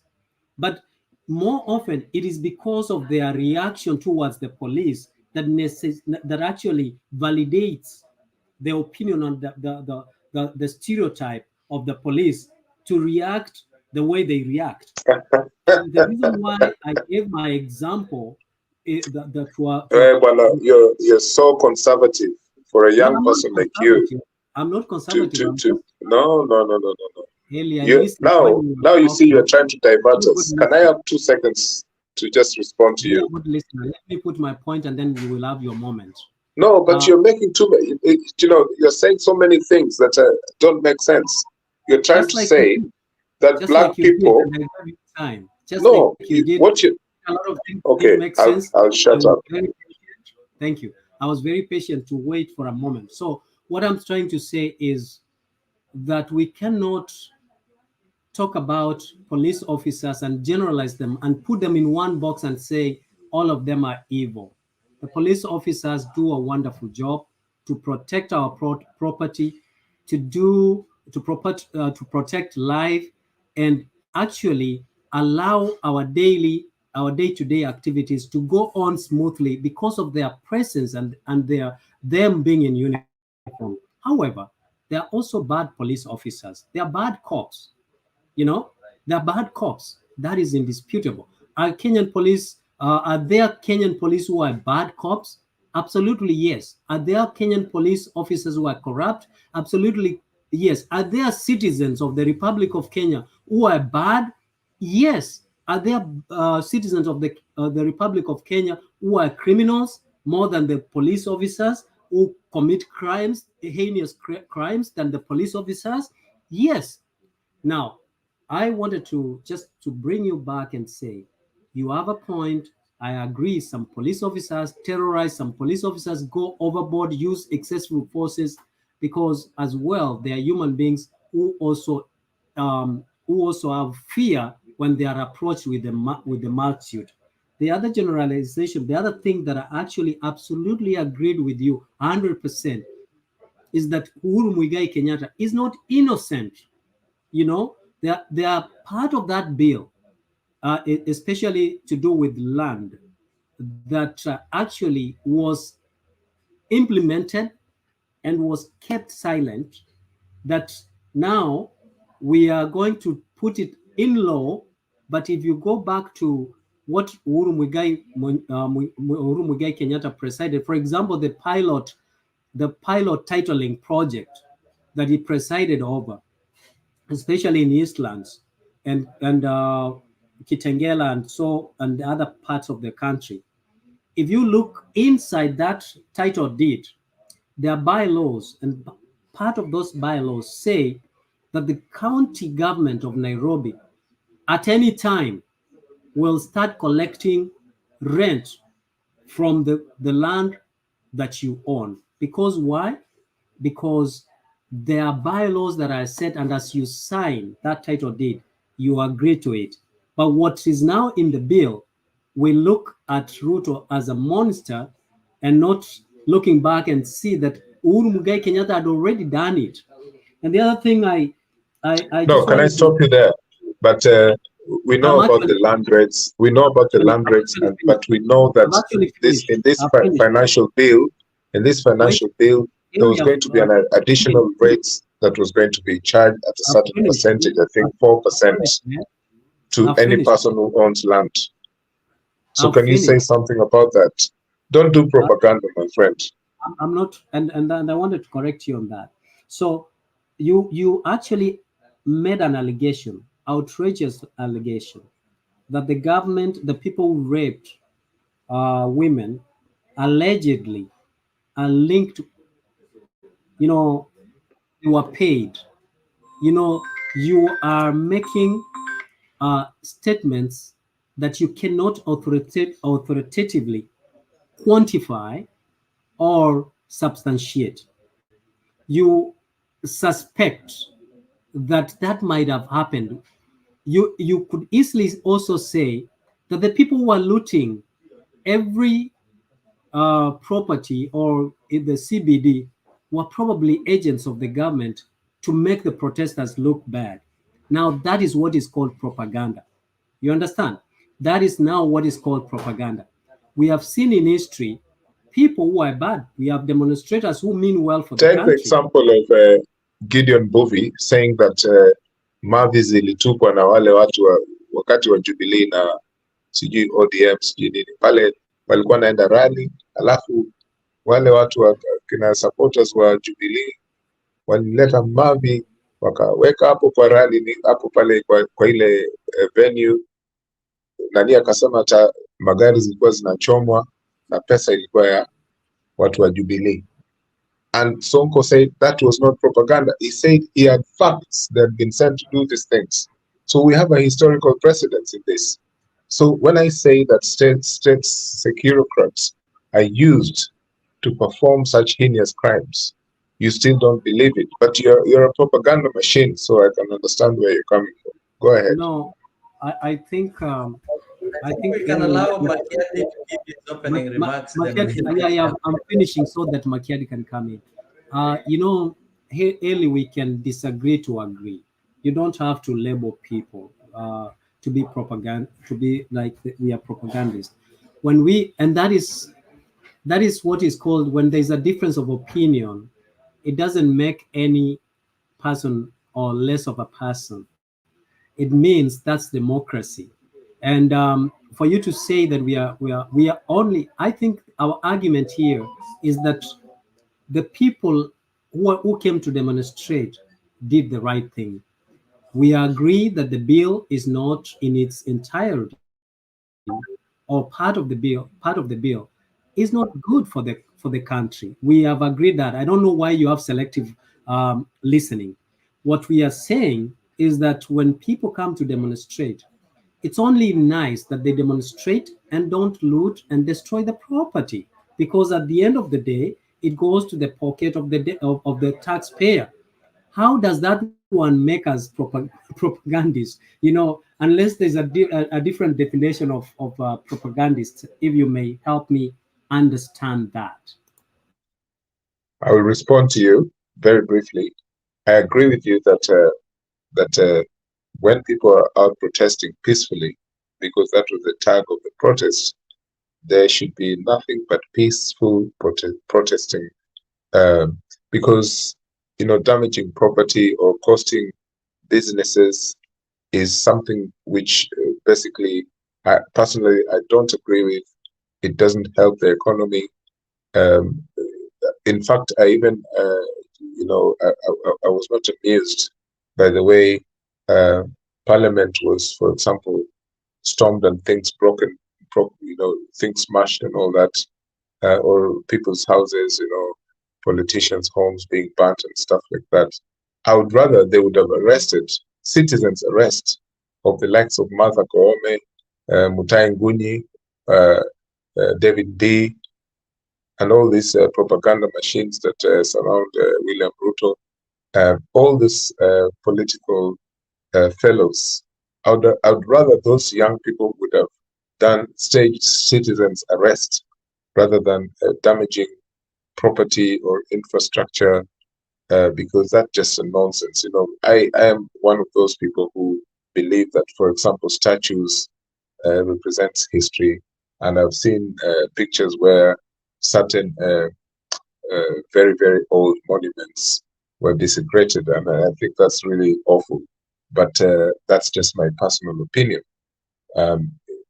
Investors have put money, small or big, into their economic activities in the town or in towns. And I don't like to glamorize Nairobi. I'm talking about Kenya as a whole, even other places like Eldoret and so on and so forth. I don't mind William Ruto's, portrait being pulled down, but, things like, because that's a sign of protest. You're saying, I don't like this leader. He can No, go to hell. that's To hell. That is Yeah, anarchy. but no. Now, if you give me time, I'm just responding. I'm saying that if I don't like Ruto, I can say I don't want his face, like portrait, just looking at me staring. I just don't like him. That's fine. But to go ahead and torch buildings and things like that, I think doesn't make sense. And in fact, I'm proud of people in Nyanza that this time they've maintained some kind of decorum in that aspect, and this is very good. Because when push comes to shove, they would have done it, but they maintained their cool, and that was good. Because this protest was devolved, and everyone was looking to see, oh, Kisumu, Kondele, wamefanya nini this time? This is something we're used to, where Luos are, for example, being condemned and profiled. But my point, and I agree with you, that the way that people decided to now go and destroy things is not a good thing. But for me, I also think that that was part of state securocrats who have mingled, infiltrated. In fact, when Gachagua said that these young people were infiltrated, Gachagua, in his way of not cooperating with Ruto at the moment, is simply saying that state securocrats have infiltrated the young people, and they're the ones performing these acts. I know you will not agree with this, but it's a fact. It's not what you call propaganda from my side. You're saying that I'm citing things that are not provable, but we know that in the long run, people will accept that is what is happening. You see, you're being led by someone who is a total liar, is a pathological liar. Everyone knows this, that William Ruto does not mind to say 1,000,000 or 1,000 lies just to keep going. We know this. You know this. The people of Eldoret, they've rejected him. People in Nairobi, people in various cities in Kenya, they've said enough. They've rejected him. I doubt if he has any support from the rank and file of the military or the police. I think they're all fed up because this man doesn't know when to stop. And to be honest, if I was Mr. Ruto today, I would just do a honorable thing and step down. An hour before Ruto so-called withdrew the bill today, I was in another platform where I actually proposed that that was the best thing he could do, was to, just basically destroy that financial bill. And, at least he has done that. But of course, we know that he's a man full of games. This person should not be anywhere near power. And for him to sit there or to stand there talking about treason, that treasonous behavior of the protesters, this is a man who, through treason, he took power. We know this. You know it. We know it. Okay. He's doing double speak. And, I'm saying that enough is enough. Mr. Ruto should step down. Thank you. The remote. I know you're still here. Miss is also here. The two of you really miss this microphone. You people have been missing for long. Let us maybe the last time Makiadi was to speak, he was engaged somewhere. I can see he's now free. Let us listen to him. Then tunaweza enda chain. Mzalendo sim alisahau kukumute. But I know you can speak till hours because you Makiadi people, like Mise was here 2 months ago, so I understand the task that you people have. Let us listen to Makiadi alafu tuendelee before he even forgets the points. You might Safi, my bro. Yeah. Thank you Leo. Umefanya kazi mzuri sana kuintervene. Hawa ndugu zangu Eli na Mise ni kama hawange wachana. They were going for each other's inaitangwa jugular. Good to see you, Eli. Mise, good to see you. Mzalendo, Leo, and all the people in the comment section. Naona Black amejaribu kunitetea hapo hata mimi nipate nafasi ya kuongea. Thank you, my brother. I see you. Yeah, so a bit of rebuttals. I was listening to Mise giving his submission, and I think Mise, you are trying so much to justify mediocrity, which is very unfortunate. The video that you're trying to show us here is a non-starter. That's something that you cannot even, give to intelligent people as a reason why police should be shooting our sons and our daughters in the streets.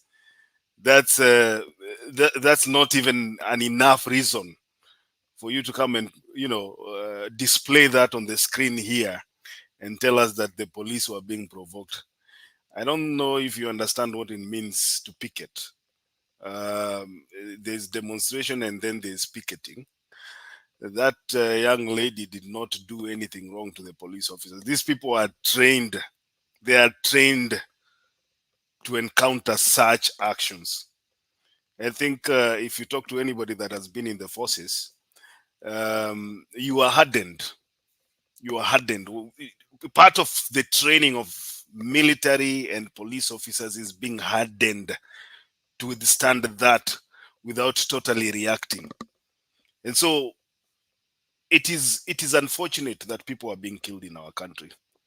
It is very unfortunate. I think when you start telling us Uhuru was a monster, I did not see Uhuru Kenyatta releasing the military to go and kill people in the streets. I did not see that. We cannot compare Uhuru Kenyatta and William Ruto. They might have been worse, both of them together, but William Ruto is even much worse than Uhuru Kenyatta was. Don't compare the two. We are only 2 years, maybe you are heading into the 3rd year of William Ruto's rule, and people are fed up already. We can say with Uhuru Kenyatta, it was a bit different because there was a half of the country that was supporting Uhuru Kenyatta. Even when he did wrong, he still held his base. There are those people that stood with him, even in the times of distress and times of oppression. There are people.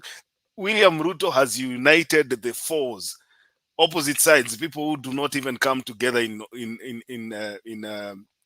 opinion, in political opinion. He has managed to unite the youth together, people who never even cared about what goes on in the political arena in our country. So I think the finance bill was not just the start of the discontent and displeasure that people display to this government. And Missy, I don't know if you watch social media. Perhaps you should go to social media and see how these MPs behave. Kujipiga kifua. Huh? The way they spend your money, your taxes, the way they display money out there and show people that they have enough to spend the way they want and they can speak the way they want. Because they had never in their lives anticipated that one day this is going to happen. And I think this is a good point in our country because now we can start discussing real issues that affect our country. You know, this thing that is happening in Kenya right now would have been easy.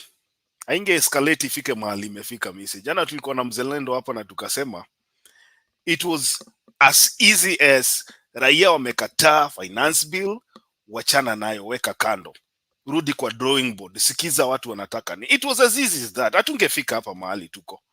Lakini wakati mmefikisha kiburi imefika mahali ambapo imefika saa hii. That is why we arrive to such situations whereby people say now we are past the period where we are going to have a discussion with you as a government. Huyu mtu ambaye anasema you postpone maandamano kesho, mkae chini msikizane naye, was the same person mwenye alituambia hii serikali ni ya stakeholders. Akasema kama wewe si stakeholders, ukae kwanza, stakeholders wagawane vyeo, wagawane utajiri ya nchi, alafu wewe ambaye ni voter wa pande ile nyingine ndio kuja sasa kuwa considered. Those such statements zilikuwa zina raise anger and emotions in the hearts of many. And so now this government is reaping what it sowed. I don't know why you guys are so much concerned about government buildings. Hiyo mjengo ilikuwa hapo na itakuwa hapo hata miaka ingine itakuja mingi sana. Mise, unatetea serikali, unatetea mjengo ya serikali ya nini? Wewe ulijenga parliament. Si umepata hiyo parliament imejengwa ikiwa hapo? You're talking about State House. State House is not a house ya Ruto. State House imekuwa, there are so many other presidents ambao wamekuwa hapo. If people decide to occupy State House, it is their right. It is their house. State House is a government building. The government is the people. It's not William Ruto. Hii mambo mumepatia. People in Kenya have so much respect for buildings and all that until inakuwa ni kitu kubwa sana raia kuenda kuingia kwa bunge, inasemekana they have, how do you call this, mzalendo wewe ulisoma kizungu kidogo, ati kuchafua madhabahu kwa nini, kwa kizungu inasemangwa nini, there's a word nimesikia Wetangula ametumia hapo. It's like the parliament building has been defiled. Ni kama it's like it's a sacred place. They are forgetting one thing, that their existence is because of Mwananchi. It is because of the taxes that Mwananchi pay. And so we have to start having a discussion in our country. Yeah? I think this is a point of hii ndio point yenye tulikuwa tunatakana kuwa tumefika before even we ended up with people going to town and demonstrating and destroying and looting and all that. We should have had this conversation a long time ago.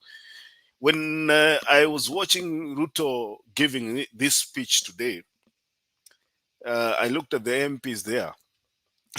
Most of them looked like idiots. They looked like idiots because they told us that we are not going to have a country. Missy, I know you know this because you also supported the finance bill.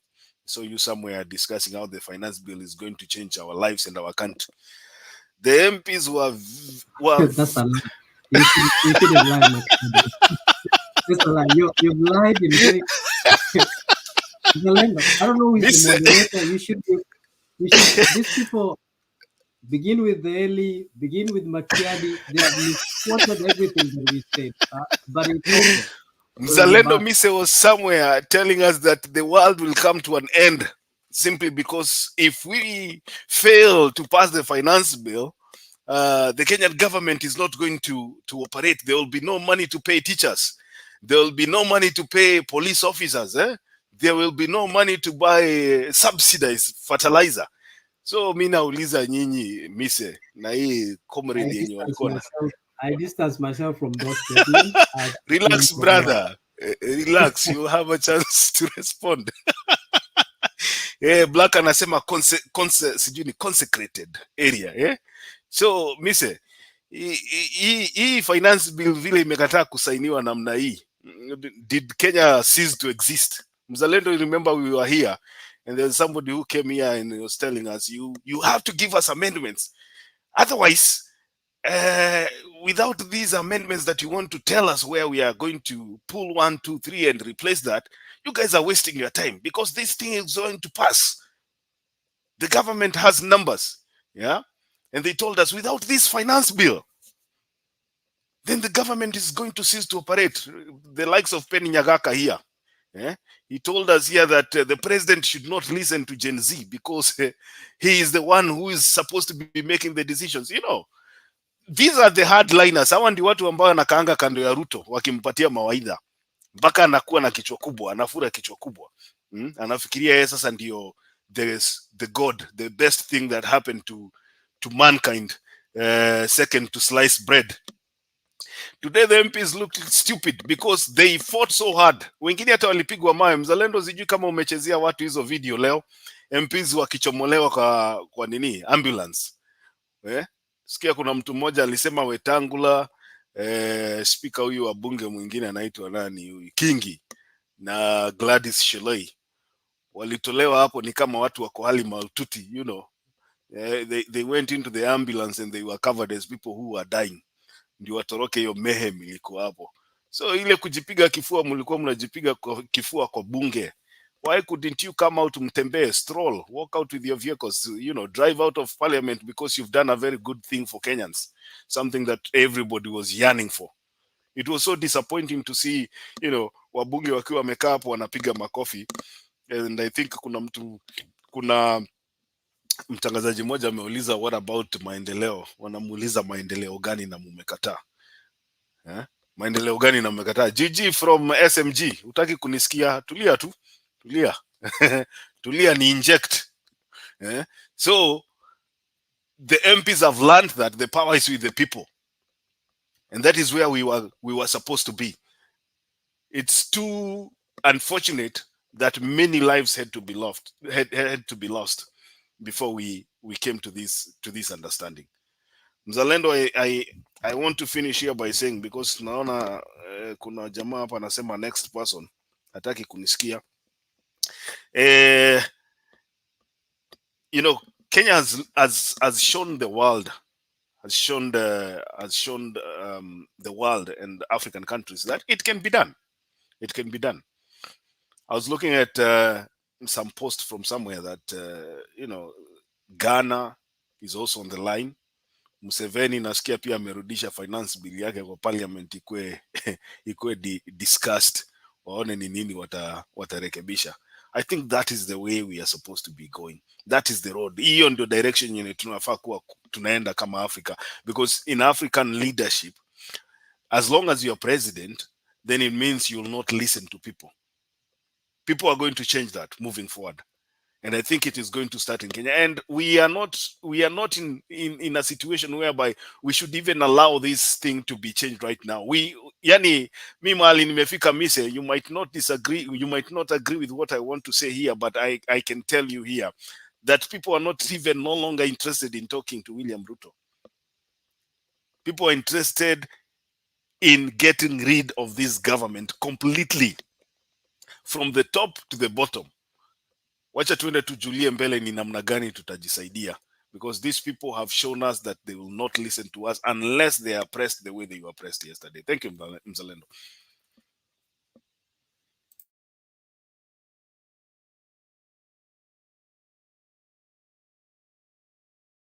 Oh, Leo is not even there. Ameenda kalala pia. Okay, thank you, Makiadi, for that submission. But maybe one thing I have noted, because Eli kept on mentioning my name, Eli is still in the old dark days. He thinks that this country is in an election mode. This country is on a generational change of the way we used to do our things.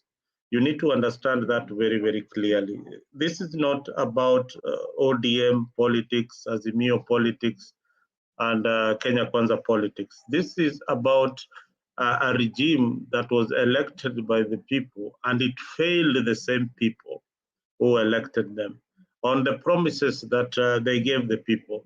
The people you are seeing on the streets, majority of them, a good number of them voted for William Ruto on the promises of the ASLA fund, on the promises of the SMEs financing that they were going to get from this same government, on the promises that they will sit on the same table and negotiate positions with the government. But you see, this government, what it did that is sad is that they forgot all that. They forgot all the promises that they made for the people, and they started accumulating wealth and showing off whatever they have amassed in just 2 years.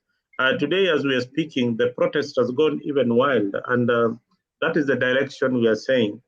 Banning the finance budget finance chairman's home in Molo and the chicken and everything else. I mean, that is not very, very necessary. Thugs are also taking advantage of the situation. I think when it comes to picketing, the Gen Zs have already proved that they can picket without destroying property. My honest opinion that those people who are destroying property are not part of this movement. This movement is a protest about the finance bill and to remove Ruto from office. That is what, Eli, you should be addressing, why your generation failed in ensuring that we have good governance. So your generation should not even claim or Nick, don't do those dichotomies with me that our generation failed, whatever failed. I am telling you, my generation, for me that's failed. And for me that's propaganda. Own it up. You no, failed. No. Own it up. First, we vote on tribal lines, and you have here started saying that, me, I'm proud to be a Luo. I vote on as a Luo. What nonsense is that? What Gen Z is telling you? Gen Z is telling you we are tribeless. We don't be a tribe. We are tribeless. Then there's no such thing as tribeless. Stop coming. Hiyo ni utopia. Uko kwa utopia wewe. Acha hizo kazi za utopia, okay? Be realistic bana. Nimekuchezea video hapa, Mr. Eli. You started saying I can see 80% are Luos and Kikuyus. Do these cops decide that wewe Mjaluo leo na kuua? Hey, wait. So when do you want to show your video? But those are the names of people who are killed. Exactly. So Mimi, I'm just giving you back the information from what you have showed us. And you gave a wrong impression. What impression? What wrong impression? Read those names there. Put them back again. Let me see. This is not a joke. This is a serious issue.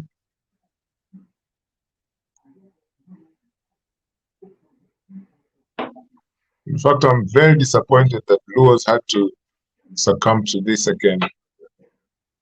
After all that has happened in Luoland for the last, I don't know how many years. And all due respect to Kenyans who are on this platform, I don't care, about which community you're coming from. I'm just trying to stress a point. In fact, you're the one who showed us this video. And I profiled the names because that's the names that were there.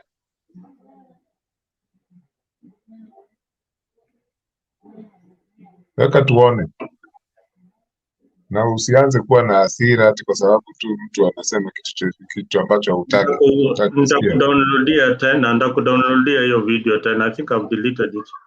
Kwanza guys, let me just tell you something. This Nick here you see, Zalendo, is from my Gwen. This one is a relative. He's from my clan. Yani, pale ninaishi kwetu na kwao, it's just a small distance. We are Eli, with all due respect, I'll play for you that video. The names that you see in that video are for Kenyans. These are people who went out to demonstrate, and they were killed by trigger-happy policemen who were not supposed to kill them. They were supposed to protect their lives. So this is what I'm telling you. These are people who are supposed to protect these innocent Kenyans. So when you try and say that, people from my community are the one who are dying, you need to get into the conversation with the GNZ, and you realize that the kind of conversation that they are having, the kind of conversation that they are having is not the kind of conversation that we used to have yesteryears, the years that we used to politic. I have been part of this mess. I didn't realize that there could be a generation that will not think of tribe. I couldn't realize that there will be a generation who are not going to think of political parties at this particular moment. You have not hear of, you can't hear of Kenya Kwanza, you can't hear of Wiper Party, you can't hear of ODM. These people are telling you, and the president is saying, and the deputy is saying, who are we going to negotiate with? These people have got no leader, no structure. So who are we going to talk to negotiate with? Nobody. So and they are saying clearly, this parliament has failed. They need to go home. The parliament has failed and they need to go home. Apart from the finance bill, do you know how many bills have been passed in parliament? Many, apart from the finance bill. So many bills have been passed without scrutiny. When they want to add their salaries, they add their salaries in the same parliament. In the same parliament. That is the reason why they're saying if Ruto is going, everybody else is going. We are cleaning up the mess. Okay. Zalendo, just a point of correction, yeah? There is this that is Margaret Oyuga, who daktari, who ni tribe gani? Margaret Oyuga is from which community? You know my point. My point is, and I made it, if that what I said as upset you because it sounds like I openly profiled, that's fine. No apologies, but it's a fact that majority of the people who have been featured in that clip are either Luos or Kikuyus. I think Leo is that by accident? So read the names. I can see the names, but is that by accident or what? Tell me. Ibrahim Kamau, Emmanuel Tata, Cedric Oyaro, Mutisia, Kamau, Seini, Otieno, Achieng, Kea, Chege, Ojeru, Adams, Okoth, Masai, Oyuga. Ebu tuache hiyo nini kwa sababu you're such a hardliner, you would not believe what I'm saying, but that's what we're used to, those people of KK and the previous thing called Jubilee. Leo, you can remove that from Leo, please remove that. Anyway, that is the thing. Right. Another thing. You've just said there that this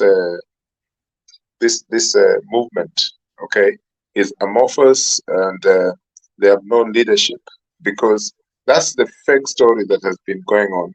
These young people, most of them are being led by tech-savvy individuals, and those tech-savvy individuals are actually holding conferences, in the cloud. They are submitting where they're supposed to meet. They're spreading the word, and that's leadership. But of course, you're used to leadership in rallies like Kamkunjis, what, and so you're missing all that, and you're looking for those tribal kingpins. These young people have some leadership, and I'm 100% sure that in due course they'll work together with other age sets. They're not just going to work on their own, because that's just they can't fill the vacuum on their own. They're going to work with people from different age groups and social networks. It's going to be impossible for the young people to emerge as leaders on their own, we have to accept that's going to be something virtually impossible. Okay, so I while we're wish, yeah, praising, I wish this is a Gen Z. This 22 Jalala is a Gen Z who was sent a text. Maybe you can come to the studio and tell us what you mean and address Eli in particular, because you have been in those conferences. Please come. If you have time, please join the studio. Tell us what this movement is all about. You read that. I hope you read that. We are not worried about tribes no more. Tribalism is for is bad. that the guy? Is that the guy calling himself G from SMG? No, I don't think so. I don't. This is somebody. I don't know him. Let him come. Let him come to the Yeah. studio. Okay. You know, some people like to be anonymous, and I wouldn't force any anonymous entity to come into a platform because they have their perfect reason for doing that. You know. And Eli, this, you know, I want us to come to terms with the situation that we are in as a country. Tomorrow there'll be demonstrations in Kenya. Kesho, Yeah, as in asubuhi. today. That is today. Now, these Gen Zs from the forums I've been today in the afternoon, I have had the conversation in different forums. I have had the topics. I have had what their resolution. They have resolved that they are ejecting Ruto from power, and tomorrow they are going to State House, and they have check marks. Parliament done. And then you say they don't have leadership. No, but what are you? They don't have any. You are here saying they are being led by tech service. No, they get into a meeting in X and they start a conversation. They start a conversation and they contribute in the conversation and My friend, these boys and girls, men and women, they have leaders, okay? And you see them not too far from... Who creates those space meetings? That is leadership. If I start Yes, a exactly. WhatsApp conversation and invite you, I'm the leader. Exactly. So if you start a WhatsApp conversation, it means that you are the leader. Now that you started this conversation on today, Leo, are you the leader? If something goes wrong, you'll have to come for me, because without me starting this conversation, then you people would not have been here maybe to throw words to each other or such kind of things. Obviously. Leo Mwambie. Some things are not written. Some laws are not written. Actually, they're just what is You happening is see that this conversation. You need to. Maybe a We need to definition of a understand leader. why They this don't have conversation patrons. started.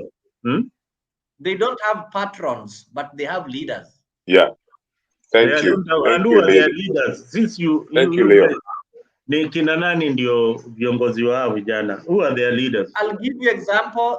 The demonstrations are coordinated. These coordinators are leaders. We have people like Hanifa. We have people like Boni Fasumwangi. Those are coordinators. They don't just hold responsibility. And Baraza. And Baraza, who is only 17.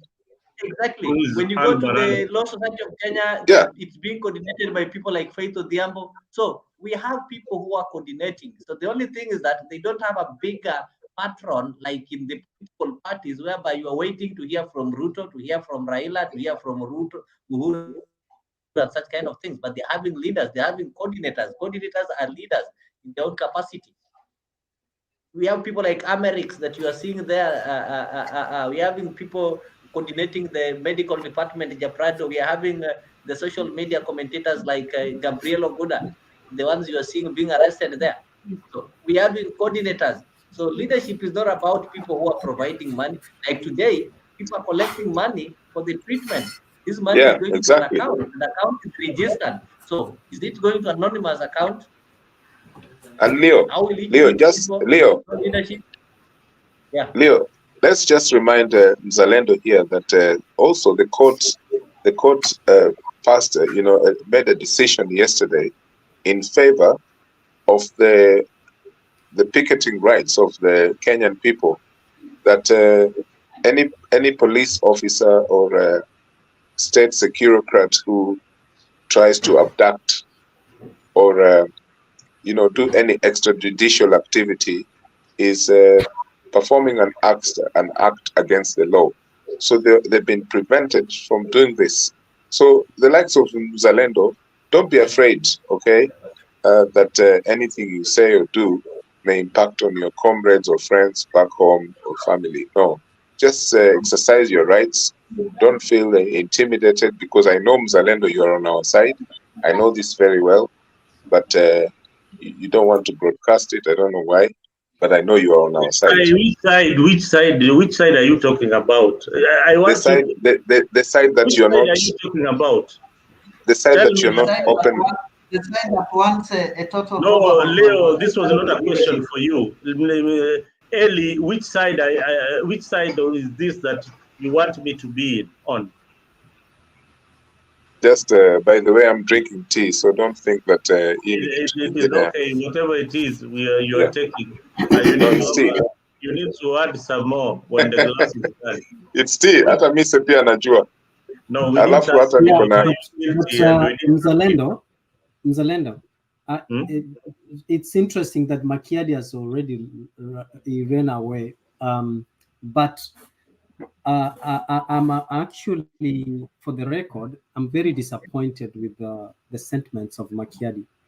Makiadi is in the forces, okay, and he knows in the forces amri ni mawe, sivyo ndio inaitwa, si ndio? Sheria ni mawe. Ukipewa an order, you follow the order. Now, Mise. No, Mise. You've been talking. Mise. You let somebody finish. You are giving you time. You. I mean, it's decency. No, ngoja. No. Huyu anasema kazi ya Makiadi hapa kwa forum kwa nini? Hiyo ni Makiadi ya kuja jitetee, si wewe. So lakini by the way, to put it on record, he's not in the Kenyan forces, so don't start blabbering here. And for anyone who is in the forces, there is something that is common, right? It's like a pastor saying that you can go kill, right? When the pastors cannot kill, they are not supposed to kill. That is hypocrisy. That's double speak. Makiadi hakusema hivyo. What Makiadi said, let me tell you, and you guys actually are very interesting. You have a way you present you have a presentation that is very selective in a way that projects the message that you want to pass across, while actually rubbishing the other opinions. For example, you and me were talking about how Uhuru is not innocent either, but Makiadi came and said, I said Uhuru is a monster, okay? I said Uhuru is a monster, but I said you and me agreed that there are things that Uhuru did that were not justified anyways, and we were talking in relation to land, either land policy or land issues. So there's also the way when someone says that Parliament is there and can be destroyed and can be invaded anytime and occupied by the people, what does that mean in any nation? In the country that you live, if the people occupy the parliament today and occupy the residence of the presidency of the president of that nation, what does that mean? How is that not treasonous? And then there's another issue that you have said here. And actually, you guys read section article 37 of the Kenyan Constitution selectively, okay? May I read it back to you? It says that every person has the right peaceably. The word peaceably is a very compounded word that actually means a lot. And the definition is, if you do something peaceably, you do it quietly and peacefully without violence, and anger. So the Constitution says every person has a right to be peaceably and unarmed to assemble, to demonstrate, to picket, and to present petitions to public authorities. What petitions were presented in Parliament? Destroying and stealing and looting the souvenirs and all things from Parliament, bringing Parliament wall down, you know, destroying the traffic lights, looting the shops. Were those petitions? So let us not read the Constitution selectively if we are honest and patriotic. We agree that the government has failed to a certain extent, right?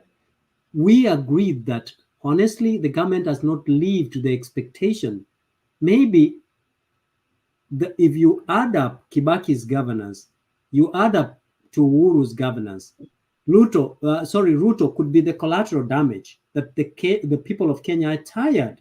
They're tired. The truth is, all those regimes have been stealing from the people of the Republic of Kenya. None of them, just begin from Moi. All of them, they have not been fair. They have not propelled development as intended and projected.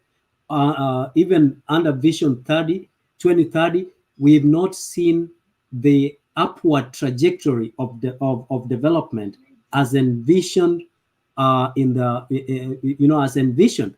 But what we are saying and what we are condemning, when you tell me that Parliament can be destroyed, because it belongs to the people, you are telling me that if Parliament costs $100 billion shillings to construct it, we can take 100 billion shillings and put it into the garbage because we can still go back and tax the taxpayers to build another parliament. That's what you're saying. And that's where we are disagreeing.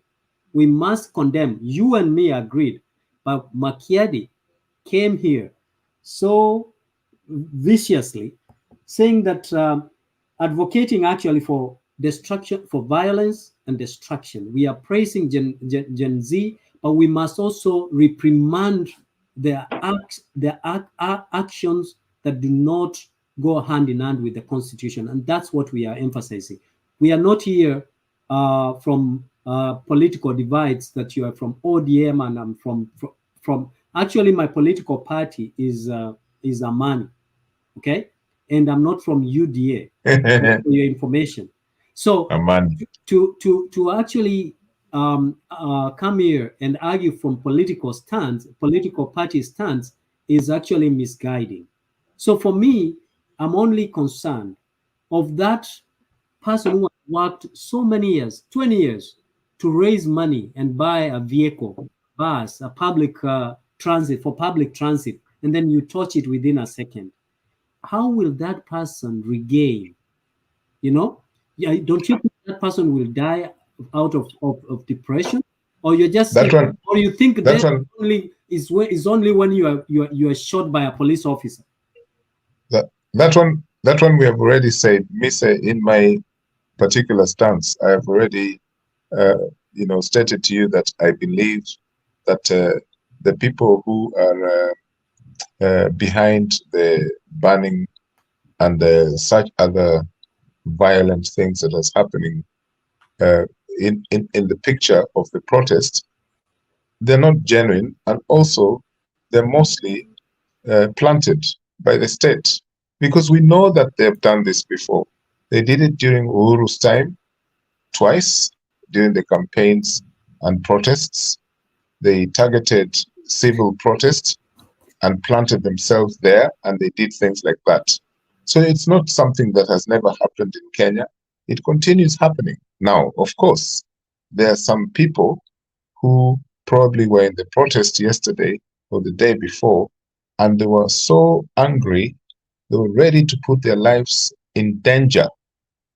I'm talking about genuine protesters ready to put their lives in danger because they have had enough. Okay?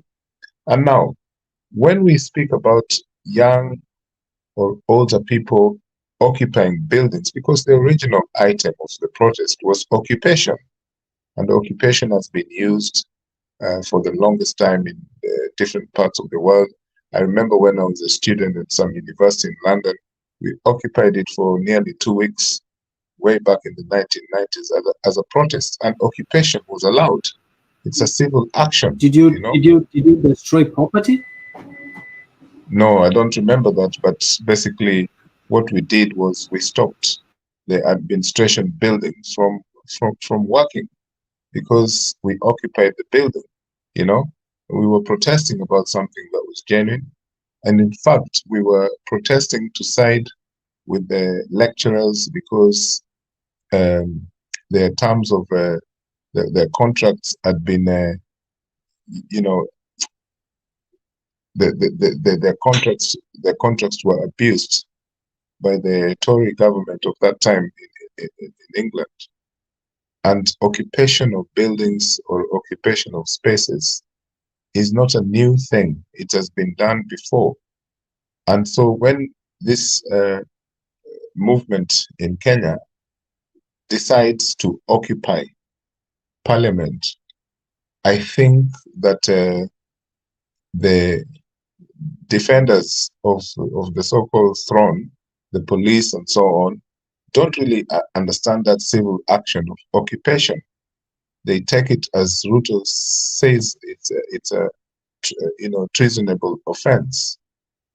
Occupation is just another way of saying that I am going to stop you from doing your work until you listen to me. So I am going to occupy your space. I am going to make sure that you don't carry on your normal duties. So I will occupy this building. And that was the original intention of those protesters. And it's not like a Western thing. Kenyans have done this before. I think even during the colonial times, when they were fighting against the British, colonial government, occupation was done in some very, civil ways. And in fact, even the trade unions that was led by the likes of Tom Mboya in the trade union movement, they did some kind of low-level, I would say subtle occupation, and they slowed their work as a way of civil disobedience. And so when you see people moving into parliament to occupy the building or the space, it is a form of saying this is civil disobedience. It's not saying that this is a a form of treason that we would like to commit. This is just so the point where they started now shooting at these occupiers was the wrongest thing ever that you could do, because what else were they going to do apart from occupying the building? They were not going to kill the MPs or they're just going to trash the place. We've had enough. That's all that was in their intention, to occupy, to make sure that you don't continue with your daily duties, because we've had enough of what you guys are doing. Your sellouts. Look at someone like Oscar Sudi. Can I ask you a question as you Yes. speak? When you occupy, right, and you make sure that there is no violence, there's no any activities that will suggest that you have bad motive or ill motive. Now, did we see that in Parliament, in the Kenyan Parliament? Do you think the police would have, in one way or the other, kicked out the people if they came and they occupied Parliament without necessarily, or maybe let me read for you the definition, so that the definition of treason, so that you can tell me whether it is something that it was something similar to what happened in the capital city of Nairobi, especially Parliament buildings and the Senate. So, according to to Google, treason, the crime of betraying one's country, especially by attempting to kill the sovereign or overthrow the government. Do you think? Now, you see what you just said there? Attempting to kill the sovereign. In fact, the police kill the sovereign. The sovereign is the people. In Kenyan law, the sovereign power is vested through the people. It might be parliamentarians who carry that burden. But you're digressing. You're digressing. I know you're going to start telling me Ruto is the sovereign. Go ahead. No. I'm not saying that. I've not asked you the definition of sovereign. I've read the definition of treason, and I'm asking you, was there anything synonymous or similar to this definition that happened in the Kenyan parliament during the demonstration? It's just a yes or no question? To me, it's a no. There's nothing. So, do you? Yeah, because they did not go for anyone's life. The people who moved into parliament, they were not looking to kill anyone. Yeah, your friend Makiadi said that. As per your definition. Yeah, your friend Makiadi, when he was here, he said that there were MPs, members of parliament, who were evacuated with ambulances, but the people got wind and they were able to whoop their ass, right? Are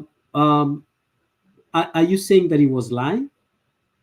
Okay, this could be, true reports, because yes, the members of parliament were seen, going to some tunnels, below parliament, under the building and so on and so forth.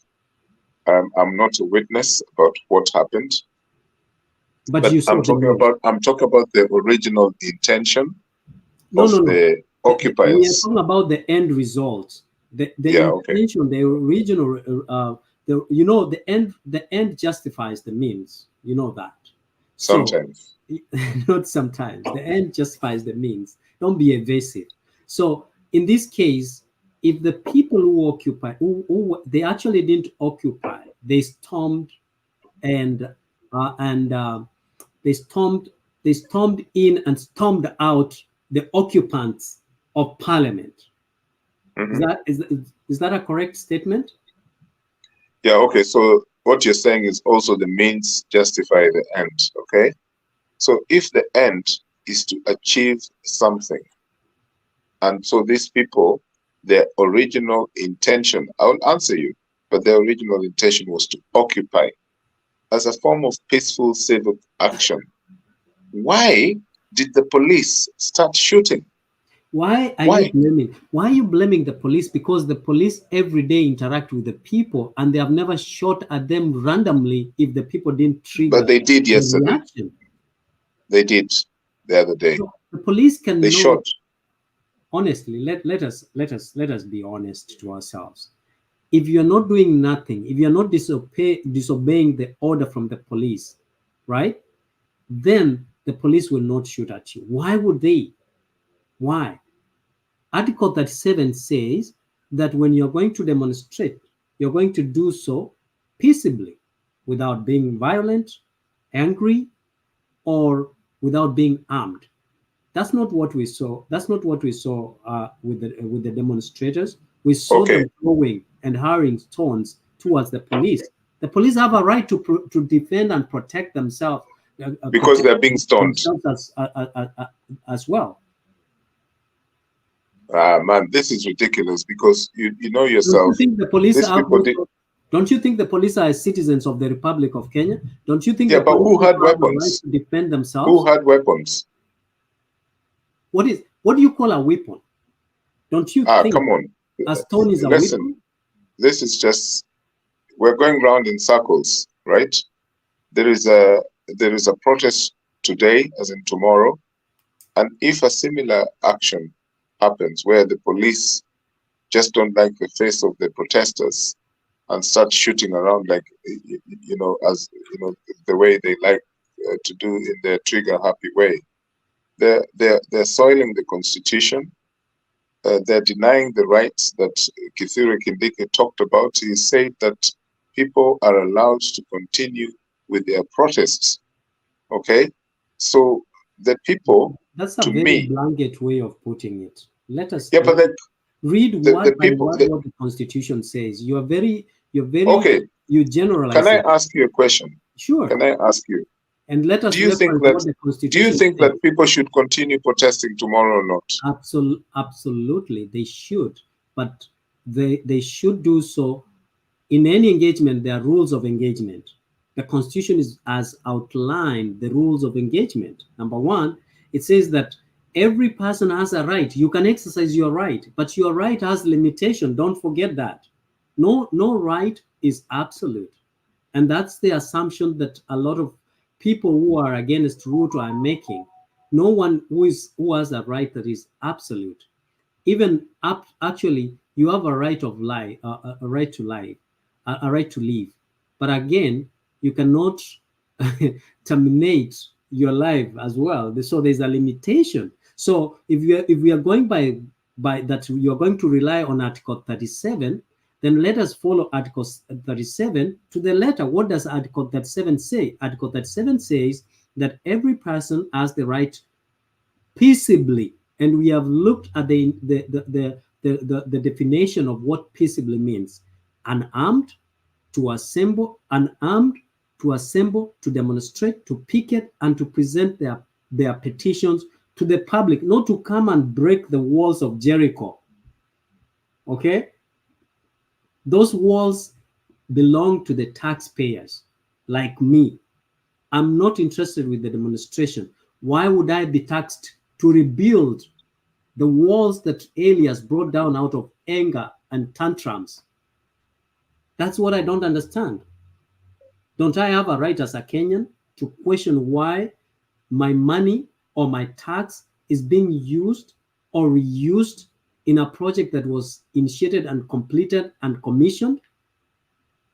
Think about those people who are not interested with the demonstrations, and let us be fair to them. They are Kenyans, and they also are entitled to the rights that are envisaged in this constitution. Let me just, because we will go back and forth with Eli until tomorrow.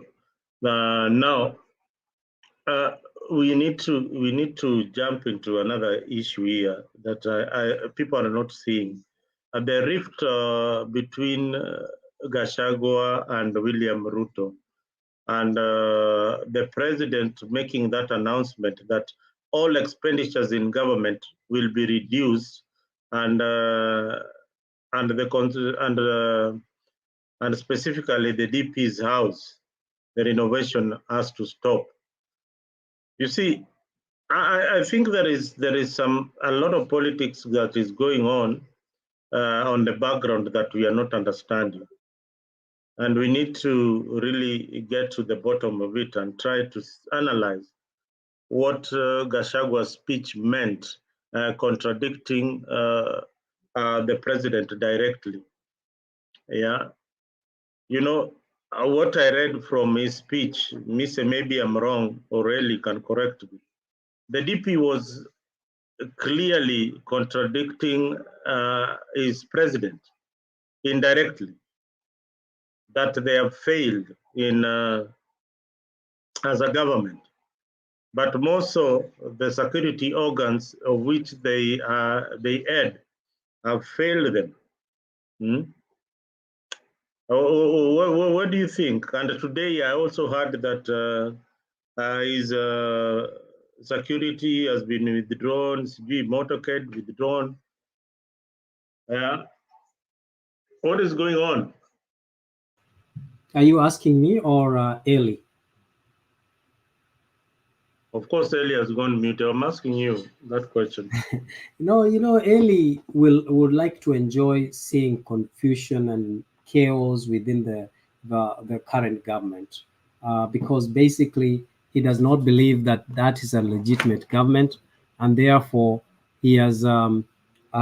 I believe that people like him and the rest of the other people want to see this government fail so that they can justify that in the first place it was not supposed to be there anyways. That's not the case. We have to deal with what we have now. We live to fight another day. If by any chance our candidate did not get the chance to become the president, it's not all lost. There is always, every other 5 years we renew that opportunity. But to your question, I think, and that's why I'm saying I'm reading a lot of malice in these protests. This to me is sabotage to William Ruto, and this could be from within. If you have ever been a leader anywhere, even in a cattle dip, you will understand that even within your house, the people that you dine with, the people that you share secrets, they are the very same people who will quickly bring you down. And there is a likelihood. We have seen a little bit of exchange between the deputy president and the president. And this is the same way that we saw the path that William Ruto took when he was working with Uhuru Muigai Kenyatta. However, you have to quickly learn that William Ruto was very clever, that he waited until they were elected on the second term, and then he went berserk after he knew that after all, he wasn't going to be removed from office in any way. So the statement or the speech by Gachagua, I didn't find it necessary. He did a lot of praising and saying my boss, William Ruto, my president, and all that. But in actual sense, he had a message that was cutting sharply, undermining the president. Once the president gave a statement that was very brief, the deputy president shouldn't have given another statement. And if he was compelled to do so, it would have just reiterated to what the president said. But that's not what we saw. Coming out, the president did not blame the security agencies, the intelligence, but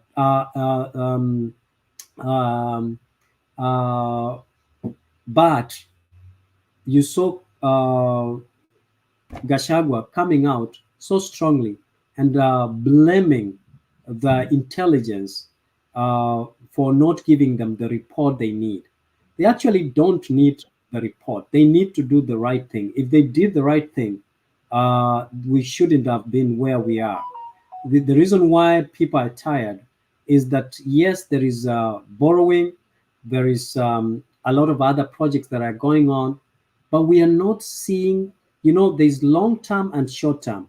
We are not seeing short term projects that revamp the economy for people to see visually that the government is working. All we have, most of the projects that we see are kind of long term. We'll start feeling the effects after 5-7 years to come. But now people are hungry. People don't have food. People are frustrated. People can't afford. The cost of living is gone high. So the president needs, and his team needs to work hard and ensure that they have come up with short-term projects that will generate revenue and ensure that we are able to run the country as we are looking forward for the long-term projects to materialize. I think for me, Gachagua projects to become the president of the Republic of Kenya after William Ruto. But right now, or more than ever, he needs to work hand in hand with William Ruto. If he's expecting that the president will be impeached, or for some reason the president will resign or anything like that, for him to ascend to become the president of the Republic of Kenya, I think that is ill intention. And I think he needs to support the president in his agenda and rolling out his manifesto and achieving attaining the result that they intend to do. Yeah, it's me. This is what I feel. I feel like let me go a bit tribal in my analysis and forget the issue of Gen Z for a minute. I feel Gachagua, or rather the Kikuyu community, feel that William Ruto will not hand them the presidency in the next few years. And the best way is to probably get rid of him very, very fast. And they continue with their path. That is my kind of reading from Gashagua's speech and what the president is trying to do and what he has been saying in the past. You know, the president has said categorically that he is thinking of having a deputy as a running mate. There's a possibility. Share a link with Eli. Share a link with Eli. You can't log back in.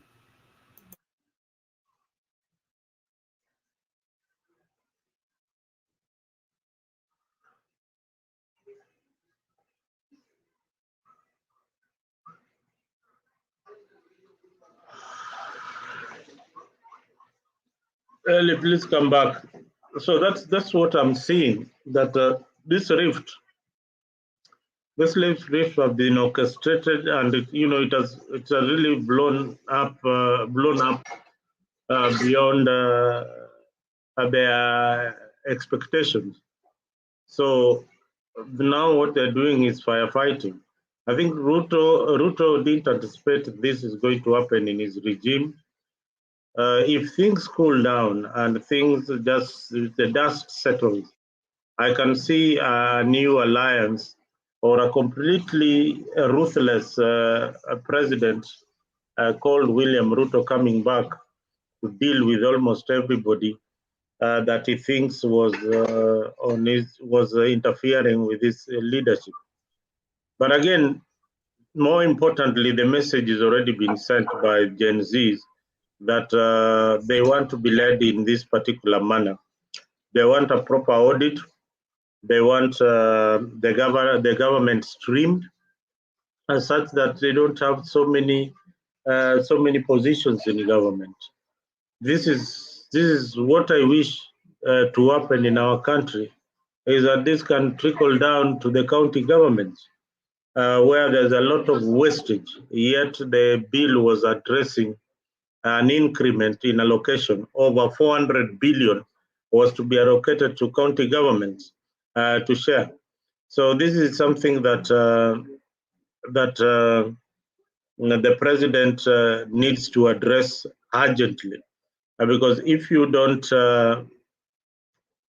seal the loopholes of corruption, then increase the revenue allocations in county governments, you are doing a bit of nothing. Yet in the county government, the allocations currently they are not able to account for what they are being given. Instead, it's just embezzlement. So this kind of wastage has been going on. And Eli, I hope that with the new bill, maybe, or I don't know what will happen, all these issues will be addressed. Really. Okay, just before I retire to my bed, I need to go and sleep because I have a full day tomorrow. Yeah, just your closing remarks, because we've been here for 5 hours.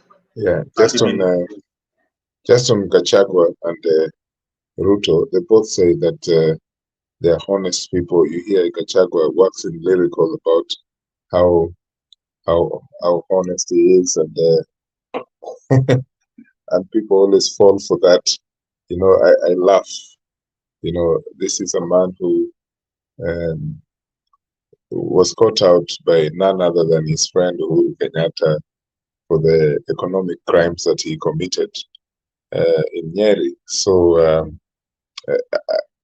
I just think, and this is part of the reason why the younger people are protesting, because they're sick and tired of being told stories about what politicians have done and which way they've done it and so on.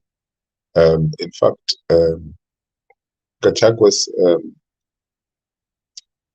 disagreements with Ruto, I personally don't care. And in fact, I think those remarks that Gachagua made today and the ones that Ruto made, I think they should still continue even further to be opposed to each other, because I think this will work well for those people who don't want the two of them in power, But so I don't really care, whether Gachagua and Ruto get on. To me, I don't care.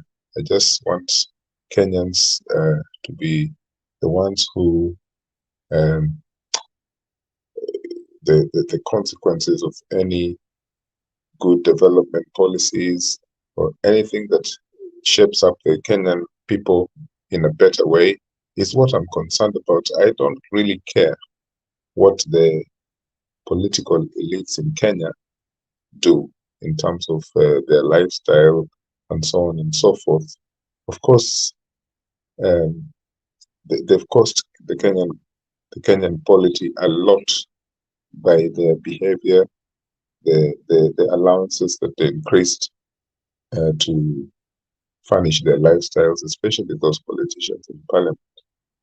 So when Gachagua is trying to look innocent and his friend Ruto trying to be quiet when all this is happening, for me, I just don't think that Kenyans are ready for that kind of nonsense.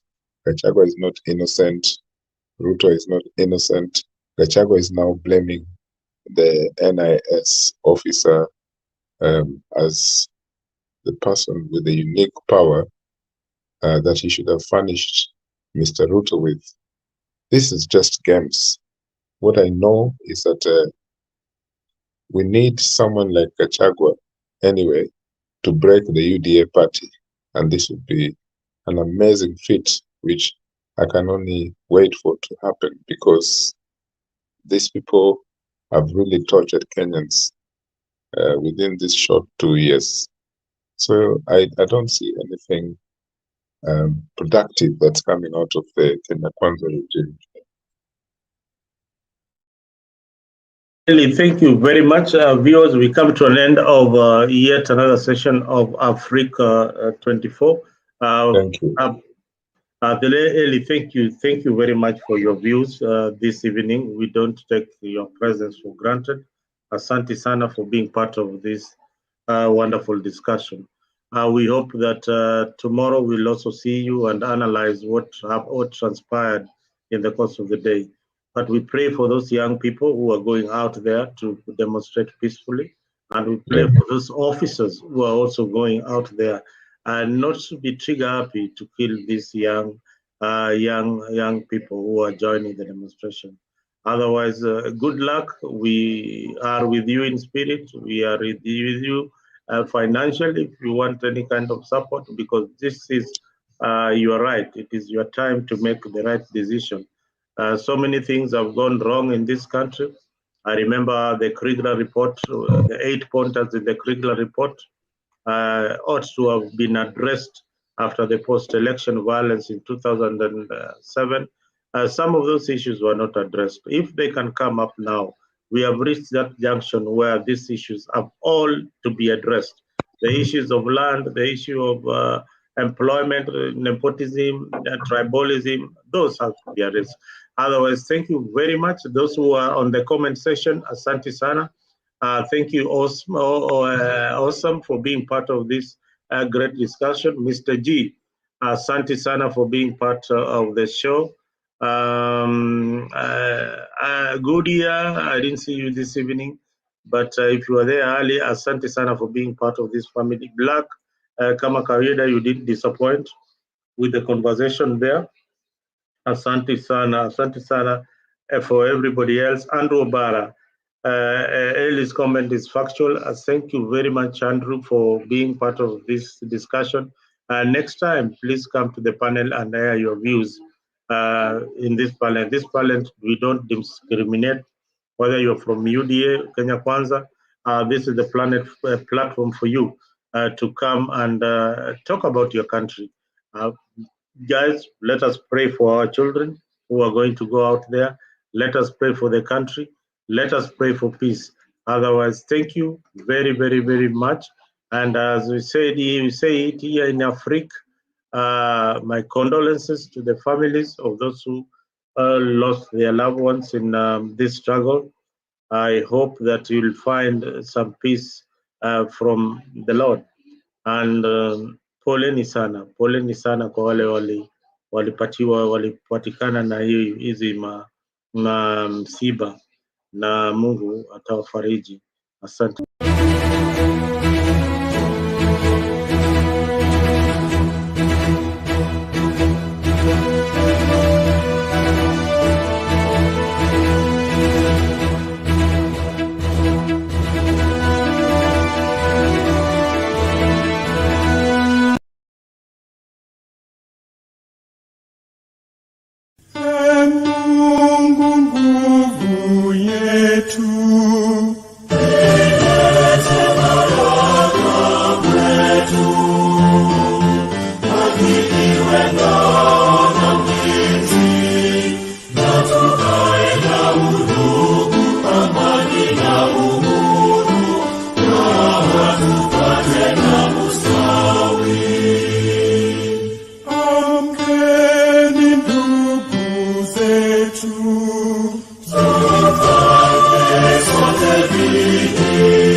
Kazini, kila siku tuwe na shukrani.